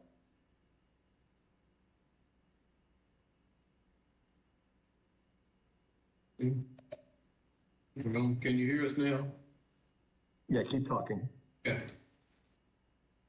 I think with Ms. Bryant, and she may be able to speak to this better than I can, but with our facilitator and with Ms. Bryant and with the staff that we have in place, having conversations and monitoring students. I mean, if these teachers, don't feel like they're delivering the same quality, because, depending on the course, obviously they're going to be tested. So they have to be tested, and we have to monitor. We'll still, they'll be given NC check-ins and our assessments just like any other students. So, I mean, there will be those safeguards in place. If we see anything that's way out of bounds, then obviously that would be a red flag, and we can pull in and have conversations with Edgenuity, or turn more of it over to our teachers that we have on campus. Okay, thank you for that response. Other questions from board members? This is Rita Hare. I have a budget question. It looks like, other than the administrator, your main cost is software at $13,200. Is that the Edgenuity cost, or if not, where is the Edgenuity cost? Yeah, that's the Edgenuity cost, and that's what it's going to cost us whether we do this or not. I mean, that's already our contract. In the contract is built in for these seats and unlimited seats. So basically, there's not an additional cost. So it's sort of a flat fee for operating this? It's not a per student? Mhm. Yes, ma'am. That, like I said, that's our contract for next year, whether we add 25 students virtually or not. And will they be doing all of the instruction? Yes. Any remote instruction will be handled that way, and it's only grades 9 through 12, only through Edgenuity. I'm just confirming. Yeah, well, we could also use NCVPS, and we do have 2 MOUs, depending on the classes, one with North Carolina Wesleyan College and one with Mount Olive University. Okay. So it could be those avenues as well. You, especially as this program grows, if you grow it as budgeted, you end up with quite a surplus. I don't know if you'll have maybe some unanticipated costs, or if you determine to personalize it more with your own in-house staff, but you might want to take a look at that, because I think the funds are there to do that. And as I think Bruce was sort of indicating, you'll be able to better gauge possibly the participation, engagement, and success of the program if more of it's managed internally within your school. Yes, I agree with you. And Ms. Bryant and I already had conversations. I mean, she would completely roll over full-time in this position. So yes, there would be some additional costs, as it grows, and being able to bring remote staff on to support those students. Right, thank you. Okay, other questions? Hearing none, well, we'll give you you have 5 minutes for a closing statement. All right, I'll keep it brief. We're excited about this. In a former life, I had started in a remote academy in another county. Families just have so many variables nowadays, that this just serves so many purposes for us that we never envisioned, and it's our goal to be able to offer that for our students and our families now.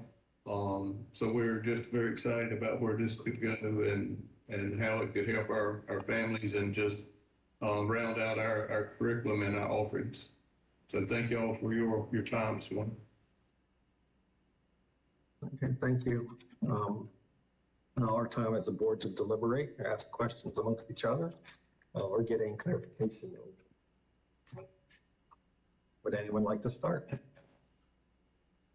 Mr. Chair, I support this school. They have done the research, and they definitely have shown the need for it to exist. So I definitely will be in favor.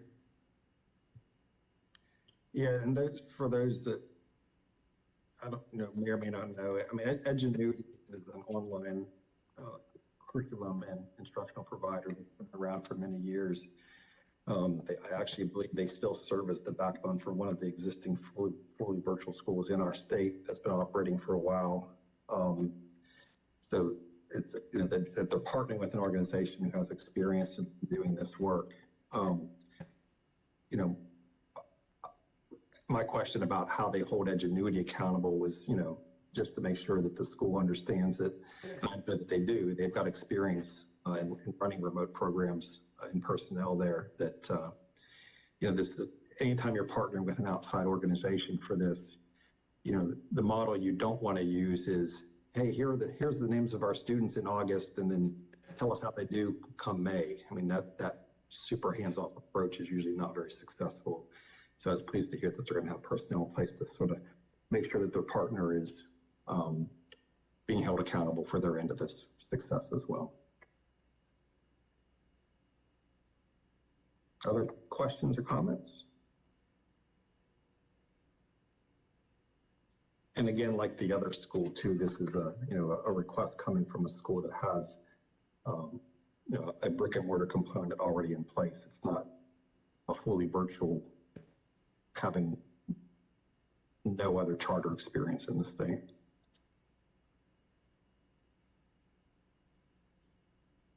Well, hearing none, would anyone like to make a motion?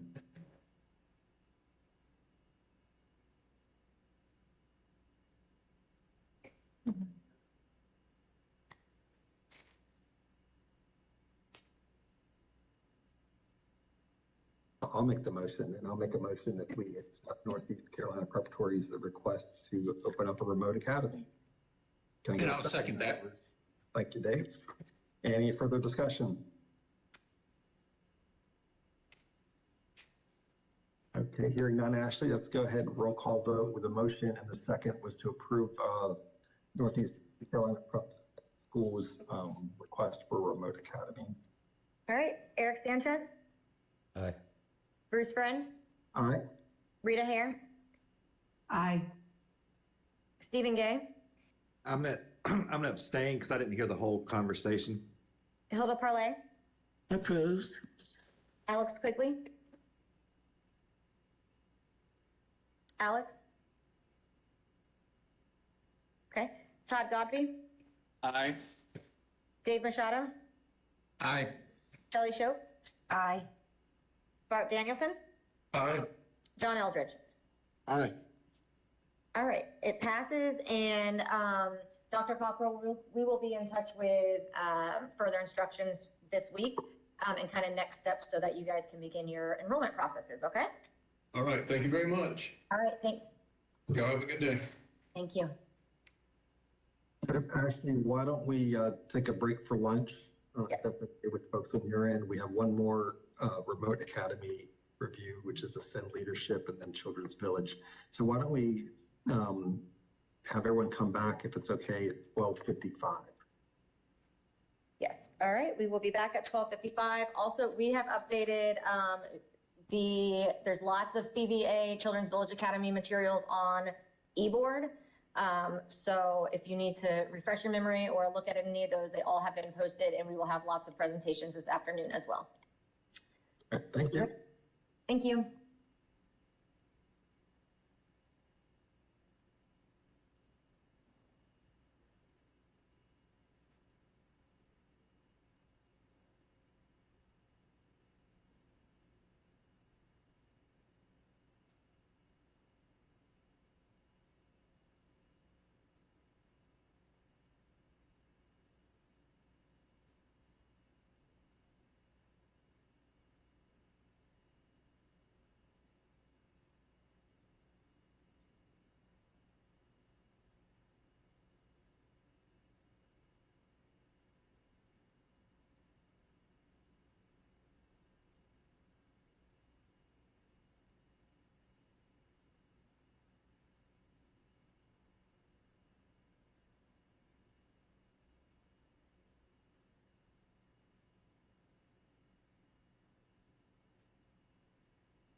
Okay, Ashley, are you back?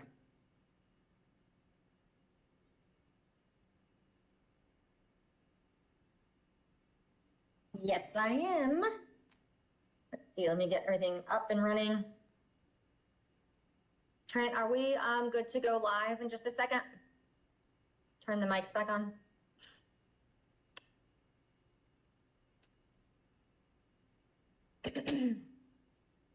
Ashley?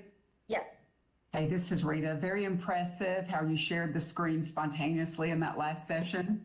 Oh, you're welcome. Go, Ashley. I never know when someone wants to do that. I'm like, oh boy, okay, let's see how this works. No, I was impressed.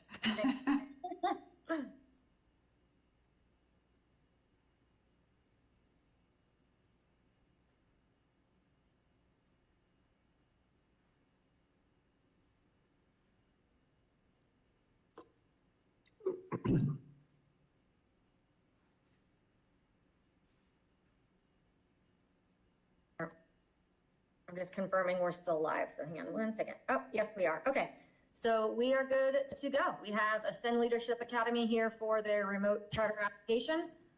And are we good to start, Chair Friend?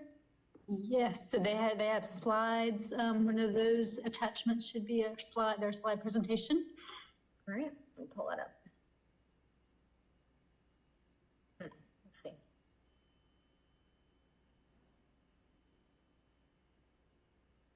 Yeah, I didn't see a slide deck. Yeah, I don't know if I see a slide deck on there. Did you have one so we can get that?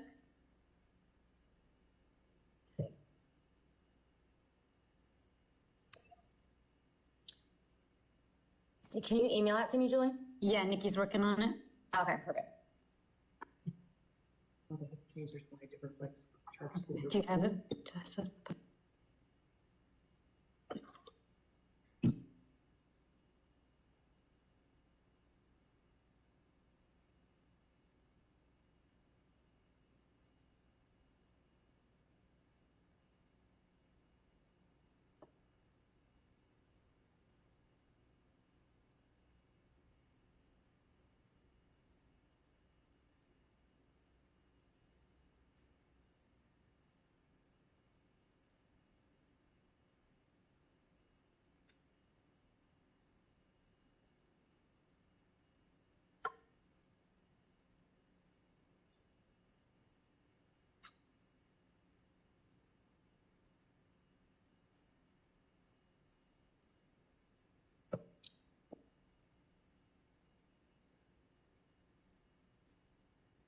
All right, can you guys see these slides? Are they up on there? Julie? Yes. Yes. All right, Ascend, you are good to go if you want to start your 10-minute opening statement. Great. Well, thank you for having us. My name is Justin Smith. I'm Managing Director here at Ascend Leadership Academy. I have quite a few of our board members either online or with me on campus here today, and we're excited about the opportunity to present our proposal for a remote academy here at ALA. I don't know who's controlling the slides, but we could scroll down or there you go, right there. Perfect, thanks. So ALA, we are here in Sanford, North Carolina. We currently service students in both Harnett and Lee counties, as well as a little bit of Moore, a little bit of Cumberland, a little bit of Chatham. You know how the charter school situation works, but a majority of our students coming from Harnett and Lee counties. We are currently a 6 through 12 school with about 600 students this year. Next year, we will increase that slightly to about 630 in-person students. We believe in digital media. We have a digital media curriculum where students learn how to do graphic design, audio video production, a little bit of programming, a little bit of the Adobe suite as well, whether that's Photoshop, Illustrator, and so on and so forth. But project-based learning is our main way that we deliver instruction, where students learn by doing, and consistently are giving unique learning experiences through the PBO curriculum. We also have our RAISE leadership curriculum that we deliver to students. And this year we've had some success. You can see there on the slide there, that's our class of 2024, who are going to graduate on May 22nd of this year. And then we were fortunate to exceed academic growth in the 22-23 school year. And we're trending towards a lot of positive things here at ALA in the district. So when we talk about our need for the remote academy, as an administration, we really felt like our program provided a good opportunity to transition to a remote learning environment as well. So with the project-based learning, with digital media, the focus of our program is really conducive for that kind of instruction, as well as our in-person program as well. So we really felt like we could transition our students, we could transition our program from the in-person brick and mortar situation to the remote academy pretty seamlessly.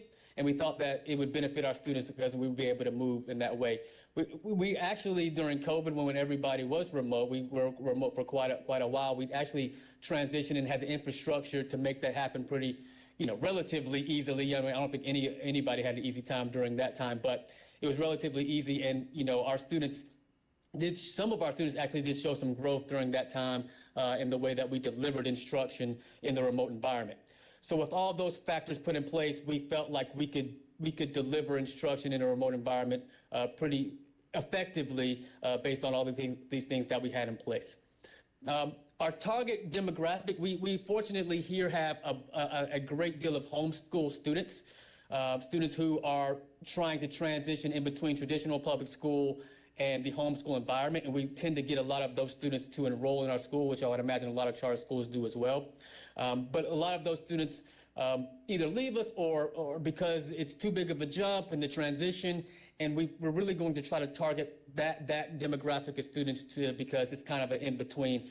They still get the access to a lot of our instruction experts and administration and curriculum, but it's not homeschool. It's kind of that in between. So we're targeting those students. We have quite a few of those students who leave our school throughout the year for that reason, because they want to go back to the homeschool. That transition was in as well. We also have we're fortunate to be have the opportunity to serve military connected students. About 49% of our student population is military connected, as we're so close to Fort Liberty here in Sanford.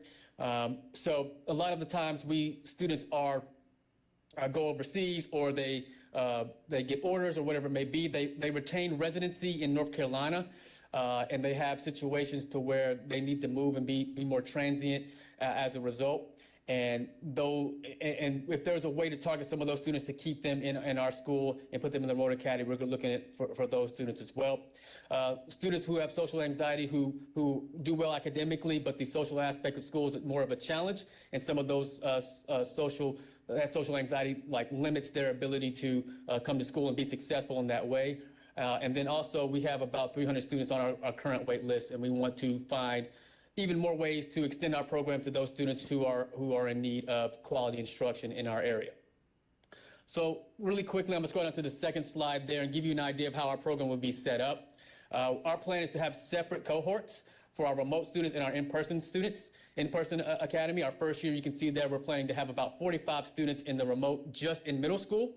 So we'll focus just on the middle school level in year one, and then add one grade level every year slowly to try to make sure we are providing a quality product and also serving the students at the capacity that is necessary, because we have a certain expectation of instruction here at ALA.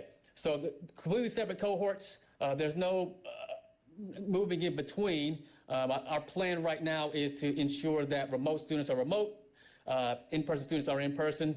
We do have a policy in place where in-person can move to remote with extenuating circumstances, and they have to apply, go through a process in order to do that. And then as far as going from remote to in-person, that is far more difficult, and they would have to go through a process similar to the general public to move into the in-person academy. So you can see our progression every year to year 5, where we would have 105 students in grades 6 through 12.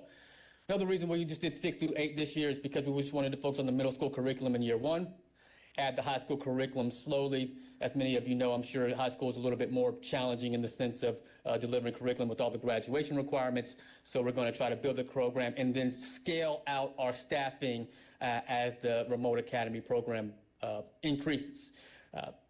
So the structure of our curriculum is based on Imagine Edgenuity, similar to the previous presentation.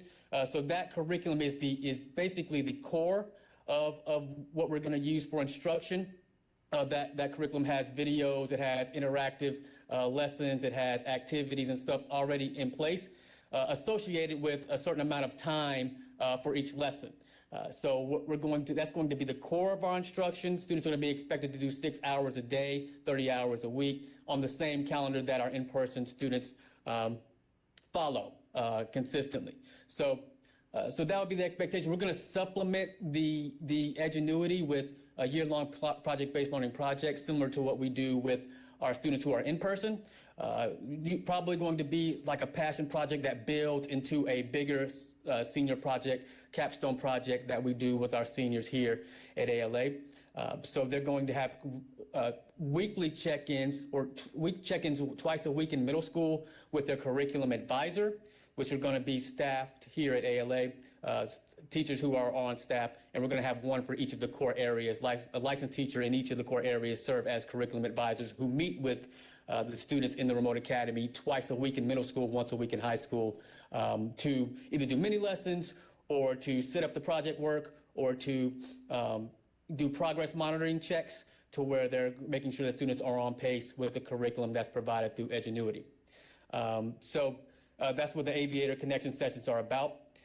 So they are consistently being touched or interacted with, even though they're learning for the most part asynchronously throughout the week. They come to these synchronous sessions via Google Meet, and they're going to check in with their curriculum advisor, who's just going to be for their grade level, and they're going to get the necessary instruction there. And then they'll have the opportunity to have office hours with a licensed, say they have a math issue. One of our curriculum advisors is going to be a math licensed teacher, and they would coordinate with that individual to get specific math help when necessary.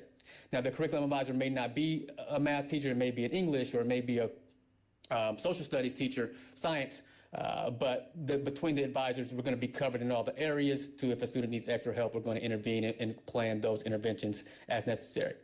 So I kind of gave you an idea of the staffing there. The curriculum advisors are going to be all of our staff that are already on campus. For example, our math teachers is also our senior math teacher here who has a limited schedule in the high school. So part of his day is going to contribute to serving math students in the remote academy. And the same is true for science. Science is likely going to be one of our curriculum specialists who is going to serve the remote academy because she does not have instructional responsibilities during the instructional day. I'll reserve that last slide for our closing statement. And I think I'm at my 10 minutes, so if there's any questions from the group, I think we can go there now.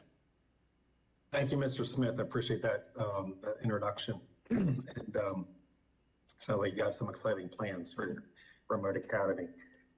So now's the time for our board to kind of ask you questions for about 15 minutes or so before you have a closing statement. So I'll start with it just to make sure I'm clear on the specific request. So this is actually going to be a fully virtual academy. These are students who would not come onto campus, but being served fully online. Is that correct? That's correct. Yeah. So they'll come on campus for certain activities, testing, benchmark assessments, things like that we won't do remotely. But they will be a separate cohort of students that would just be remote. That's correct. Okay. Will these students, do you envision that you're fully remote students? And I guess part of this question depends on where they live, right? Because I also saw that you're looking statewide, so you could theoretically enroll a student from Outer Banks to Surrey County and everywhere in between.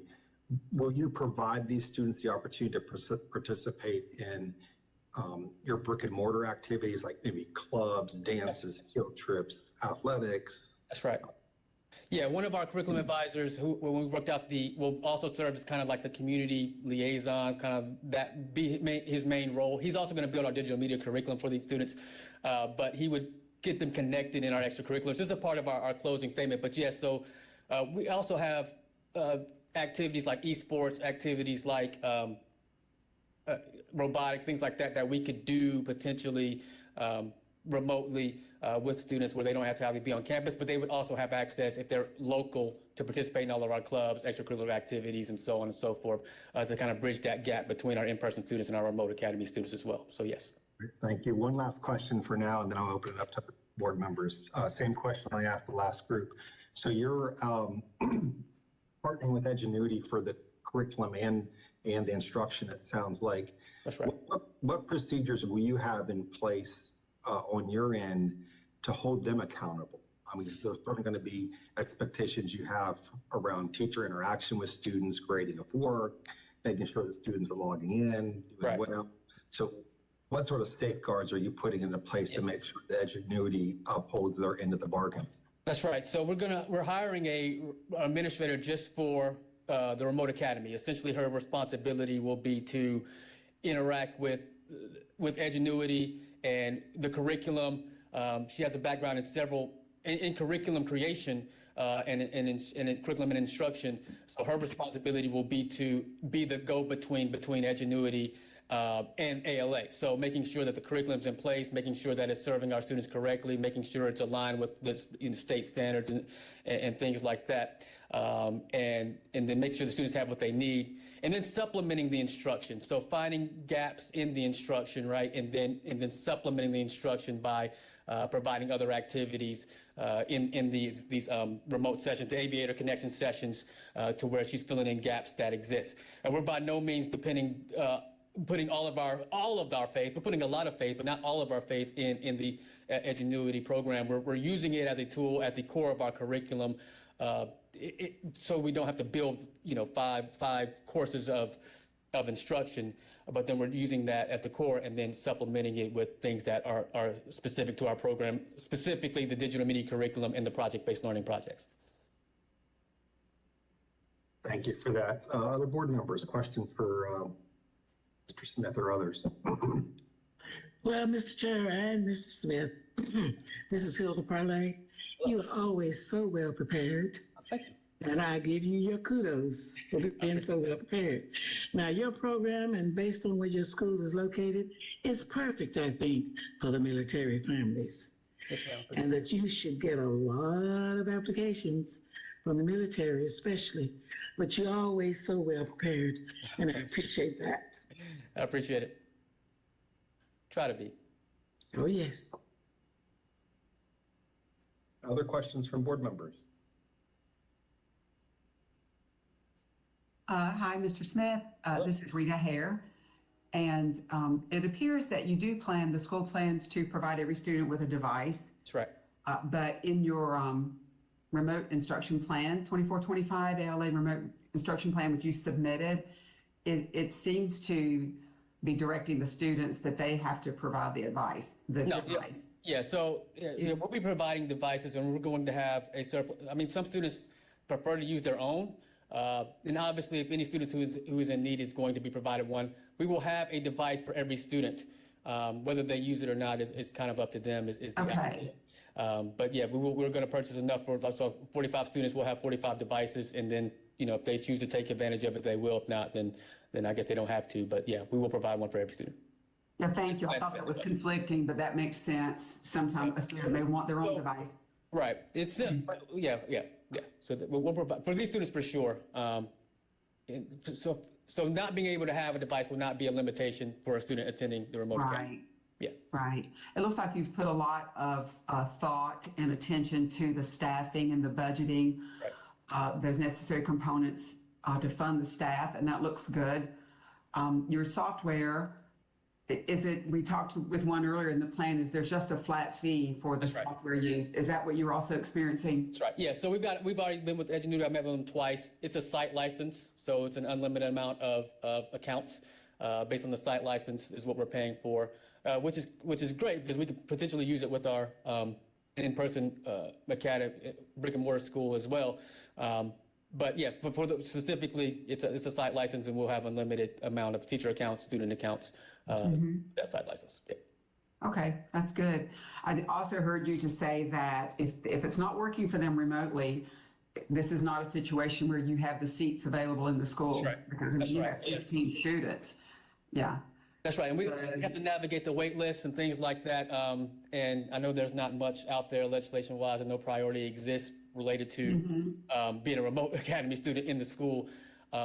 So our policy right now, and the board has discussed this to some extent at our last meeting, is that those students would, have to go through the application process with the general public in the same capacity, unless they had another kind of priority that existed.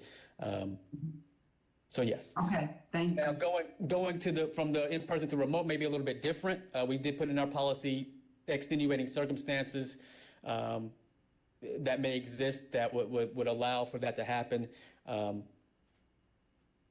Yeah, so there is the opportunity there potentially. All right, thank you. I understand. Mr. Smith, this is Mr. Friend again. You indicated that right now you just have middle school, correct? In our brick and mortar, or middle, yes. So we're 6-12 in person, and then next year our plan for remote academy, if approved, would be just middle school in year 1. So you indicated you had about 300 students on the wait list right now in your brick and mortar. Have you done any kind of, just curious, have you done any kind of surveying of those families that are on a wait list that might be interested in the virtual option? Yeah, we didn't want to be presumptuous in that sense. As soon as we get the go ahead, that's going to be my next step, to be honest with you. Probably, whenever, if that happened, when the approval took place. But yeah, I mean, I would anticipate there would be some families who would want to be a part of our school in that capacity. And we're going to do a good job of indicating the criteria and what success looks like in our remote academy. So to let them make sure that they know kind of what they're getting into, what the expectations are, what type of students would probably be more successful than others. Obviously not discriminating against any students who applied, but just being very clear about what's expected and what our plan is as far as delivering the instruction in the curriculum. Yeah, thank you for that. I'm going to say to you the same thing I said to the prior candidates. I look at your numbers, 45 in year 1, 105 in year 5. I'll be surprised if you won't be adding zeros to those numbers sooner than you think. Yeah. I mean, it's better to be cautious. We felt like better to be cautious. I mean, this ends up being about 15 per grade level. And we felt like we could get 15 and if we can serve them correctly and figure out how to scale it, then we could potentially increase it. But that's where we're starting at. And I think it's conservative, but it's something that we feel like we can accomplish and be successful with. Other questions from board members?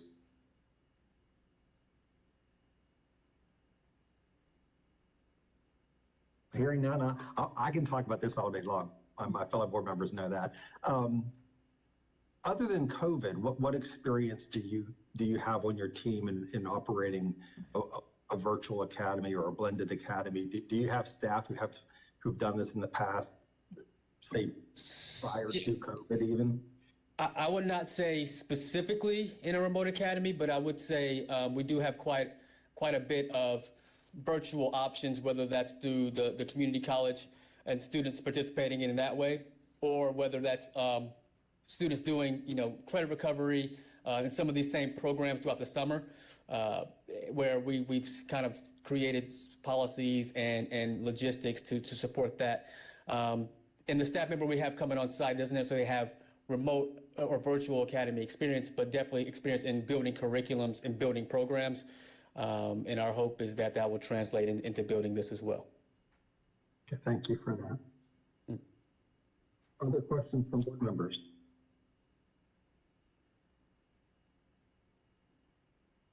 Well, hearing none, Mr. Smith, why don't you go ahead and give you have 5 minutes for a closing statement. Oh, okay. I do that, okay. Are we able to go back to the slides, or if not, then, goodness, okay. Yes. Well, sorry. There we go. Ooh, I can't see it. Hang on. There we go. All right, good. Yeah, so I wanted to anticipate some challenges, and everybody here has kind of anticipated some of those and how we're kind of set up. So the quick turnaround is obviously a challenge, and that our board has talked about trying to start in August of this year. But we've got someone in place, staff-wise, she would come on, go full ahead with it and get everything going. And I'll be working with her directly on getting that going. Our plan is to start right in June 1st, opening up the application, talking to our wait list people, and giving them the first opportunities, I guess, to apply, or, giving them information and doing some marketing in the area. Teacher training and curriculum setup, we've already got with Edgenuity, and we are got the PD sessions, in place, ready to pay for them as soon as we get approval. And we would have one set up in early summer to get all of our teachers trained in the system to make sure that we get that curriculum set up for our students in August. Progress monitoring and intervention, these Aviator Connection sessions we would have in place to where our students would be able to be connected. Our worry is that they would not be able to be connected with our school and with our ALA way, essentially. And by having these curriculum advisors in place, having them come online for an hour and a half, twice a week, trying to get them connected into our culture is what we're going to do. And that's a part of integrating them into our ALA way. We anticipate this increasing opportunities for our students who may benefit. We have quite a few students who would benefit from an alternative to traditional brick and mortar that are in our brick and mortar right now. And I anticipate quite a bit of our current students wanting to make that switch and applying to go to the remote academy. The increased ADM gives us the ability to expand our staff, so obviously the ADM would increase. We would have this other staff member like the remote academy staff. The administrator would be able to serve also primarily with the remote academy students and that community, but also in our brick and mortar school with those teachers and be a curriculum facilitator in that capacity. And then increase access to online resources. This enables us in both schools to have Imagine Edgenuity as a benefit for both cohorts of students. And then, it gives us the opportunity for students who are on our wait list to have access to our unique program, and we can expand opportunities for people who are trying to get into our school. Thank you. Thank you, Mr. Smith. So now's our time as a board to deliberate amongst each other, or if anyone would like to make a motion. Mr. Chair, this is John Eldridge. I'm willing to make the motion that we go ahead and move this plan forward for ALA. And Hilda Perley seconds. All right, we have a motion to approve the request from ALA to run a remote academy. We have a second. Any discussion? Yeah, this is Eric Sanchez. I would have made the motion or seconded it as well. I want to make sure that there's just clarity to the fact of meriting any type of expansion of any kind, including this one. This group the presentation was great, as people have said, and I really feel like they have a great plan. The last 2 years, the school has either met growth or exceeded growth, and it's in perfect position to expand its program. So kudos to them, and yeah, I'll be supporting the motion. Thank you, Eric. Any other comments? And I also like how they included the challenges. It was not all about the positives. And that they had worked on every end, A through Z, to make sure this will be a successful program. Yeah, thank you. And I want to commend them as well. Seems like they've really done a lot of thought into making sure that this is successful. I do appreciate the kind of the slow grow into it over that 5-year period. I think they'll be finding that they're going to have far more interest than that, but that would be a good problem, good challenge to have for them. So, any other comments? Yeah, this is Dave Machado. Mr. Smith, great presentation as always. Thank you very much. But I just like some clarification from the Office of Charter School. Whether they have blended model and a brick and mortar, they must still, they're limited to their ADM, correct? Unless they're not low performing, they could grow to wherever they want. But yes, is that correct? Yes. So if their like remote charter academy is not a separate, like an academy that is enrolling 80 or more and like a completely separate school charter, then, which is the case of these ones because they're already operating schools, then those numbers will be added to their ADM, and next year the 20% will be calculated based on that. That's my understanding right now. Okay, Or thank you. Yeah, or 30 or whatever it is next year. Any other questions or discussion? Okay, hearing none, Ashley, let's do a roll call vote. All right, Eric Sanchez, Aye. Bruce Friend, Aye. Rita Hare, Aye. Stephen Gay, Aye. Hilda Parlay, Approves. Alex Quigley, Bruce. Aye. Todd Godby, Dave Machado, Aye. Shelley Shope, Aye. Bart Danielson, Aye. John Eldridge. Aye. All right, that's approved, and we will get you more information out this week, Justin. Thanks, everyone. All right, thanks. All right, thank you, everybody. We're going to move on to the next part of our agenda. Ashley, I'm going to turn it back over to your team, or actually, I guess I'm turning it over to Ms. Cook.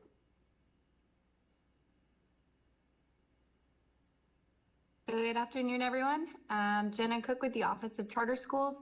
I'm going to allow the school to present first before DPI staff will make a presentation. So at this time, I will ask for Jessica Jones and her board to give their presentation.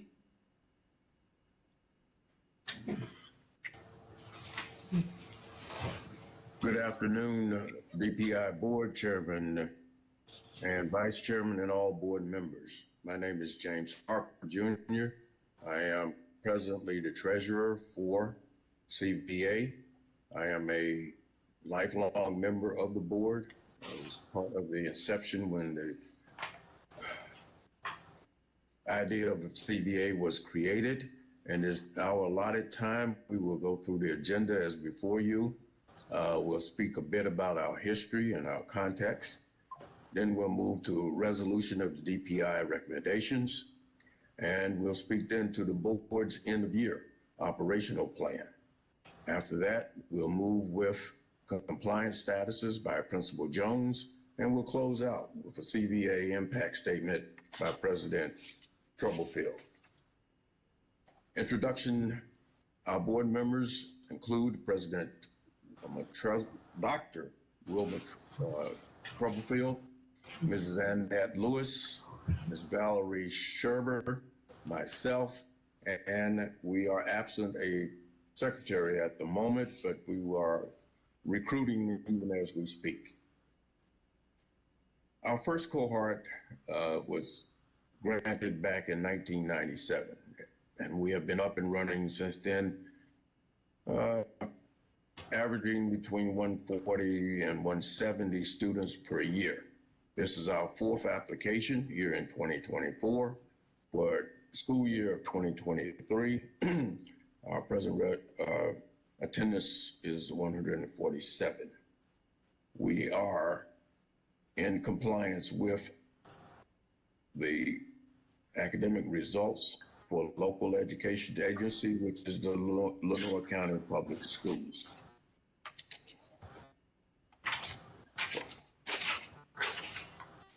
Our internal controls update. We have revised our policies and procedures as a board. We have sought and obtained expert legal consultation on the exact policies and procedures for the board. Our contractual support for FY 25-24, we are engaging in a contract with the Charter School Success Company for effective management of the school itself. Our relevant findings that were presented to us by the DPI staff are in correction mode, and many have already been corrected.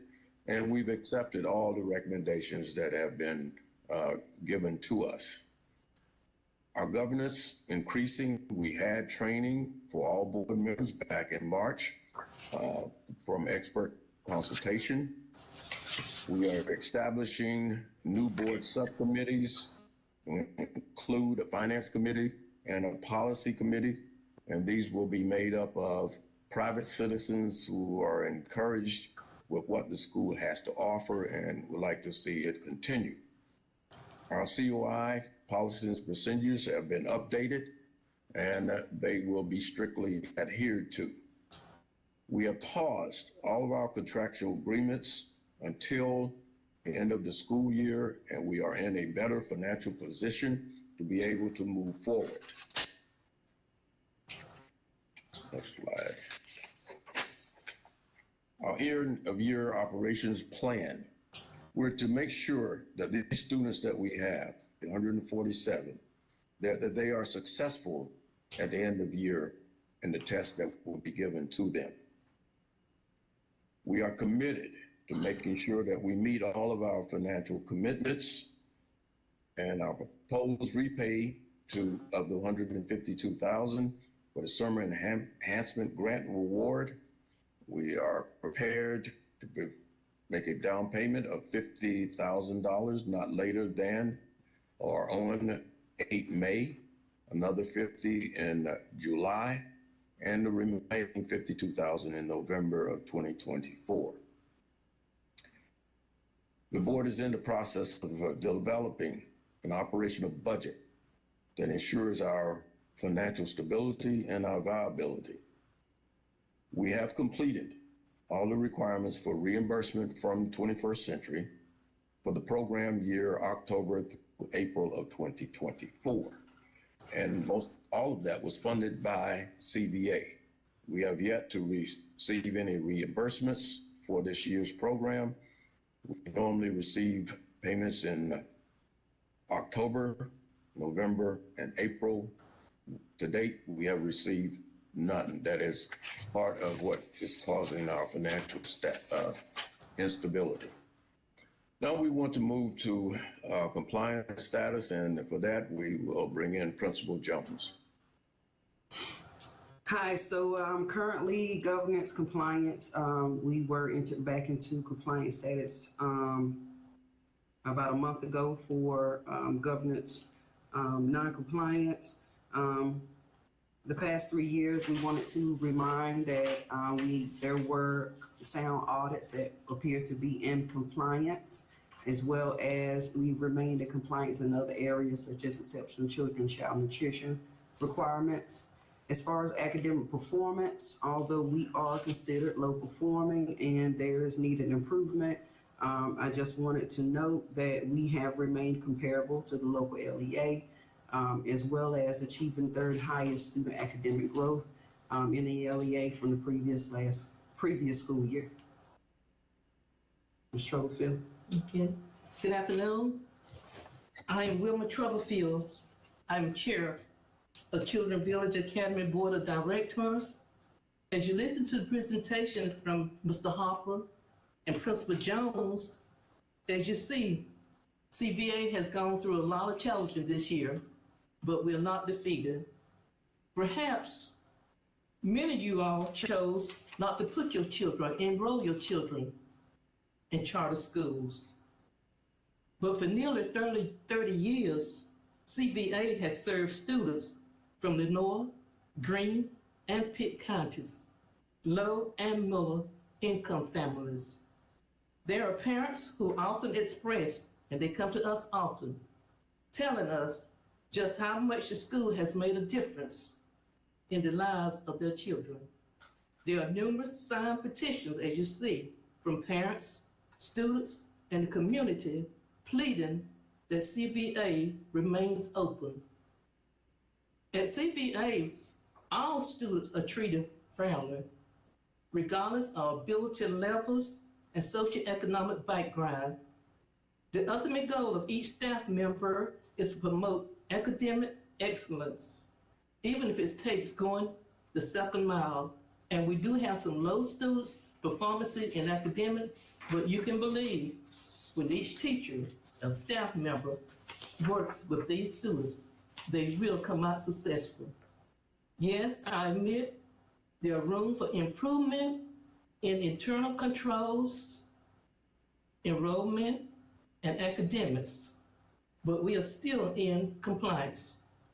And we ask that you not only renew the school charter, but do grant us the opportunity to do what you have mandated us to do.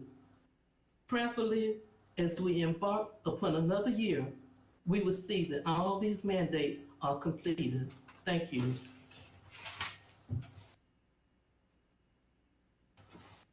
Thank you. Go ahead, Ashley. Or Jenna. This is Jenna Cook. Thank you to Children's Village Academy. So as a reminder to this board, Children's Village Academy, you are here to vote. And so just a bit of a historical context for this renewal. In November of 2023, the Office of Charter Schools placed Children's Village Academy at a 3-year renewal term due to being currently identified as a continually low performing school. And then in January of 2024, the school was changed to a non-renewal placement due to material violations of the condition, standards, or procedures set forth in the charter and failure to meet generally accepted standards of fiscal management. So the OCS has still remained that, or has still placed CVA at a non-renewal. As a reminder, Children's Village Academy is a K-8 school in Lenoir County. Their last renewal was in 2017. They did receive a 7-year renewal at that time. CVA has been comparable to their local LEA the last 2 years, and they have also met growth the last 2 years, but they have been on the continually low performing list for the last 3 years. And then also were not comparable in the 18-19 school year. As far as compliance goes, I've tried to chronologically order the compliance issues that the Office of Charter Schools has been made aware of. And then I'm going to turn it over to Federal Programs and School Business to elaborate on those compliance issues. In October of 2023, OCS was made aware that both federal programs and school business had requested more information from the school concerning compliance. Then in December of 2023, federal programs presented their findings with the 21st Century Grant Program at CBA to the review board. Also in December of 2023, school business presented findings from their investigation for 2 reports, one report that was given to the Office of the State Auditor, and then another report that was, or allegations that were given directly to DPI. Additionally, in December of 2023, CBA was placed on governance noncompliance cautionary status because of failed requests for historical board minutes from the Office of Charter Schools. In February of 2024, federal programs issued 2 letters with unresolved findings for their findings that they presented with you all in December. And total question costs were $162,000. And then you will see in the documentation that amount was later settled to repay $152,000. In March of 2024, CBA was removed from governance noncompliance by the Office of Charter Schools in relation to the concerns with historical board meeting minutes. And then in April of 2024, DPI was made aware of additional allegations concerning CBA, and subsequently both federal programs and school business conducted site visits since the last review board meeting and had additional findings during those site visits. Lastly, just presenting this additional data that has been presented to you all on their academic performance. So they performed at a D in the 2023 school year, a D in the 2020 school year, and an F in 2019. And then you can see their enrollment information along with their student subgroup performance. So at this time, I would invite, I believe Susan Bridgman from Federal Programs is here, along with a few others from her team, to present to you all on the Federal Programs finding. Good afternoon. Jenna, can y'all hear me? Yep, I can hear you. Okay.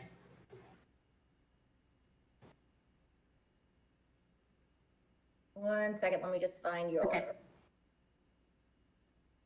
Which one is, nope.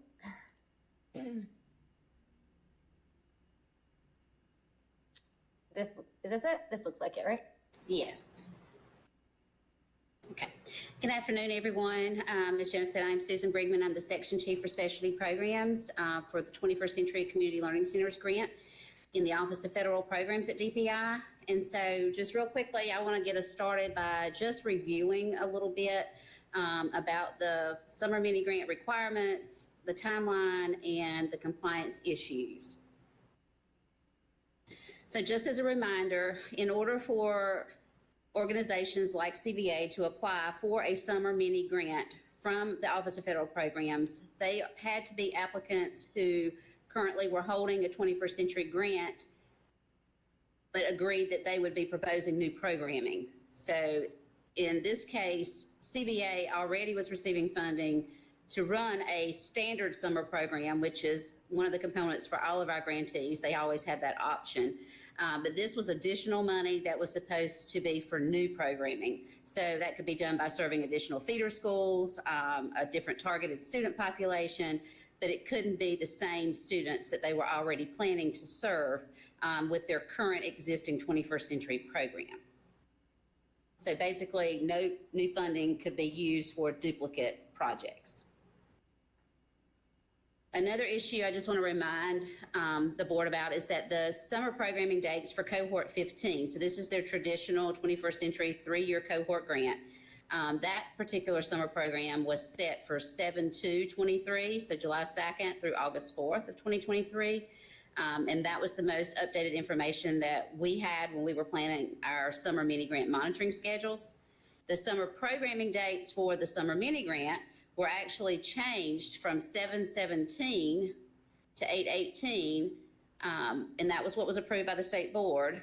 It was changed to 6/26/23 to 7/28/23, and as of 5/23/24, there was not an amendment or approval for them to do such. And so just as a reminder, 21st Century grantees, if they are proposing to make changes, and that includes things like changes in your dates of your programming, any changes in your grant details, any changes that you are making to your program, it has to be approved. And there were no amendments completed nor approved. And so the date for our program monitoring for Summer Mini, we had to change that from 8/3 to 7/27 due to the unauthorized change in the program dates for Summer Mini. So just as another reminder, for compliance issues for Summer Mini Grant, on the day of the visit, which was 7/27/23, there was not sufficient documentation for them to show us compliance in several areas. And so the two monitors that were on site at that time did set up a Google Drive with a deadline of 7/31 for them to upload additional documentation to establish program compliance. But what I want to remind everybody about is that this is typically not what we want to have to do. They are instructed that when we come on site, anything that is needed to establish compliance should be readily available for the monitors to review while they are there. And so this was really just a courtesy to give them an opportunity to provide us with some additional documentation to see if we could establish any further compliance. And so at this time, I'm going to ask Wendy Buck, who is the program administrator for CVA, to just kind of refresh everybody's memories on the findings that she noted during her monitoring. So Wendy, I'm going to turn it over to you for a few minutes. Thank you, Susan. Yes, as Susan said, I am Wendy Buck. I am the program administrator for the Northeast and Southeast regions of the state of North Carolina for 21st Century. Just a quick reminder, there were several findings that were found during the summer mini grant compliance monitoring. The first picture you see there is concerning the attendance policies and procedures. They were from strand 1.2 and 1.3 and concerned the attendance with the sign-in and sign-out sheets for students, because we had found some discrepancies as we were looking at other documentation. And the bottom picture you see there, some other findings. We were able to resolve the findings for 2.3 and 3.3. However, the other finding for 3.1, there was some non-compliance with background checks that were not able to be resolved. On this slide, you'll see this is an October 25th email that was sent to Dr. Grady. You'll see here some information about, we've been going back and forth through emails. You'll see the different colors here. Those were actually different dates that information was sent to me concerning the programmatic findings from our July visit. And this email, like I said, was on October 25th. Basically, the Children's Village Academy has been unable to substantiate through sign-in, sign-out sheets for students that the cohort 15 summer program was run separately from the FY23 summer mini grant program. They were also unable to resolve the background check finding with background checks that were run prior to employees working with students, or they were outdated according to grant compliance. So they were unable to resolve that as well. And this next slide is just a summary, basically, of what I just spoke with you about, being unable to resolve some of those findings and the different dates that we received additional documentation. So we, monitored in July, and as of 10/25, we were still working with documentation here.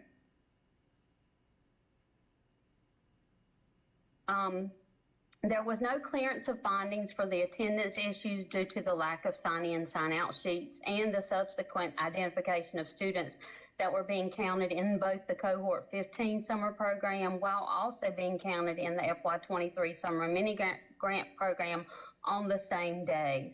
Just a note, you'll see this is an email that was sent to Dr. Grady, and just to note that she was utilizing 3 different email addresses to communicate at various times through this. And the background check compliance issue could not be resolved due to the checks being completed after some staff members were already employed and serving students when those were conducted. Just a summary here, 4 of the 5 people interviewed during the summer mini grant monitoring were out of compliance with their background checks.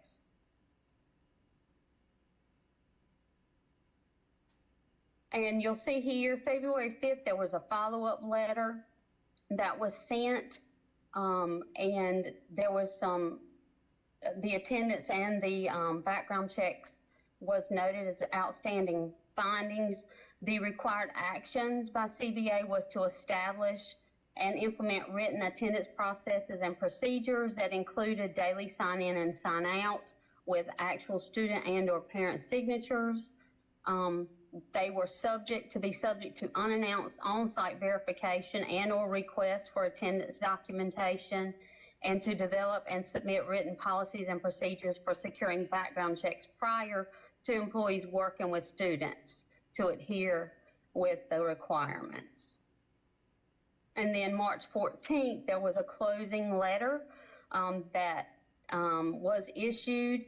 What had happened after the February 5th letter, there was a response required that should have been completed by February 16th on 2024. The February 5th letter was addressed to Dr. Grady as she was still listed as a program administrator or program director, for that program. As of 2/19, a follow-up email was sent by myself to Dr. Grady, Melba Lovick, and Jessica Jones concerning having no response to the February 5th letter and requesting a response by the close of business. At 4:53 that day on February 19th, Dr. Grady did send a response with attached attendance and background policies, and shortly thereafter, Principal Jessica Jones sent an email at 5:03 stating that Dr. Grady's response was a draft and that a final response would be sent ASAP once the team had a chance to finalize it. The closeout letter on March 14th, issued by NCDPI, stated that the program findings had been addressed but not resolved from July 27th monitoring. However, there were fiscal findings that remained unresolved from the FY23 summer mini grant. As one of the requirements from the February 5th letter, we did do an unannounced visit on April the 9th to the after-school 21st century program. And according to that attendance data that was entered for the month of January, 133 K-5 and 67 6th through 8th grade students were attending the program, most of which were coming daily, but there were some students who had only attended a few hours. On April the 9th, we were on campus and observed 62 K-5 students and 26 6th through 8th grade students in attendance. Additionally, the 62 K-5 students, only 41 of those remained the entire time. Others were picked up at various times between 4 and 5. So this left only about 67 students who attended for the entirety of the program. So also we reviewed 21 DC and what was recorded for the April 9th attendance, and that disclosed 112 students were recorded for attendance in the 21st century program for April 9th, which is not accurate from the observation. Some additional issues that were noted, also just looking at things, the schedule shows that the after-school program starts at 3 p.m. and ends at 5:30 p.m. each day, Monday through Friday, and the programs are required to operate a minimum of 12 hours a week for 21st century. So on paper, it appears the program is operating 12 and a half hours per week. However, there are issues. The regular school day students are not released to go to the after-school program until about 3:30, and programming did not start until 3:45. And then we went to the other campus, to the middle school campus, and then I returned back to the elementary campus, and students were loading buses at 5:23 to go home. And I'm going to turn it back over to Susan to add some things here. Okay, thank you, Wendy. So on the next screen, I just want to break down a little bit of the information about the attendance and what that means for 21st century. So based on the State Board of Education approved application, CVA's enrollment target was 200 students to be served in the after school. And so all of this is really tied to funding. And so in order to get your second installment of funds, they would have had to have 100 students enrolled, and they would have had to have attended 45 hours or more. And in order to get third installment, you have to have 150 students at 90 hours or more. And it's important to note that in FY23, CVA did not qualify for third installment based on these metrics.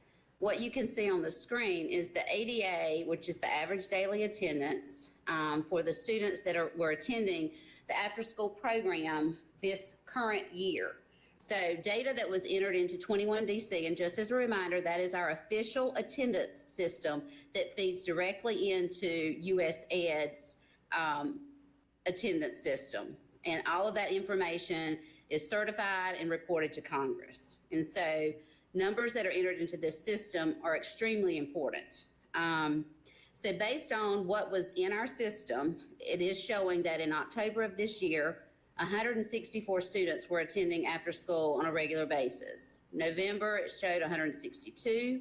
In December, it showed 153. January, 157. In February, 139. Then you see a little more of a drop in March and April.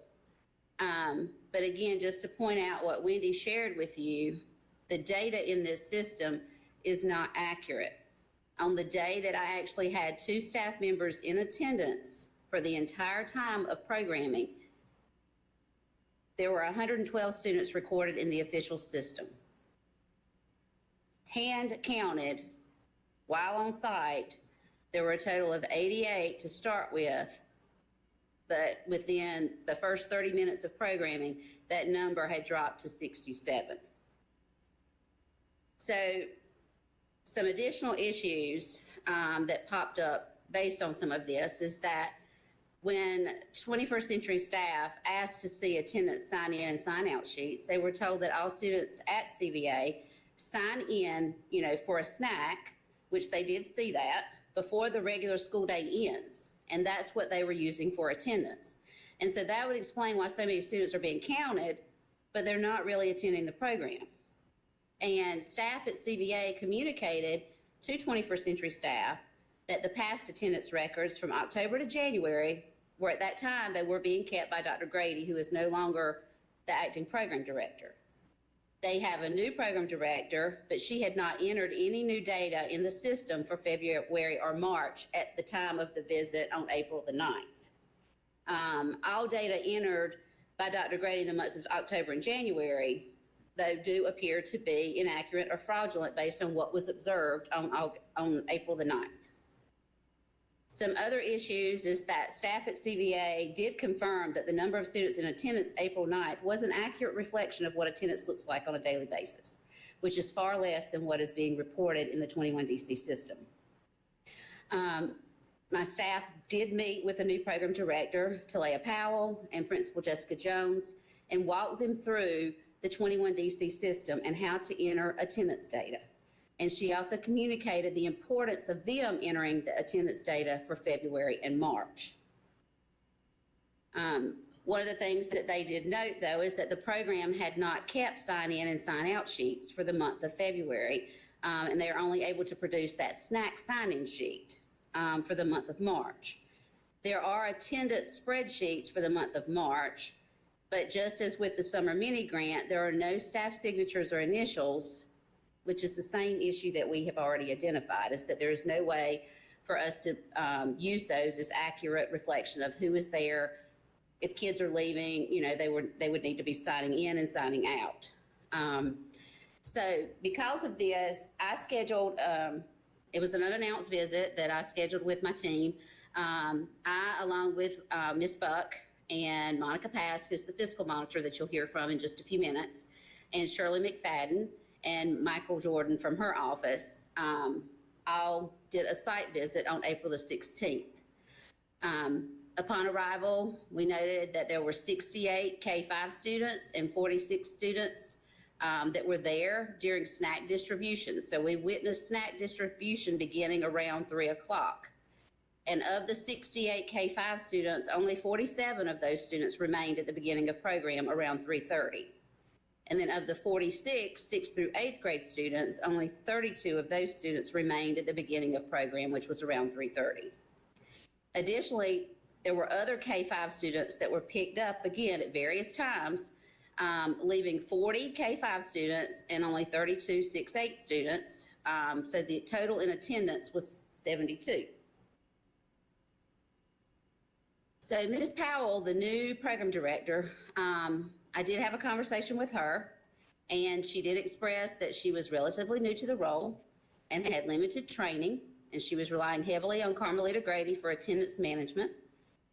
She confirmed that attendance that was entered into 21 DC was not completed by her, and that she did not know the information had been added as of 4/15 by Carmelita Grady, who is supposedly no longer employed with the program. But we were able to later confirm with Principal Jessica Jones that she had asked Dr. Grady to enter February and March, since they were under a time crunch to get the information entered, and she really didn't think it would be a problem. But during the last visit to CVA, I just want to remind everyone that my program administrator, Wendy Buck, walked Ms. Jones and Ms. Powell through 21 DC and instructed them on how to enter the attendance. So I did use that as an opportunity to remind Ms. Jones that Ms. Buck was a support and that she was there to provide assistance to her and Ms. Powell, and that she would be open to coming and working with them to get their attendance data in. I also expressed to her that a non-21st Century staff member should not have access to the student's personal data any longer. But I think what was the most alarming to me are the numbers that are entered into the system. They're much higher than the number of students observed on sites, not just one time, but during 2 visits on 2 separate dates. We also used the opportunity while we were there to discuss with Principal Jones that CVA's charter schedule in Power School indicates an academic day ending at 3:30, when the school day actually ends around 2:50 to 3, and that's when the distribution of snacks starts happening. So I explained that according to 21st Century application, the after-school program times are 3 to 5:30, Monday through Friday, and that after school cannot be part of the regular instructional day. I also did address the snack issue, in which all students are signing for a snack, and many of them leave the school and do not even attend after school. And so using that as your form of attendance is not accurate, but the numbers even that are signing for snack are still way less than what has been entered into the system. And so those were some of the major concerns on the programmatic side, which it is tied to funding because the attendance is the key piece to being able to receive your installments. But at this time, I'm going to go ahead and turn it over to Monica Pask, who is the fiscal monitor assigned to CVA for the summer mini grant. And she's going to provide you with some updates on where we are with the fiscal findings. Good afternoon, everyone. So in addition to the programmatic review, we also conducted a fiscal review of the summer mini grant. And the fiscal review began in mid-September and initially included a review of July 2023 expenditures only. We did send a series of follow-up letters, which one requested additional documentation in support of the allocability of the expenditures to the 21st Century Summer Mini Grant versus their cohort 15 21st Century Grant or their charter school academy. We also requested primary source documentation in support of 3 specific invoices, which had strong red flag indicators of fraud. And finally, we expanded the scope of the review to include August and September expenditures to capture the entire summer mini grant. We issued our first findings with question cost letter on December 1st, which indicated question costs in the amount of just over $287,000. However, after receiving additional documentation, we issued a final follow-up letter on February 5th, which indicated question costs of $162,597.91. And the next slide provides a breakdown of the $162,597 in question costs, which while also showing that we did allow $136,402 in expenditures for the 5-week summer program. So this breakdown on the screen here, it shows in 2 sections. The top section is staff wages and salaries, followed by a section for contracted services, supplies, and materials in the middle section, which this is where the majority of the question costs were found, including over $90,000 for using the summer mini grant funds to supplant their charter school operations. And it also included $16,000 for the invoices that had a conflict of interest and red flag fraud concerns, $10,000 for unapproved contracts, and $6,000 for just strictly unallowable costs, including construction, late fees, and personal hygiene items.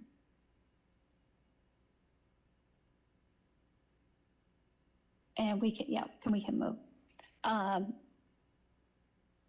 So in the February 5th, the final follow-up, in addition to the question costs that I just went over, there were additional findings included in that final follow-up letter, including failure to establish and maintain effective control over the federal board.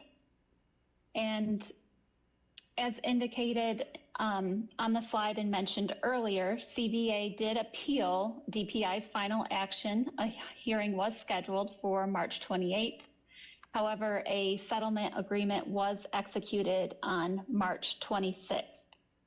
And in this settlement agreement, it was approved for CVA to pay $152,050 of the $162,597 while stating that DPI still contends that it properly determined that CVA owed the entire amount. And the due date for the $152,000 is this Wednesday, May 8th. And despite what was indicated in the introduction today, I do not believe a repayment schedule has been agreed to outside of the original period of 30 business days. We can, on this screen here, one of the initial findings going back to October was that CVA had significant internal control deficiencies. And each of the 7 bullets listed on this slide was a deficiency that was identified and included in our presentation, our initial presentation to the Charter School Review Board back in December 2023. And since the board meeting in April, DPI did request supporting documentation from their January, February, March expenditures to test CVA's updated policies and procedures. And while some improvements have been made to their internal controls, which are noted here in green, there are still significant deficiencies which are noted on this slide in red. For example, there were concerns about the fiscal officer's ability to determine allowability and allocability to the 21st Century Program. And again, just in the recent review of January through March, there were wages of 2 employees that were found to be unallocable to 21st Community Century Learning Centers. And when asked about it, CVA indicated that it was an error.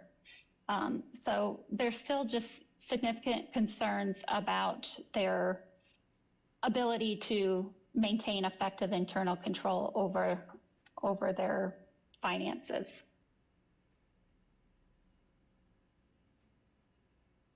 On the last slide, this is just a historical perspective. It goes back to fiscal year 17 up until this fiscal year 24, which you'll notice that $299,000 in the final column for fiscal year 24. That does represent the summer mini grant, and that 162,000, almost 600, was in question costs, which is 50% of the amount that was awarded. And that going back to even fiscal year 20, they have had a history of significant question costs.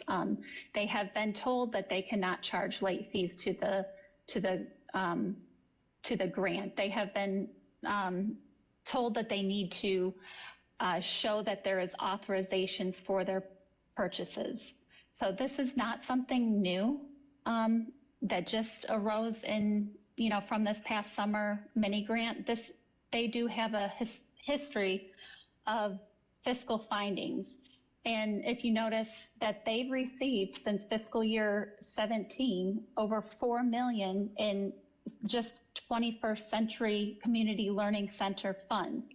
And from what we've reviewed, we've only reviewed a select amount of that amount, but 44% of what has been reviewed has been considered question costs. So it is concerning that they have not made changes that have corrected this. And I will turn it back over to Susan. All right, thank you, Monica. And so just to reiterate what Monica has said, there has been concerns over the past several years, especially since I have been the section chief over this program. And I do think it is important to note that we only reviewed $618,520 of that $4.6 million. I don't have the staff or the manpower to review every single transaction, but it is alarming that of the 618,000, 44% of it was deemed as question cost. And this is continuing to be the case because the 152,000 that is still in question for just the summer mini grant, that's about 50% of what their total allotment was, because it was $299,000. So we do still have significant concerns about their ability to manage the financials. But I also still have that concern of documentation not being kept accurately and things that could be considered fraudulent. And anything that is submitted to the U.S. Department of Education, we're certifying that that data is accurate to the best of our ability. And when we know that things are not being entered in correctly, we have to address that. And I know Monica did mention to you all that, to her knowledge, the settlement agreement that we entered into is still in effect. I will say that CVA's attorney did reach out to DPI to request to make modifications to that settlement agreement, because the settlement agreement, we gave them 30 business days, and typically we give 10 for any repayments. And so that settlement agreement has not been changed, and DPI is expecting full repayment May 8th.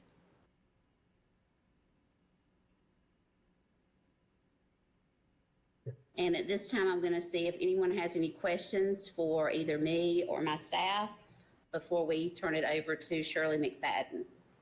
Yeah, thank you, Ms. Brigman. This is Care Friend from CSRB. A lot to unpack here, and thank you for the amount of time you and your team have put into this. I do have a question. I think you just answered it. So the May 8th, you were expecting the full payment of $152,000 to be paid by Wednesday of this week. Is that correct? Yes, sir, that is correct. And that is why they have not had access to 21st Century funds. But I do want to reiterate that Monica has already reviewed some of those items that they are potentially keying to 21st Century, and there are already discrepancies. So there would be question cost identified even if they had received any payments from us right now at this point. Okay, and so am I understanding correctly too? So when the school spoke to start today's deliberations, they outlined a payment schedule of $50,000 in May, $50,000 in July, $52,000 in November. Am I correct in an understanding that that's the first time, about an hour ago or 45 minutes ago, that's the first time that you've heard of that, such a payment schedule? No, sir. We've heard of the payment schedule. Their attorney reached out to us on Thursday of last week and asked if we would consider that. And in consultation with DPI Legal and our senior director, Alex Charles, we agreed that this has been going on since back in the summer, and there's been ample opportunity to get this corrected. And so at that point, we declined to change anything in the settlement agreement. Okay, and you notified them of that? Yes. Okay. Last question, and I'll open up to other CSRB board members. Have you been given any information or reasoning from the school as to why there is the discrepancy in student headcount that you observed, your staff observed on 2 different occasions? The only explanation that was given is that the new program director said she's not the one entering the information. They said they are using the SNAC sign-in and sign-out sheets as sign-in and sign-out sheets, which is not a process that should be utilized because those students are not staying for after school, not all of them. But no, they don't understand how the numbers are as different as they are because no one that was available at that time, like Dr. Grady is the person that has entered all of this information into the system, and she is no longer the program director. So that's why we were a little confused as well. But then Ms. Jones did explain that because they felt like they were under a time crunch to get numbers in, they allowed Dr. Grady to continue to enter in this information on their behalf. Okay, thank you for that. CSRB board members, other questions that you may have for these federal programs, those pregnant federal programs?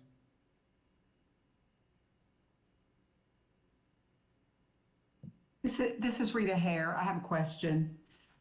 The slide that says the target for their, I think it's the summer mini grant program. You can correct me if I'm confusing the items. It has a target of 200 students. So with a school with the enrollment of, was it 151? How is it they're approved to participate in a program with a target of 200? Because they also have other feeder schools in the area.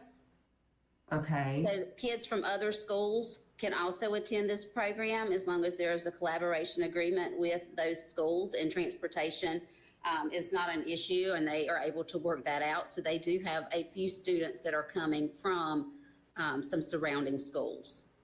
And so you confirmed that other schools are participating? Yes, we were able to confirm that I think there were 3 additional schools, but a total of, it was a handful of students from each of those 3 schools. So maybe 12 to 15. So there was a potential for 200, but it didn't happen. Okay. Yeah, there's a potential for 200 in a county as large as where they are serving. But the students are just not there. Right.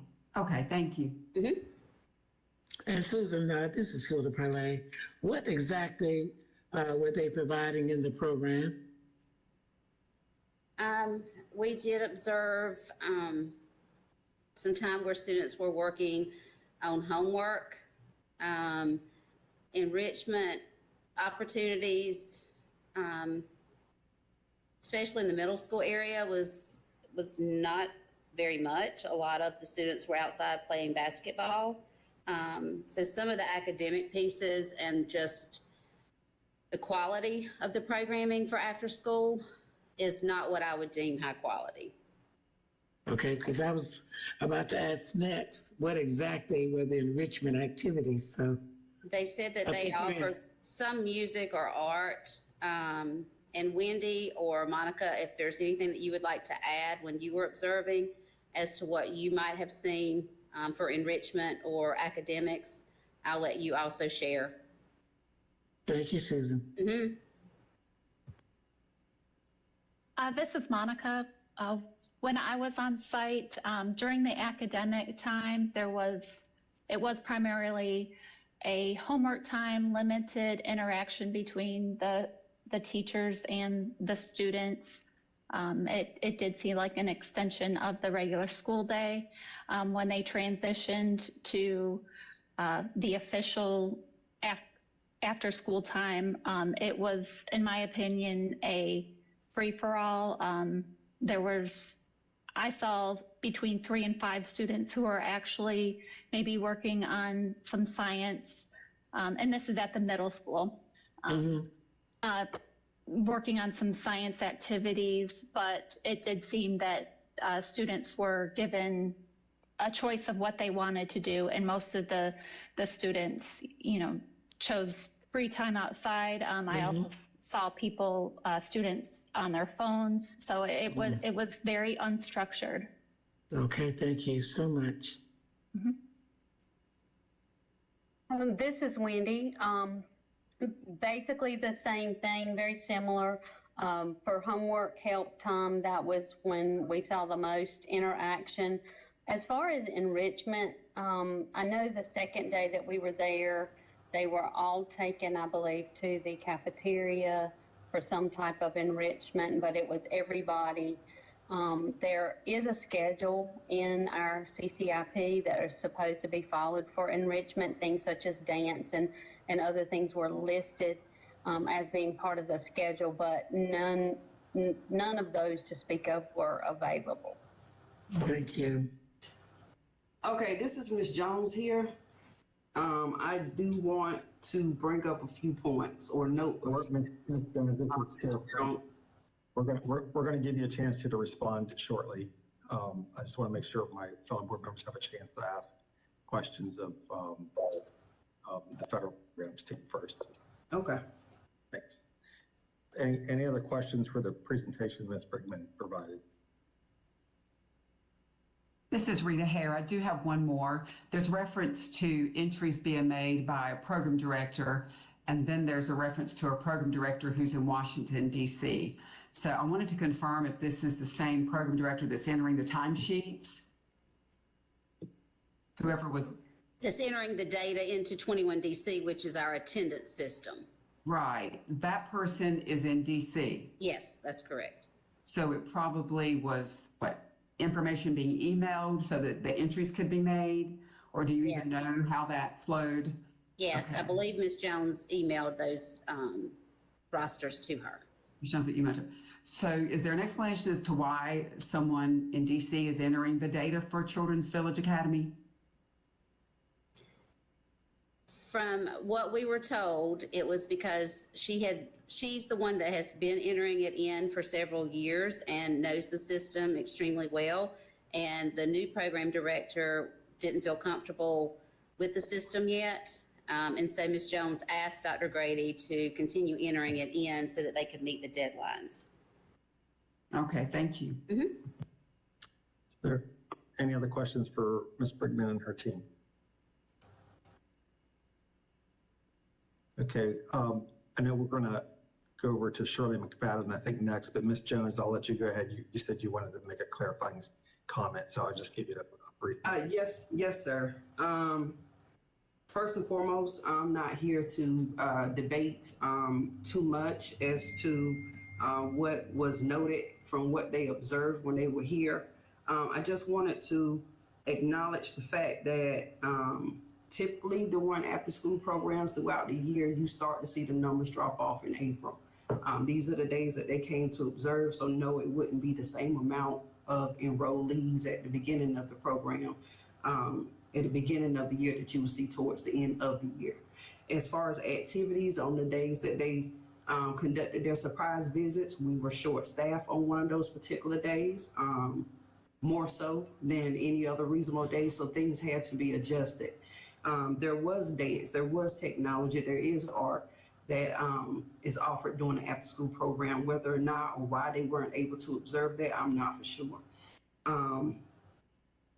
But also in those last few weeks of after school, I had made the decision to use that time roughly dedicated to remediation, considering the situation of not knowing what renewal looks like or the opportunity for summer school, but to try to get some extra time in for remediation for students to be prepared for upcoming intergrade assessments. So it was modified, and that was a choice that I made to modify the program. With the understanding, I want it also to be noticed that throughout this school year and throughout this process with the whole thing with 21st Century and the things that we've learned that we're not in compliance with 21st Century, it's been a real big challenge trying to step into the gap from the previous program director, from me trying to step into the gap and manage everything else. As far as operations, we do have a new program director. She came in later on after the fact, possibly maybe just a week or two prior to these surprise visits.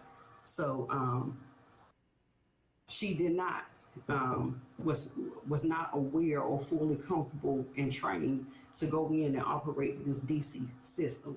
Me as principal, who had never been in and going in and put this information in the system, I'm not confident or able to go in and just key in this system without some extensive training. It was mentioned in the PowerPoint as well that during the first visit, April 9th, with 21st Century, that they sat down with us and gave us a walkthrough with the website and showed us how to key into attendance. And that's not entirely true. They did show us what the website looked like, me and the program director, and all of the complexities of putting in the information for the system. But that day was not a training scenario for us. I did make that, I felt as though it was necessary because I believe we only had a week and a couple of days to try and get our remaining attendance in there from 21st Century. And again, I've never been placed in a role as the program director. So it just seemed more feasible to me, with us being behind by a couple of months, to allow the former program director to continue to put in the attendance we were on a short time crunch. That might not have been the best decision in hindsight, but that's what I felt was necessary at the time. And again, it was noted, Ms. Briggs, or Ms. Pass, I believe Ms. Susan Briggs did say that at that time she did make me aware that someone who was not employed at the school or by the school was supposed to be going into the system.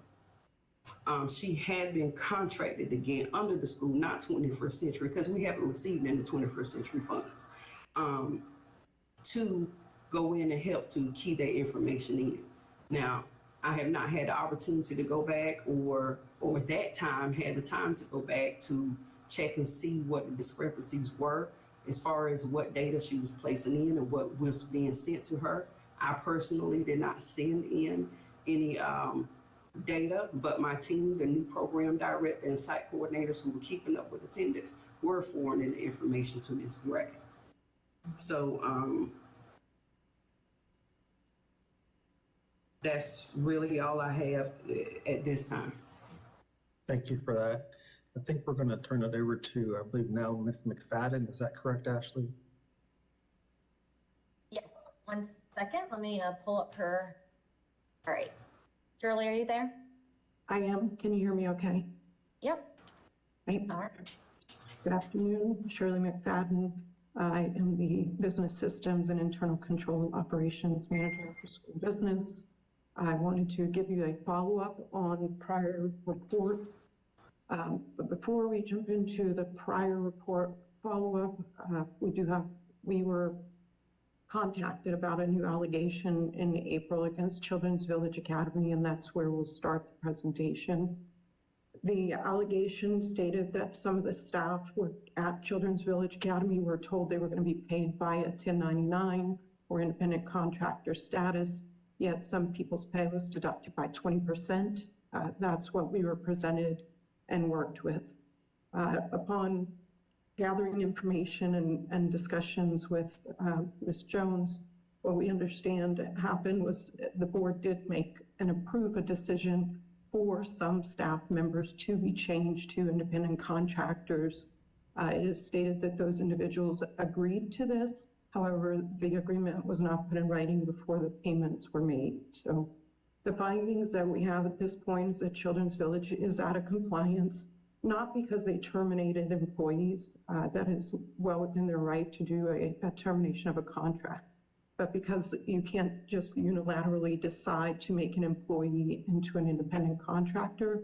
There are laws that have to be followed with regards to protecting individuals' rights. So in this case, FMLA, FLSA, and IRS regulations all provide guidance on how to treat an individual with regards to an employment status. So for those 13 individuals, we do believe they're out of compliance.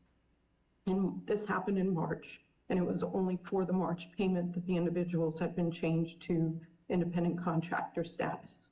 We did confirm that the 20% reduction did take place, and the explanation provided was that there would be a reduction in services requested or needed from these individuals. There was, it seemed the board received some concerns and some complaints about the 20% reduction, and a decision was made by the board to revert that decision. So everybody was made whole to 100% of their salary for that month. And they have since reverted their decision to make them all back into employees.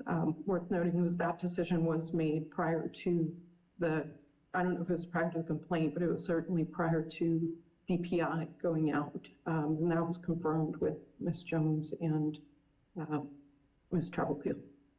So at this point in time, our recommendation, just before we jump to that next slide, I do want to say our recommendation is going to be that and the board is aware that they need to actually go back and figure out what the non-compliance resulted in.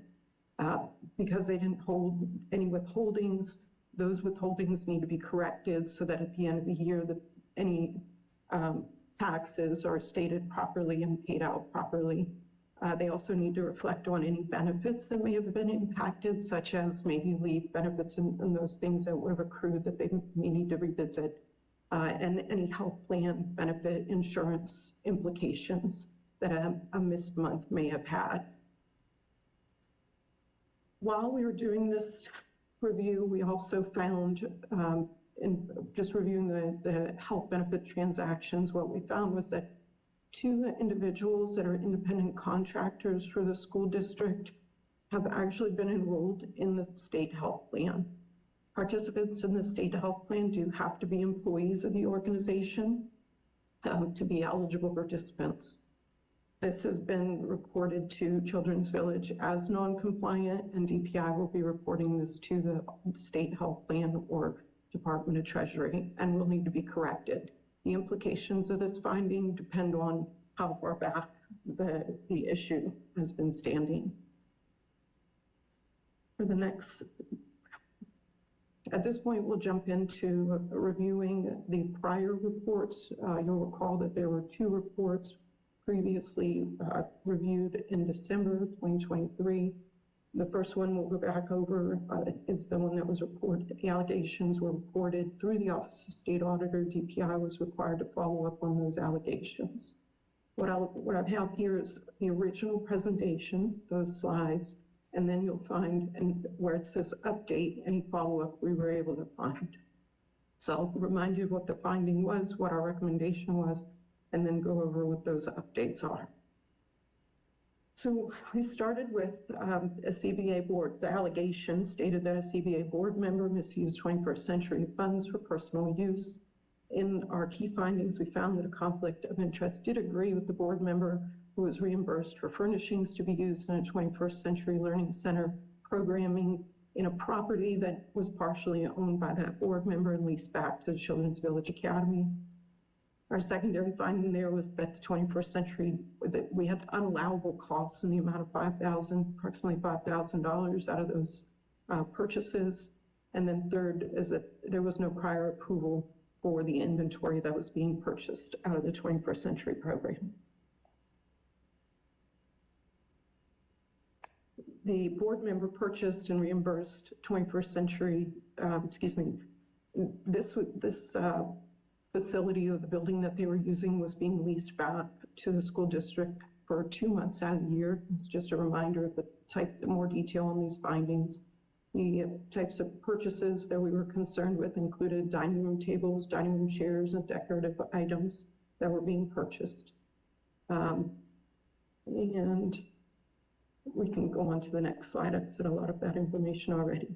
We recommended at the time at the board to actually go back and revisit their conflict of interest policies to make sure it addressed decisions that impact not just the obvious conflicts of interest, but things that would impact purchases and property. So once we did receive the updated policies and procedures, these are in draft form. They have not yet been approved, but I was advised that the intention was that the board would be approving those draft policies as soon as next week.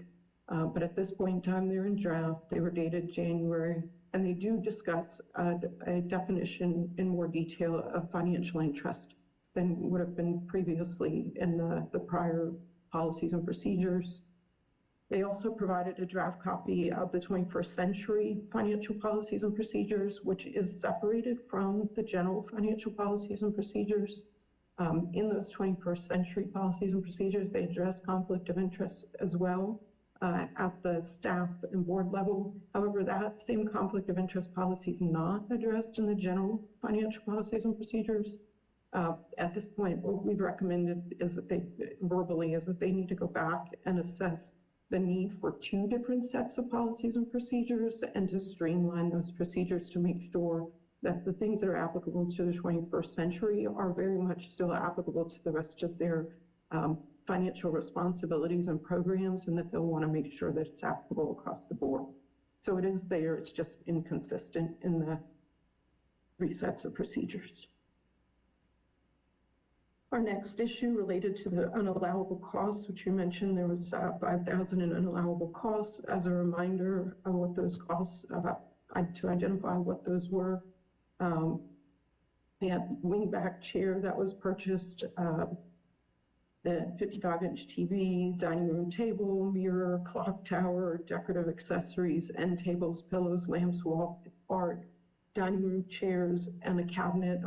They did show us and identify where those things were inside the building or where they were located in the property on Children's Village property, but they were still considered unallowable costs, but based on the timing, DPI did choose not to require reimbursement. If you want to go to the next slide, of those items, they still were considered unallowable. The inventory of the furnishings has since been provided so that those items that were purchased have actually been updated to be included on that inventory. At this time, those items still remain in the house across the street with the intention of using that facility, it's my understanding, in the future. And we did advise that if that facility was not going to be used, that those items do belong to the school district and really do need to be at some point in time removed from the facility when it's not being used, or at least if it's not going to be used for the 21st century program.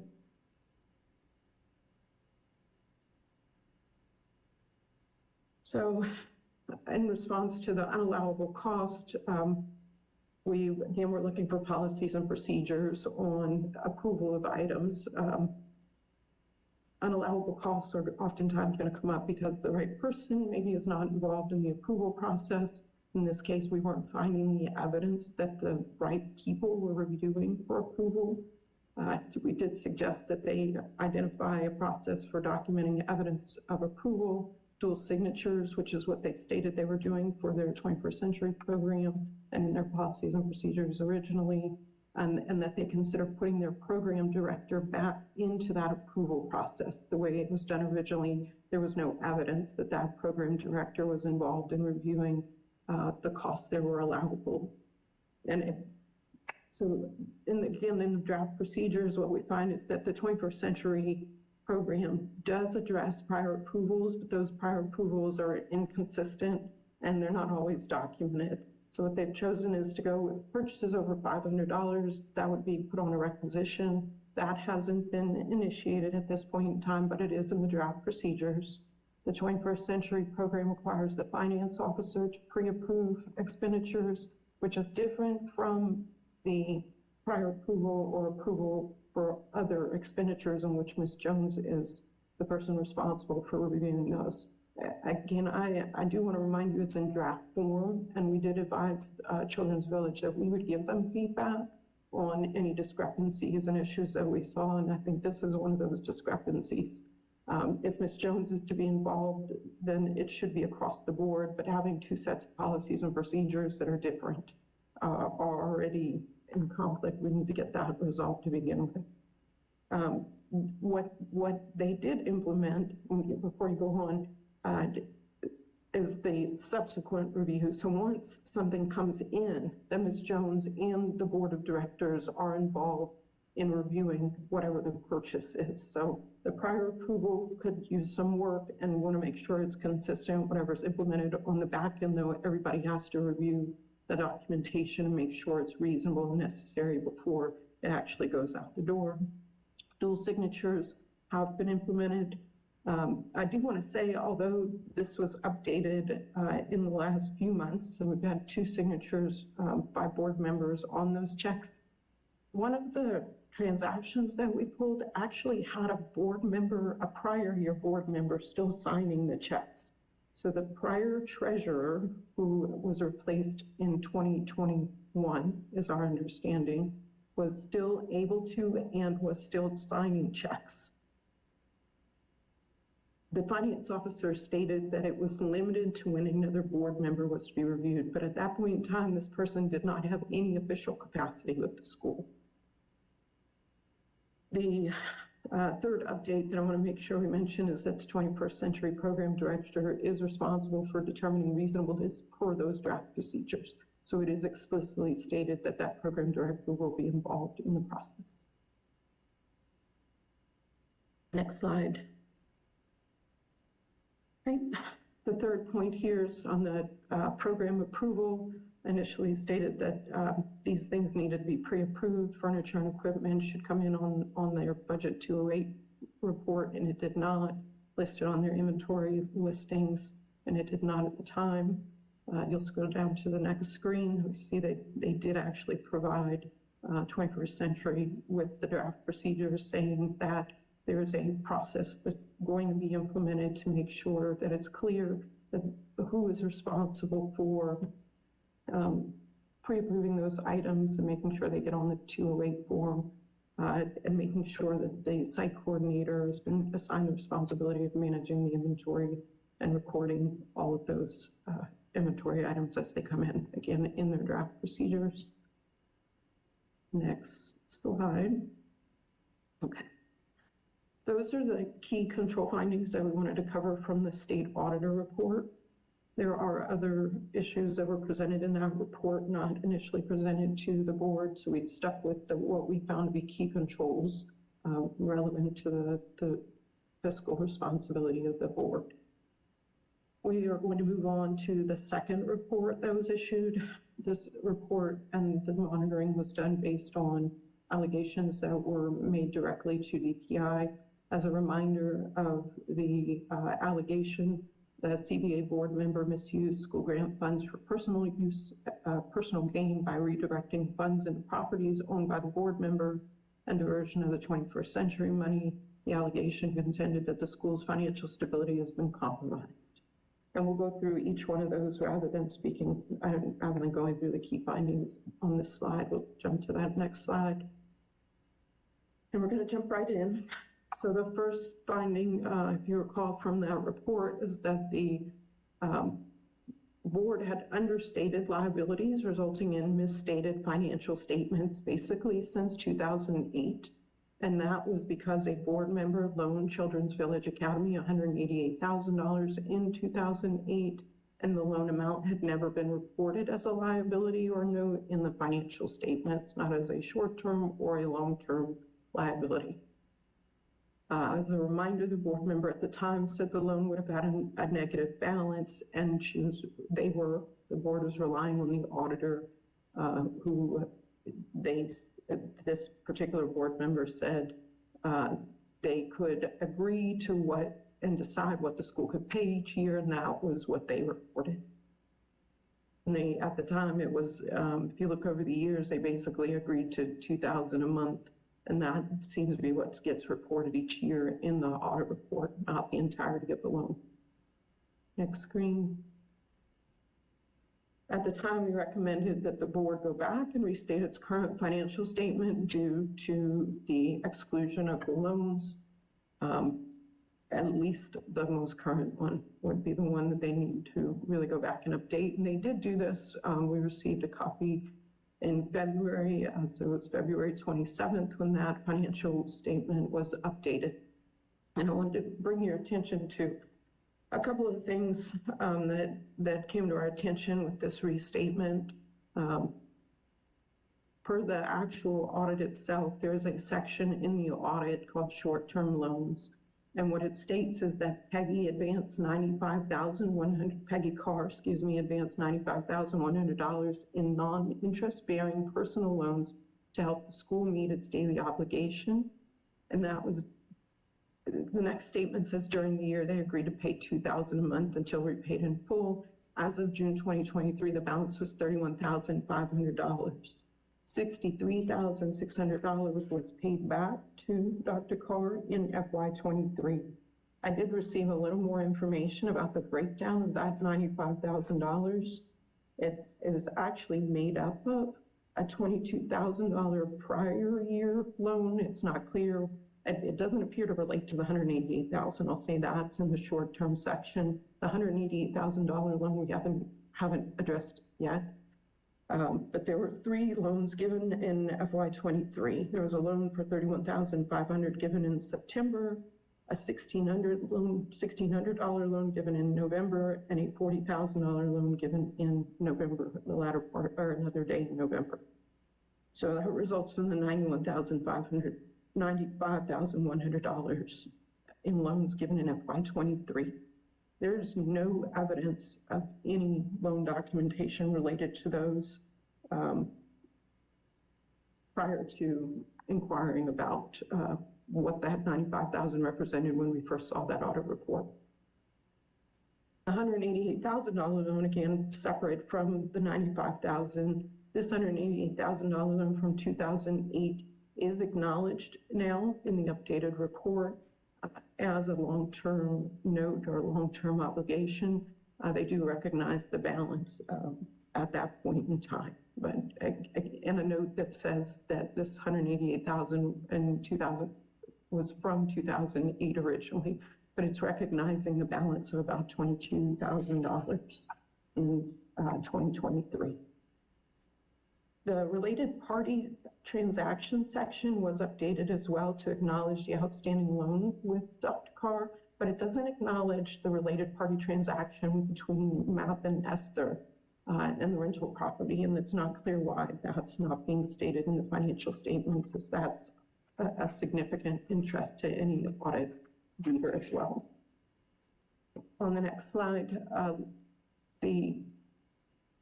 the other part of the update with regards to this, our recommendation was that obviously to restate the loan. The other part that CVA did was they hired somebody independent to go review the loan, the payments and those things.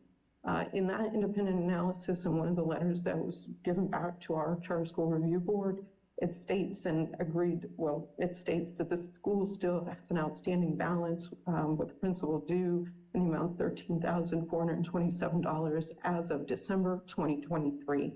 And again, this is CVA's independent analysis of this. In addition, it states and confirmed that the school borrowed additional funds from Dr. Carr in 2022 to address another shortfall, a financial shortfall, and that the current outstanding balance of this additional loan is $31,500. The independent analysis also identified that Dr. Carr was determined to forgive the remainder of the 2008 loan, leaving the $31,500 balance to be repaid under that agreement. And this analysis also confirmed that there was no formal promissory note, but they were able to confirm the amounts provided through wire transfers. There was a repayment agreement or loan agreement that was updated and provided back to the Charter School Review Board. That $31,500 balance was to be repaid at 9% interest over 3 years starting in FY25.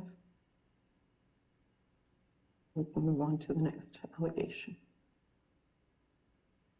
Okay, the second part of the recommendation there, because of the I guess, lack of reporting a long-term note, our recommendation was to make sure that they had somebody on the board with sufficient knowledge of accounting rules and procedures to make sure that they could discuss those financial accounting matters with the auditors, the accountant, and the finance officer.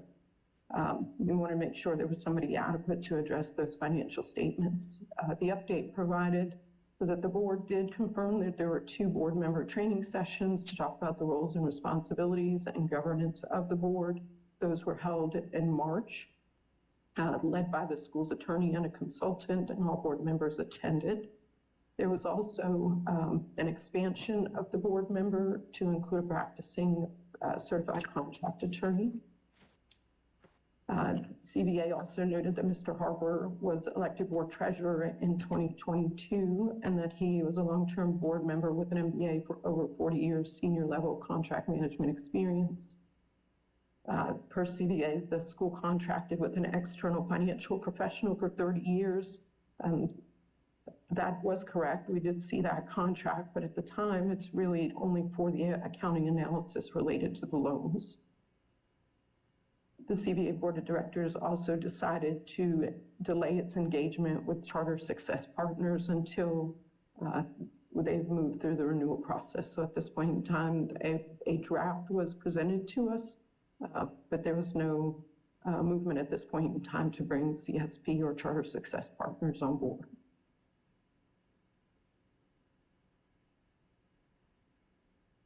And the next key finding was that there was inadequate documentation for a loan from a board member. That's the $188,000 loan from Dr. Carr to Children's Village in 2008.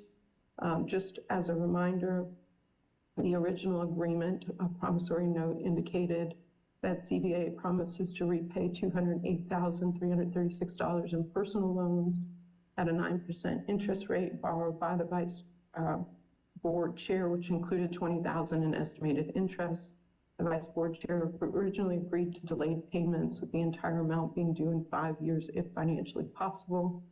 The promissory note was never updated. No amendments to the contract are documented. What we could find were separate annual promissory notes, which only indicated the amount that the board agreed to pay. That promissory note never states the total amount of the loan, the balance of the loan, the interest rate, the length of time they were agreeing to pay, merely that they were going to pay the $2,000 a month for that particular year. So there's never a balance to reflect on how much was outstanding or what that would cost the school district to remain paying that amount each year. Next slide.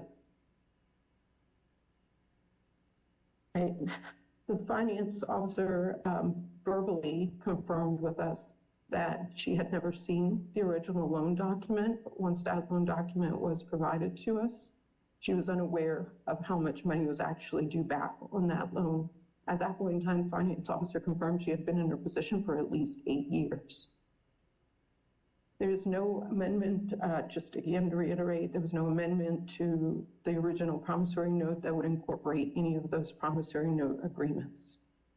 And there was no evidence to document an understanding of the impact that that note was going to have on how much more Children's Village would have to pay by extending the loan from 5 years to 13 years or however many years the loan has been paid on at this point in time. At the time, we said it was a $109,000 difference that's been paid out rather than the $46,000 in interest that was originally agreed upon. So there's no evidence to document the impact of the payment. Total CVA would pay on the loan. The annual changes would result in estimated interest of $155,000 rather than $46,000. So again, just bringing to your attention, based on the approach that was taken, there's a significant amount of interest repaid on this loan. Scroll down. Our recommendation was that the board needed to prepare an updated loan document or something adequate to amend and address the amount of funds originally owed, just typical of what would be included in a loan document, what's been paid, what the outstanding balance is, the interest rate, the length of time that they all agreed would be paid on this. And what we found was that the board did address this. On the next slide, you'll see the board did provide us with an updated document. They also, well, before I get to that, I did want to state, before they updated the loan document, the board got together and did approve a statement concerning those past loans at one of their board meetings, where they basically said that the board of directors during an emergency financial crisis in 2008 accepted a loan from the board member at $188,000. But again, this is subsequent to any real discussion about the details of what that 9% interest rate at $2,000 a month with an unlimited term period what impact that would have. So they are saying this subsequent to all of the decisions that were made over the years, so 13 years that is. Next slide, please. So the updated repayment, let's see, it was per a February letter that we received, loan agreement was updated February 1st to reflect just the balance of the loan of $31,500. So that it's the updated loans less the forgiveness of the loan at 9% for 3 years starting in 2025. They've lumped all of them together at this point. The third key finding in that report is that there was inadequate documentation to substantiate the startup costs. Just as a reminder, those startup costs, the agreement stated that they would pay $894 a month for money used to finance major renovations for the school's first year startup costs and subsequent upgrades, and that the fee would be used to reimburse costs associated with 4 SBA loans obtained by the property management company. Let's go down to the next screen. We had concerns with the contract that was on. Those concerns, basically, as a reminder, that the CVA, there really was not a clear understanding of whether this was a loan or if this was intended to be a payment. the accounting treatment of it was different than how it was represented in the financial statements over the years. In the accounting records, it was being identified as rent or lease, but in the actual financial statements, it was being recognized as a loan. Currently, both sides are being recognized as a loan, although there's no updated documentation for it. The intent of the vice board member who's a part owner of the organization that these payments are being made to or were being made to was unclear. Our concern was that could result in contract dispute or just a continued payment with no clear vision of what it was intended to be. In 21, we did acknowledge the contract was amended to include and subsequent upgrades. So it was unclear at one point whether or not the contract actually related to just a repayment of prior loans, or was it intended to cover upgrades and maintenance to the building or property, and the difference between the two, that being ambiguous.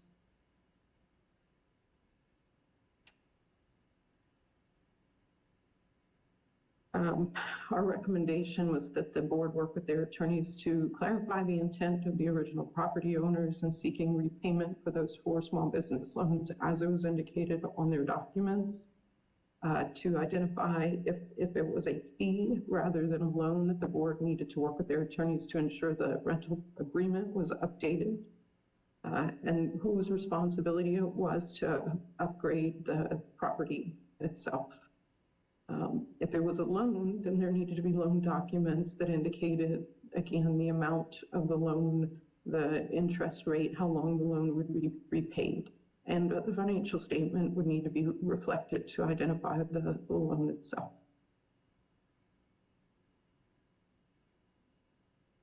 What we were, in following up on this, we were told that there were no updated or new contracts related to this particular contract with Math and Esther. They did state that CBA, Math and Esther agreed to pause all contracts with the exception of the rental agreement until new drafts are considered in July 2024, and that they use legal and financial expert advice on this matter. I did confirm that no payments had been made after November 2023, other than where they stopped. The only thing relevant for this finding was that they stopped paying the $894 a month.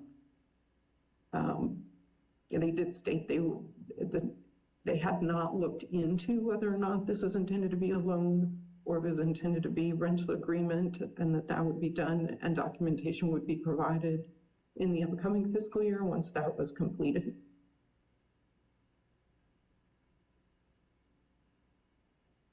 The next finding was related to invalid voting procedures related to the conflict of interest.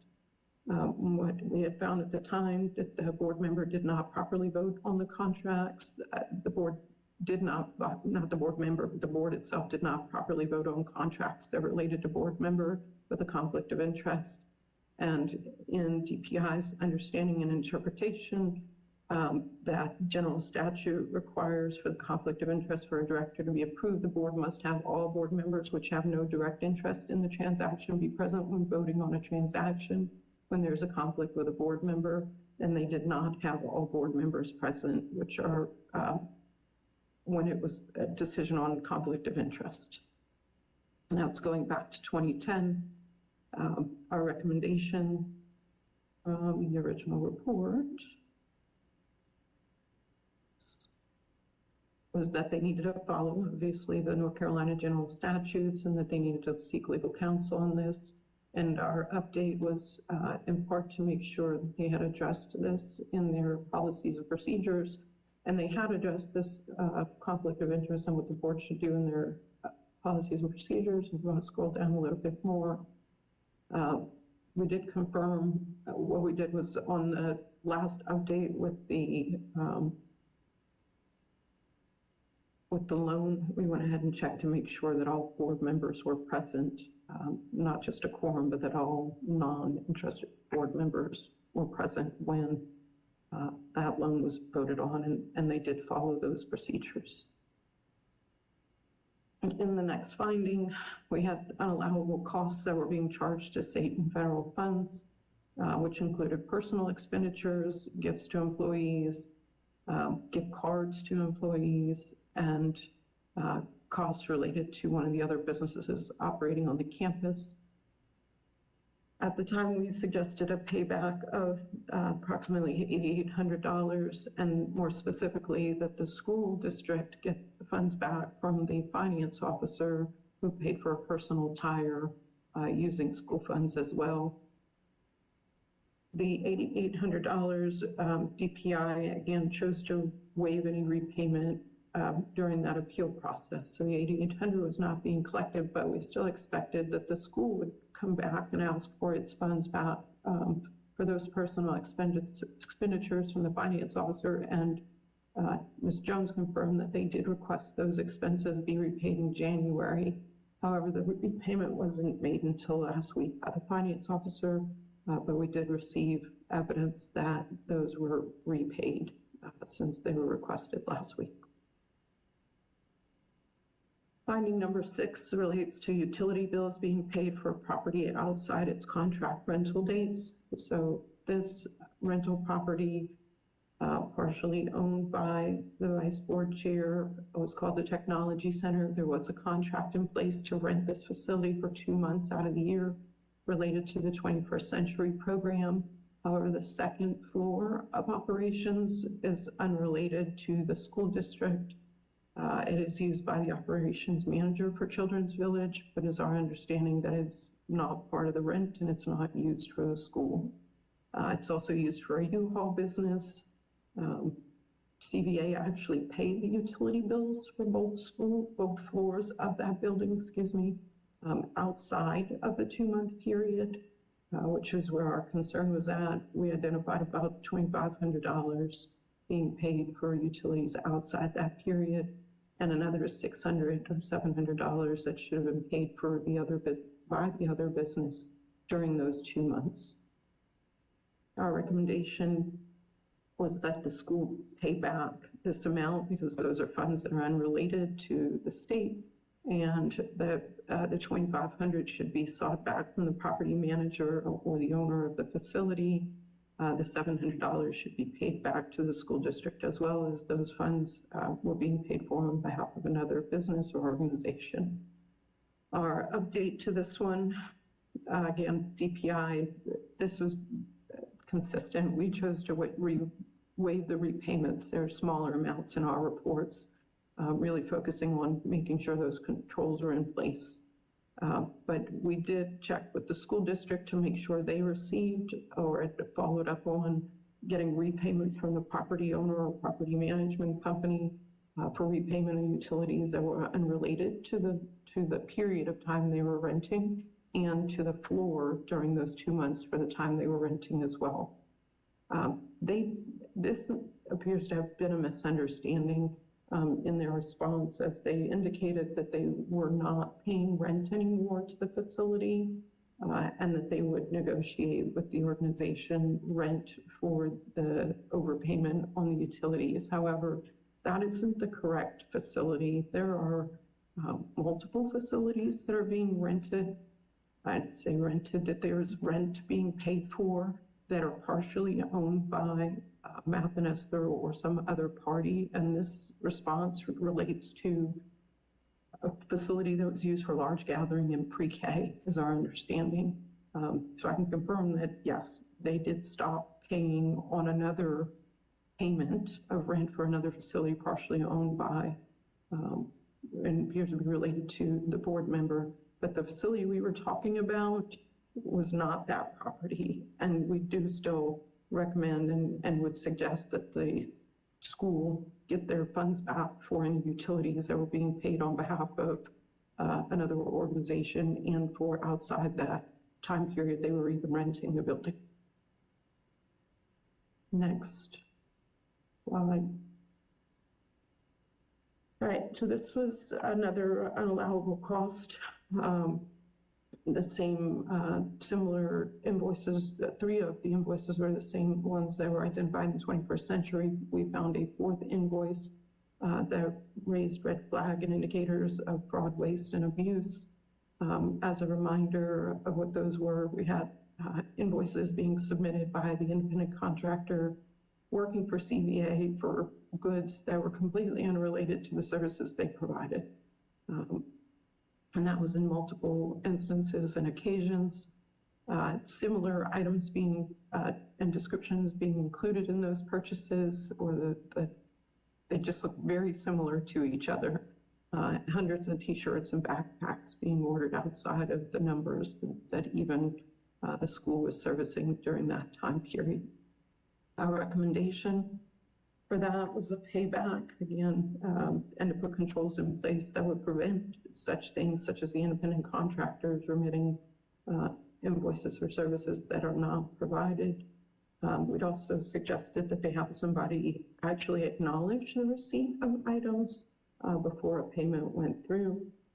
And looking at the policies and procedures, we did find that they have updated the policies and procedures to specifically indicate on the next slide that someone is required to sign off saying that the items had been received before it goes over for payment, a review through Ms. Jones and other board members.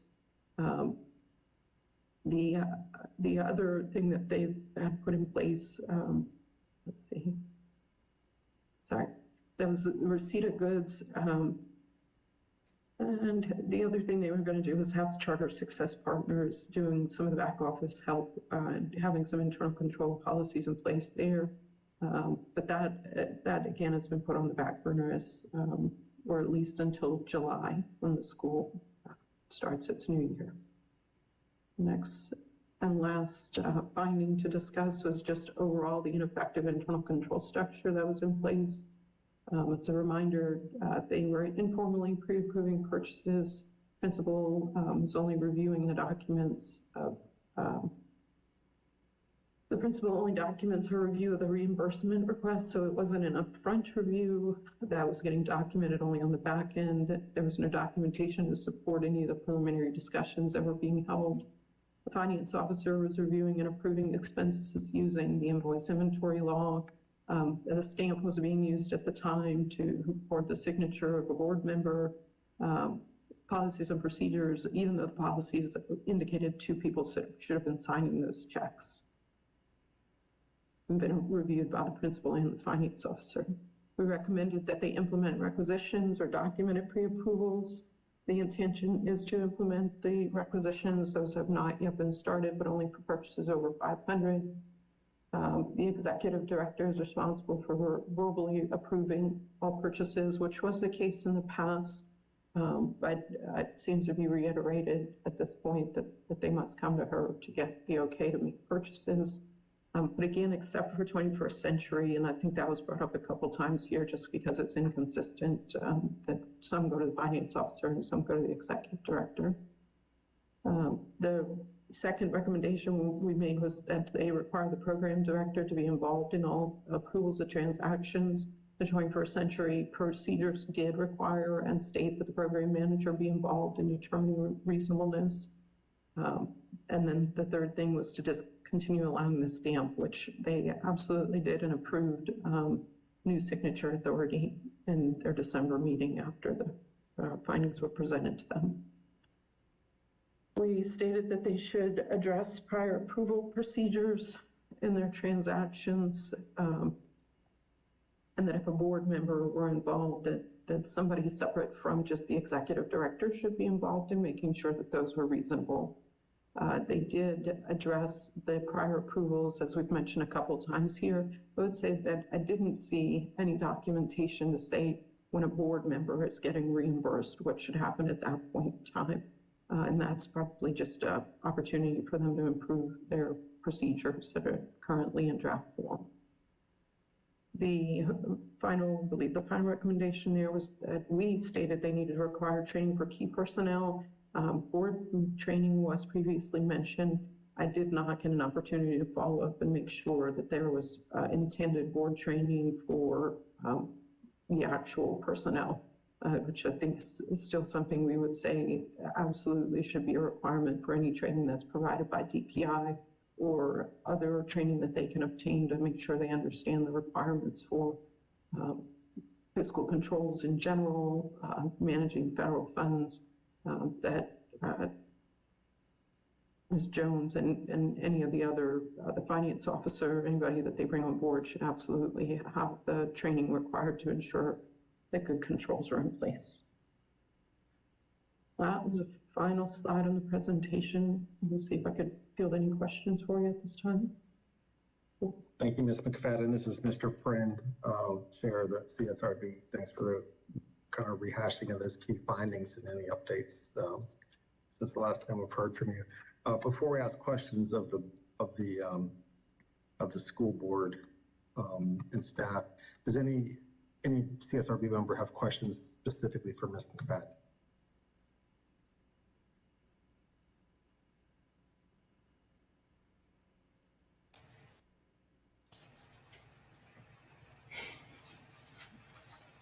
Hearing any, maybe just think that you get hang tight in case we did.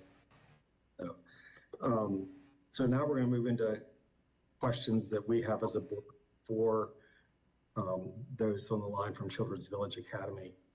I have one question I'd like to start with, and it goes back to the very beginning, the new revelation that Ms. McFadden shared about staffing, that staff were having their employment status changed from being full-time W-2 employees to 1099 contractors. Were staff aware that this was going to be discussed at the March board meeting? And part of the reason I'm asking that question is I don't see your March board minutes on the website. I mean, I see the minutes on the website. I don't actually see the agenda on your website. So would staff have known that this was going to be an item for the board to discuss to change their employment status? Yes, those employees were informed that this was a board's, in discussion with the board, a board decision. So they knew that before that board meeting? The conversations were, no, not prior to the board meeting. And looking at the March minutes, it doesn't show that the board actually voted to change its employment status. It just shows that they authorized you to move forward with what was discussed. So it's not really clear minutes. Did the board actually vote officially to change staff members' employment status? It was not an official vote, just more so of this discussion of strategies moving forward, and that would be one of the ways to address or address budget concerns, but no official vote. It was like an emergency vote. So staff members were told that their employment status was being changed? Yes, yes. Without the board actually voting to make the change? There was no official vote, but the board had ultimately agreed that was what would happen, but it wasn't an official vote in the minutes. Going back to the after-school program and Ms. Brigman's presentation, I know you made the comment that indeed over time, it's not unlikely that the number of students participating in that after-school program might go down. Like the number you have in October probably would have higher participation rates than you might say in February, March, April. I can understand that. But specifically to like one of the site visits today, like what was recorded was 112 students there on April 9th. But in reality, it was 88. And then 2 hours later, it was 67. So that wasn't over a many month period. That was a specific moment in time. Why would that many more students be recorded as present if they actually weren't there? You're absolutely correct with that. I myself, or the new program director, had not actually seen or known what was recorded into the 21 DC. And in regards to the information that was sent to Dr. Grady, the information on attendance to my knowledge per se, should have reflected the amount of students that were here for that particular day. Why those numbers were not the same, I personally cannot answer that. Okay. Last question, I'll open up to other board members. The full amount of the loan repayment, or the full amount of repayment to DPI is due on May 8th. And we've heard today that there has not been any type of agreement in place for you to make any kind of different payment schedule other than paying the full amount on May 8th. Are you going to be able to pay that amount on May 8th?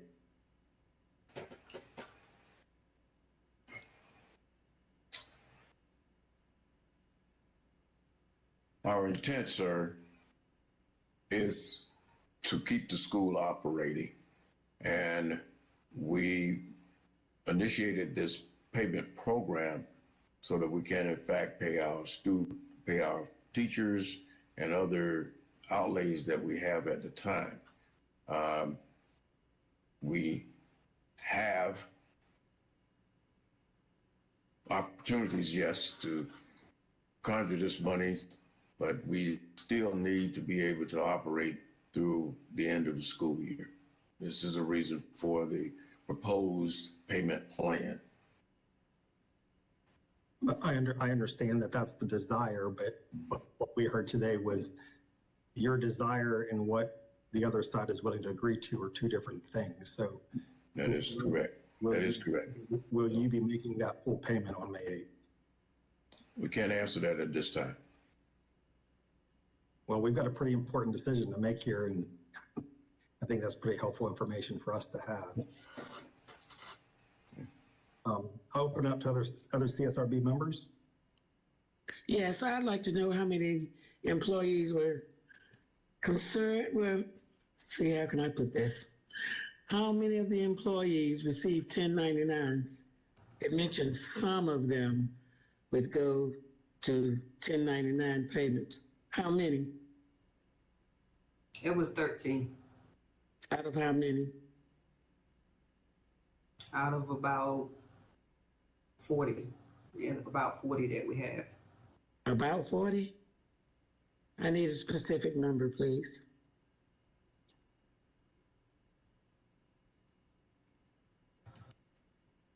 Okay, hold for just a second. Thanks.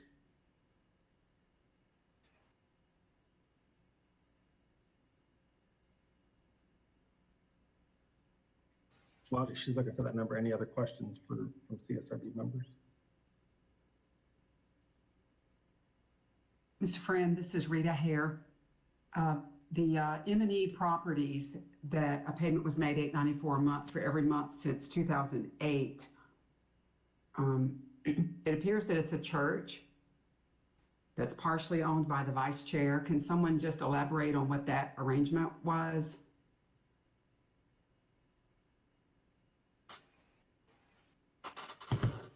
The properties themselves are the two schools and a church. And the agreement was to make those payments so as we could be in compliance with as many of the requirements that had been levied upon us. We have had, as many small businesses, hiccups along the way. So there have been some calculations and maybe even some missteps along the way to try to keep us up and running to meet our primary mission of educating these students. As far as the loans are concerned, many of them over time, we evolved to a point where there were suggestions that were given to us by our finance manager and as well as our CPAs to the board that these were proper methods to meet those payments. And we relied on those recommendations. We know now certainly we should trust but verify. We are in a position now learning, and the appreciation on our part of DPI as well as 21st Century laying out a path for us to move forward here within the next 18 months to put policies in place and to make as many of these payments as we possibly can. Thank you, Mr. Mr. Chairman, may I speak? This is Peggy. Yes, please. Let me first say that the word confusion was used a lot during the presentation. And in fact, that is exactly what I would characterize a lot of what you heard.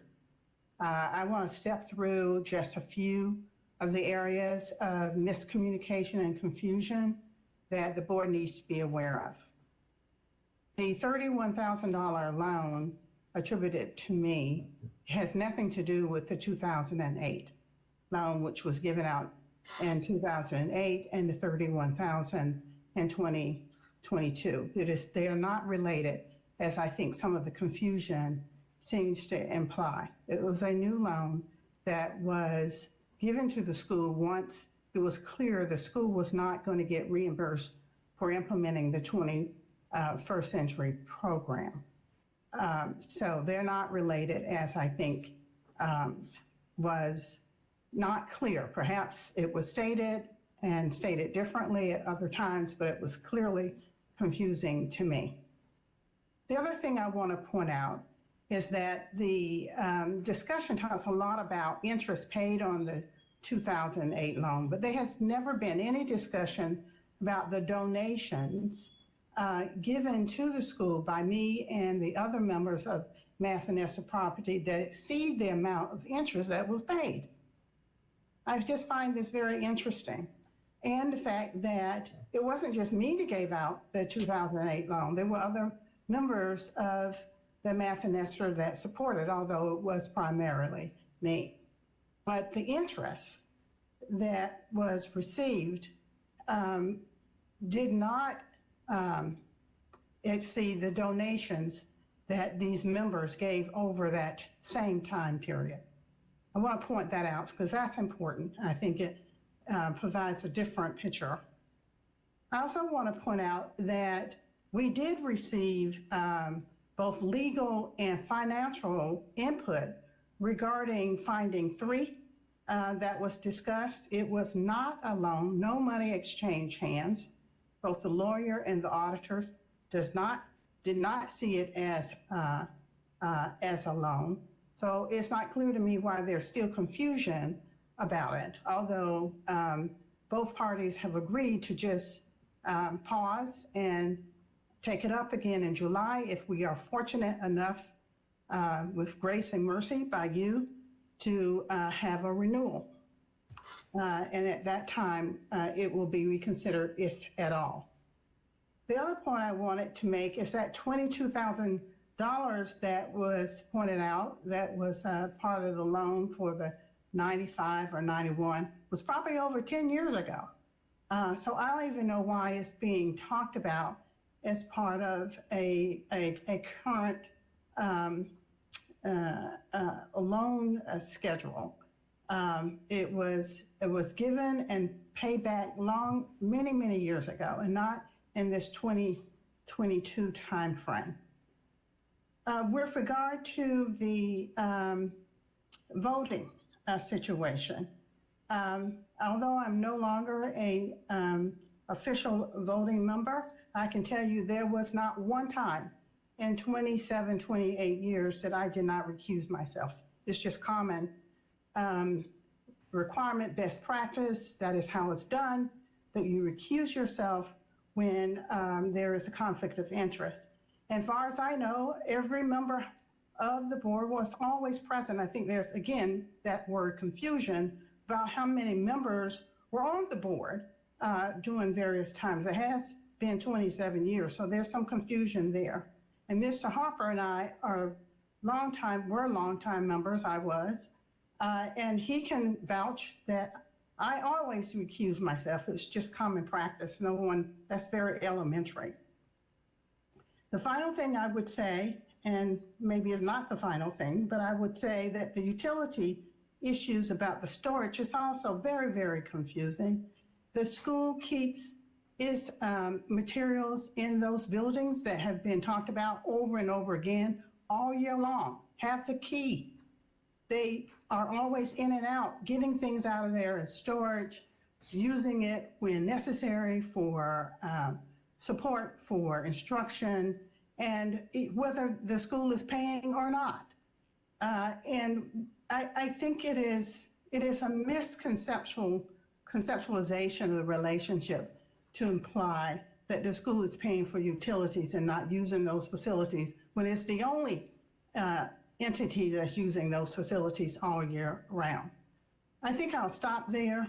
There's just been so much discussion here, and a lot of things I'm hearing from this investigation for the first time. There's a lack of clarity. There has not been an opportunity to sit around the table, eyeball to eyeball, discuss many of these issues. They appear sometimes during this discussion to our surprise. And it's just really mind-boggling. We have not received, the school has not received 1 penny regarding the 21st century program that it implemented. And it's very clear that there's more than likely will not receive any.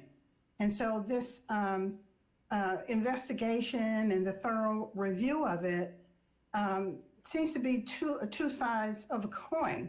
I think the school did what it could under the situation where it was not receiving any money from the 21st century when it has consistently been doing so for 8 years with no, this kind of feedback has really been a surprise to us, although we're willing to step in and do what is right. And if we're given through the grace and mercy of you to move forward, we will have a stellar financial internal control contractor, which we believe is what is needed to move us through at lock, stock, and barrel to get all of this under control. And Mr. Chair, I still need my answer. But the number of employees? 33. Thank you very much. No. Any other questions for CS? I have a question. Did the church start the school back in 1997? Did the church start the school? Right. The church is part of the properties that were purchased in 97. The school itself was started by our former founder, our Annabelle Carr, Bishop Annabelle Carr, who had this vision of educating the children of Kinston, marginalized as it were. So it was a conglomerate, if you will. This was the former Catholic property, Catholic diocese property, and it was sold to Math and Esther and primarily to Sister Carr at a reasonable price. And then the school began and asked for a charter and was granted the charter in 97. So the school was not started by the church, no. But it started on the church property? It's on the property of a former church. The church the building is still there. And along with a building that is used for the school as well as another property over across town, yes. So is this part of the reason why there was a fee established in the beginning that the school was paying monthly to the church or to M&E, which I assume M&E is the church, right? M&E is a corporate entity into itself. It's named for, I'm sorry, okay, Dr. Carr. No, they're not the same. They happen to have the similar names, but they're not the same. It's the same name. Same name. It's a similar name, but not the same. Yes. Math and Esther? Math and Esther Christian Church is not the same as Math and Esther Properties. Okay. Okay. And so the school is on Math and Esther Properties? Or it's being managed by Math and Esther Properties on the property of the church? The church, it is not the church's property. The church is one of the buildings on the property. There are lots. It's a huge campus, I don't know, 5 acres. The church is one of the buildings on the property. The school has an administration building on the property, nothing to do with the church. The classroom building on the property is nothing to do with the church. And most of the land is used by the school, not the church. Okay, thank you. Well, I found the historic perspective very interesting, as this is not their first experience with being fiscally irresponsible. To me, that put the cherry on the cake, if you will. Is that slide on Could the you board? say more? I don't understand. Could you say more? The historic perspective, if I understood the report correctly, was that you've been having these issues all along, over time. They just didn't happen in the last 2 or 3 years. You have a record of being fiscally irresponsible. Well, could you say more? What is the reference you are referring to? Do you see this on the screen? Yeah, small print, but yeah, I see it. Okay, and if Mrs. McFadden wants to reiterate that, I would appreciate her input again. Yes, I would too. Thank you. Ms. McFadden, Hilda Parley here. Yes, this is Susan Brickman's slide. Yeah. Okay, Susan. This is mine. Yeah. So what we were sharing with you is that over the course of the years, there have been question costs. This is not the first time in which CVA has had to pay DPI monies back. So if you look, starting in FY20 is when we started doing our own fiscal monitoring, where I actually had staff that could do this type of job. Before it was farmed out another way. It was before my time, so I don't have any records for 17, 18, and 19. But what I do have is for 20 through 24.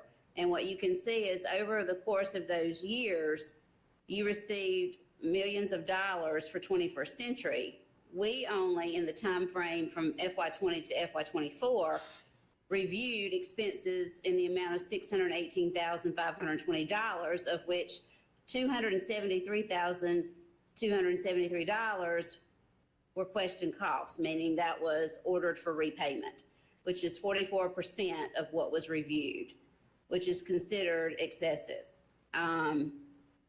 So that's, I think, what she was referring to, is that this isn't the first time that there have been issues financially or even programmatically. I mean, things have been cited in the past and plans have been put into place to correct actions and things of that nature, but it doesn't mean that they did not happen.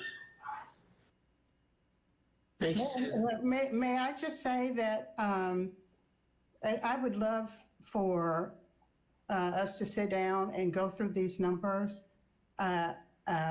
Maybe Jessica recalls, or someone else on the board might recall. I recall 1 year, and that is FY20. FY21 and FY22 looks new to me. I did not know we ever paid anything back to the program like that. That is new to me.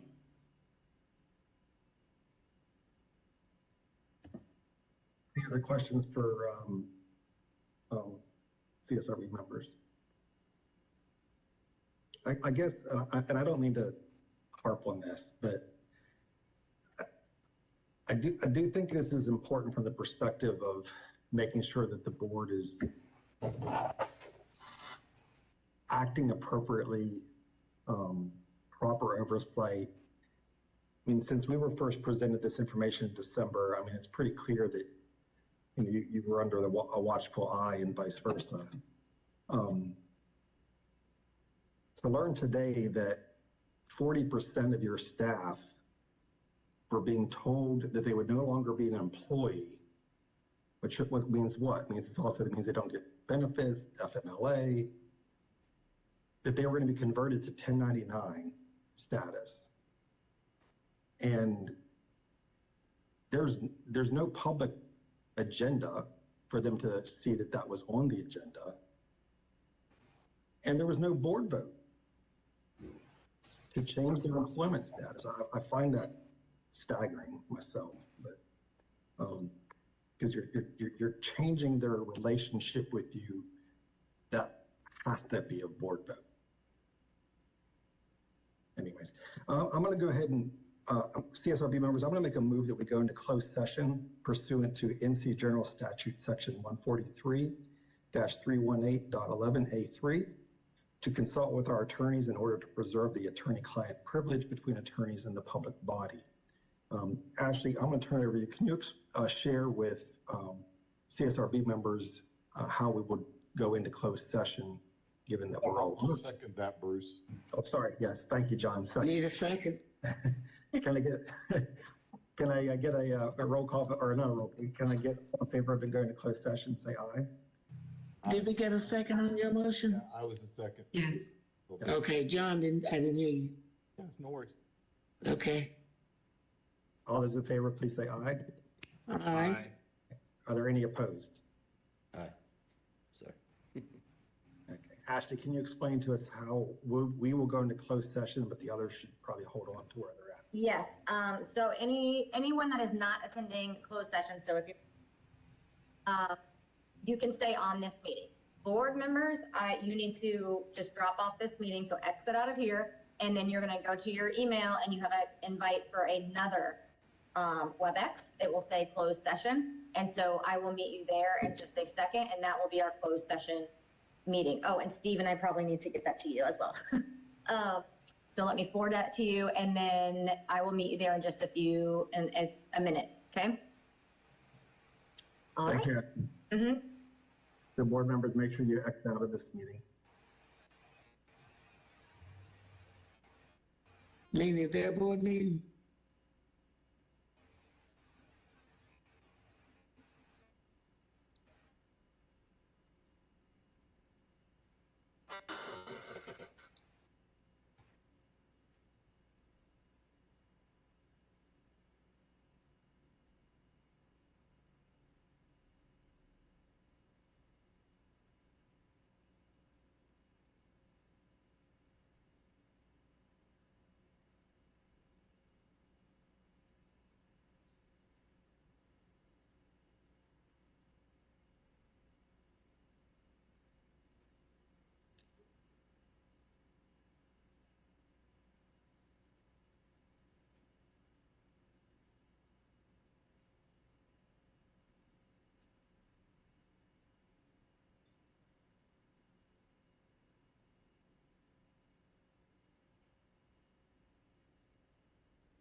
Right.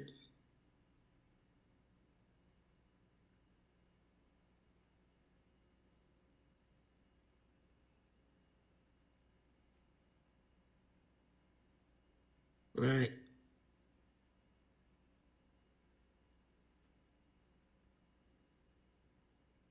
Do any board members that are currently in this meeting, Ashley has asked that you head over to her meeting, so please look in your email.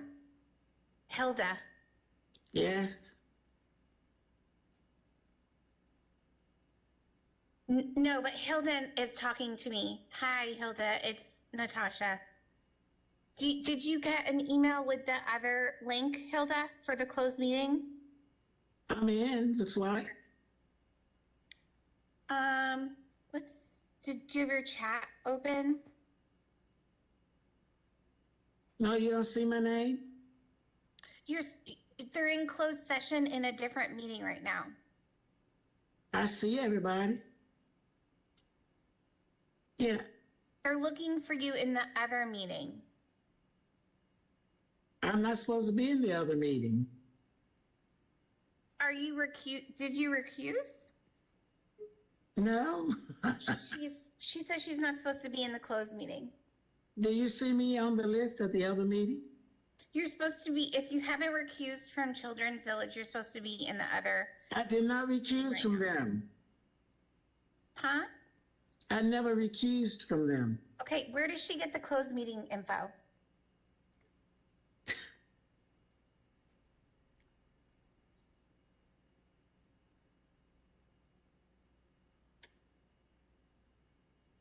Hilda. Yes. She doesn't know where.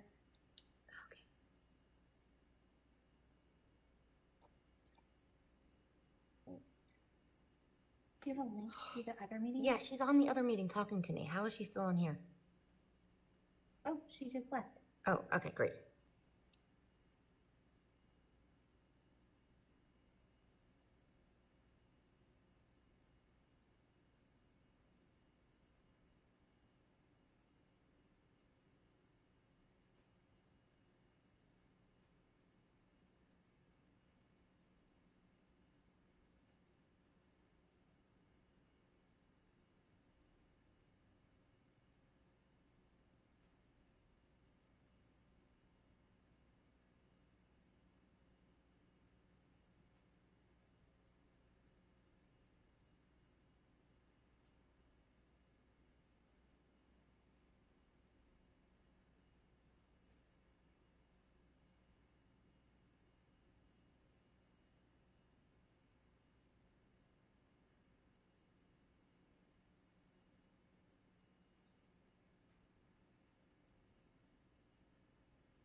Okay, this is Bruce Friend, Chair of the CSRB. We are re-entering open session. We'll just give it just a couple more seconds as members come out of the closed session back into this open session.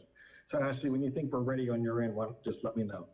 Okay, perfect. Yep, I'm just confirming we're live and gonna check off, make sure we got everybody back in the meeting.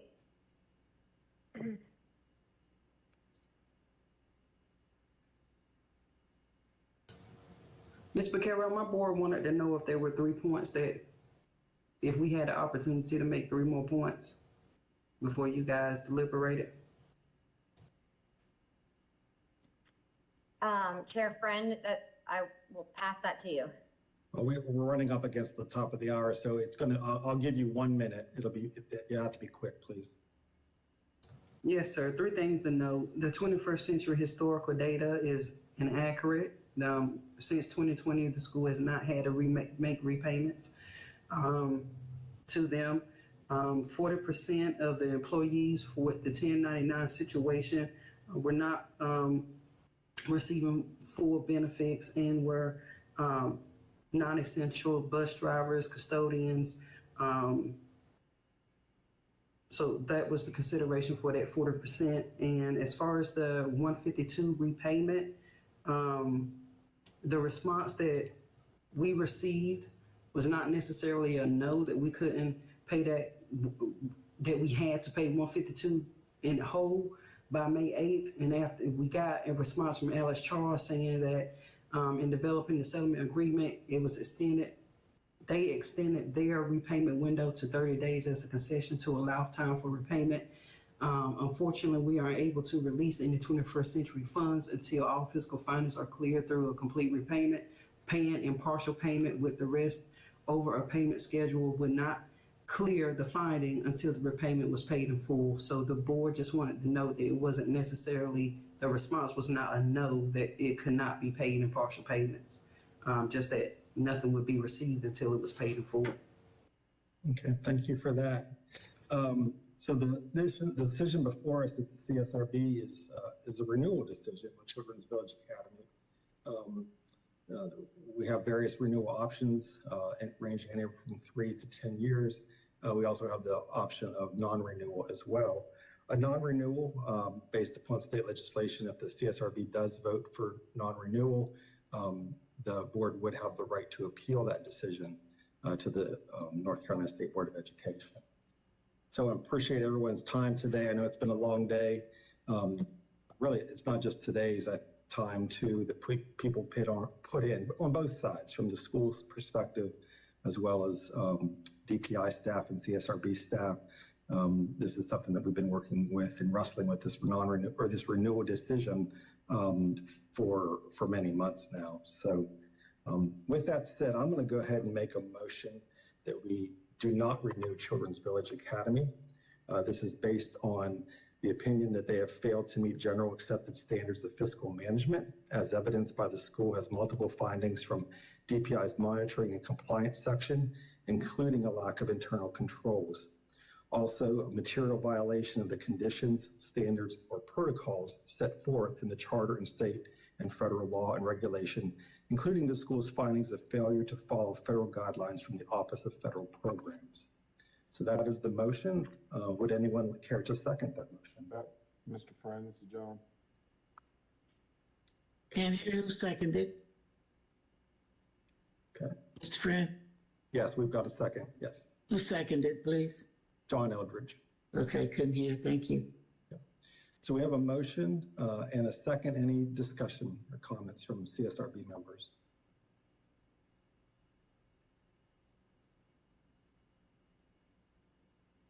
Okay, hearing none. Again, the motion is to not renew Children's Village Academy. Bruce, can I make a quick comment? I'll allow it, yeah. I apologize. No, I'm gonna vote for the motion because it just doesn't seem that the school has the right infrastructure to get better. Doesn't seem like they're owning their mistakes. Doesn't seem like they're trying to improve it. It's sad because when you look at the last 2 years, they could arguably have had their best academic years, but yet they're just not running the place in a way that would warrant this type of trust with public funds. So I just want to go on record as saying that, and it's sad to always vote when a school gets closed. Indeed. Indeed it is. Thank you, Eric, for that. Any other comments from board members? Okay, Ashley, let's do a roll call vote. Okay. Eric Sanchez, Sorry, aye. Bruce Friend, Aye. Rita Hare, Aye. Stephen Gay, Aye. Hilda Parlay, Approves. Alex Quigley, Aye. Todd Godby, Aye. Dave Machado, Aye. Kelly Shope, Bart Danielson, Aye. John Eldridge. Aye. Okay, the motion has passed. This is a non-renewal vote. Our office will send out an official letter either this evening or tomorrow, and we will provide within that letter, Children's Village Academy, we will provide information on your appeal rights to the State Board of Education. So you will receive that either this evening or tomorrow, okay? Okay. Moving on, Ashley, I think the next part of the agenda is the director's update. Yes, okay, just very quickly, I will send out more information about our upcoming June meeting. We have several things, important items on that meeting. And then I have, a random request, but if anyone here on the board or anyone listening would like to provide me some feedback on driver's ed and how that has been impacted this year for charter schools.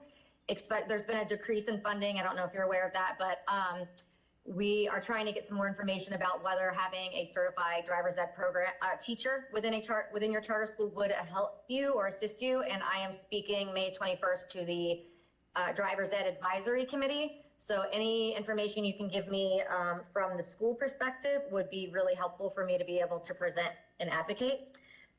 So you can just contact me, email me, call me, give me any information you have on driver's ed would be very helpful. And that is my only request today, and we will follow up about June in the next couple months, or a couple weeks, sorry. That's all I have. Yeah, thank you for that, Ashley. And just so, I know it's been a long day for everybody. Just want to compliment Ashley as well. She had presented the charter school annual report to the State Board of Ed last week in Boone and did a phenomenal job, as she always does. So thank you, Ashley, for representing the charter community so well. With that, any questions for Ashley? No, thank you. Hearing none, can I get a motion to adjourn? Hilda Parlay moves that we adjourn. How about a second? Second. All right, we're gonna read a second. Okay, all in favor, please say aye. Aye. Aye. Thanks, everybody. I know it's been a long day. Thank you. Thank you. 4:00 p.m. All righty.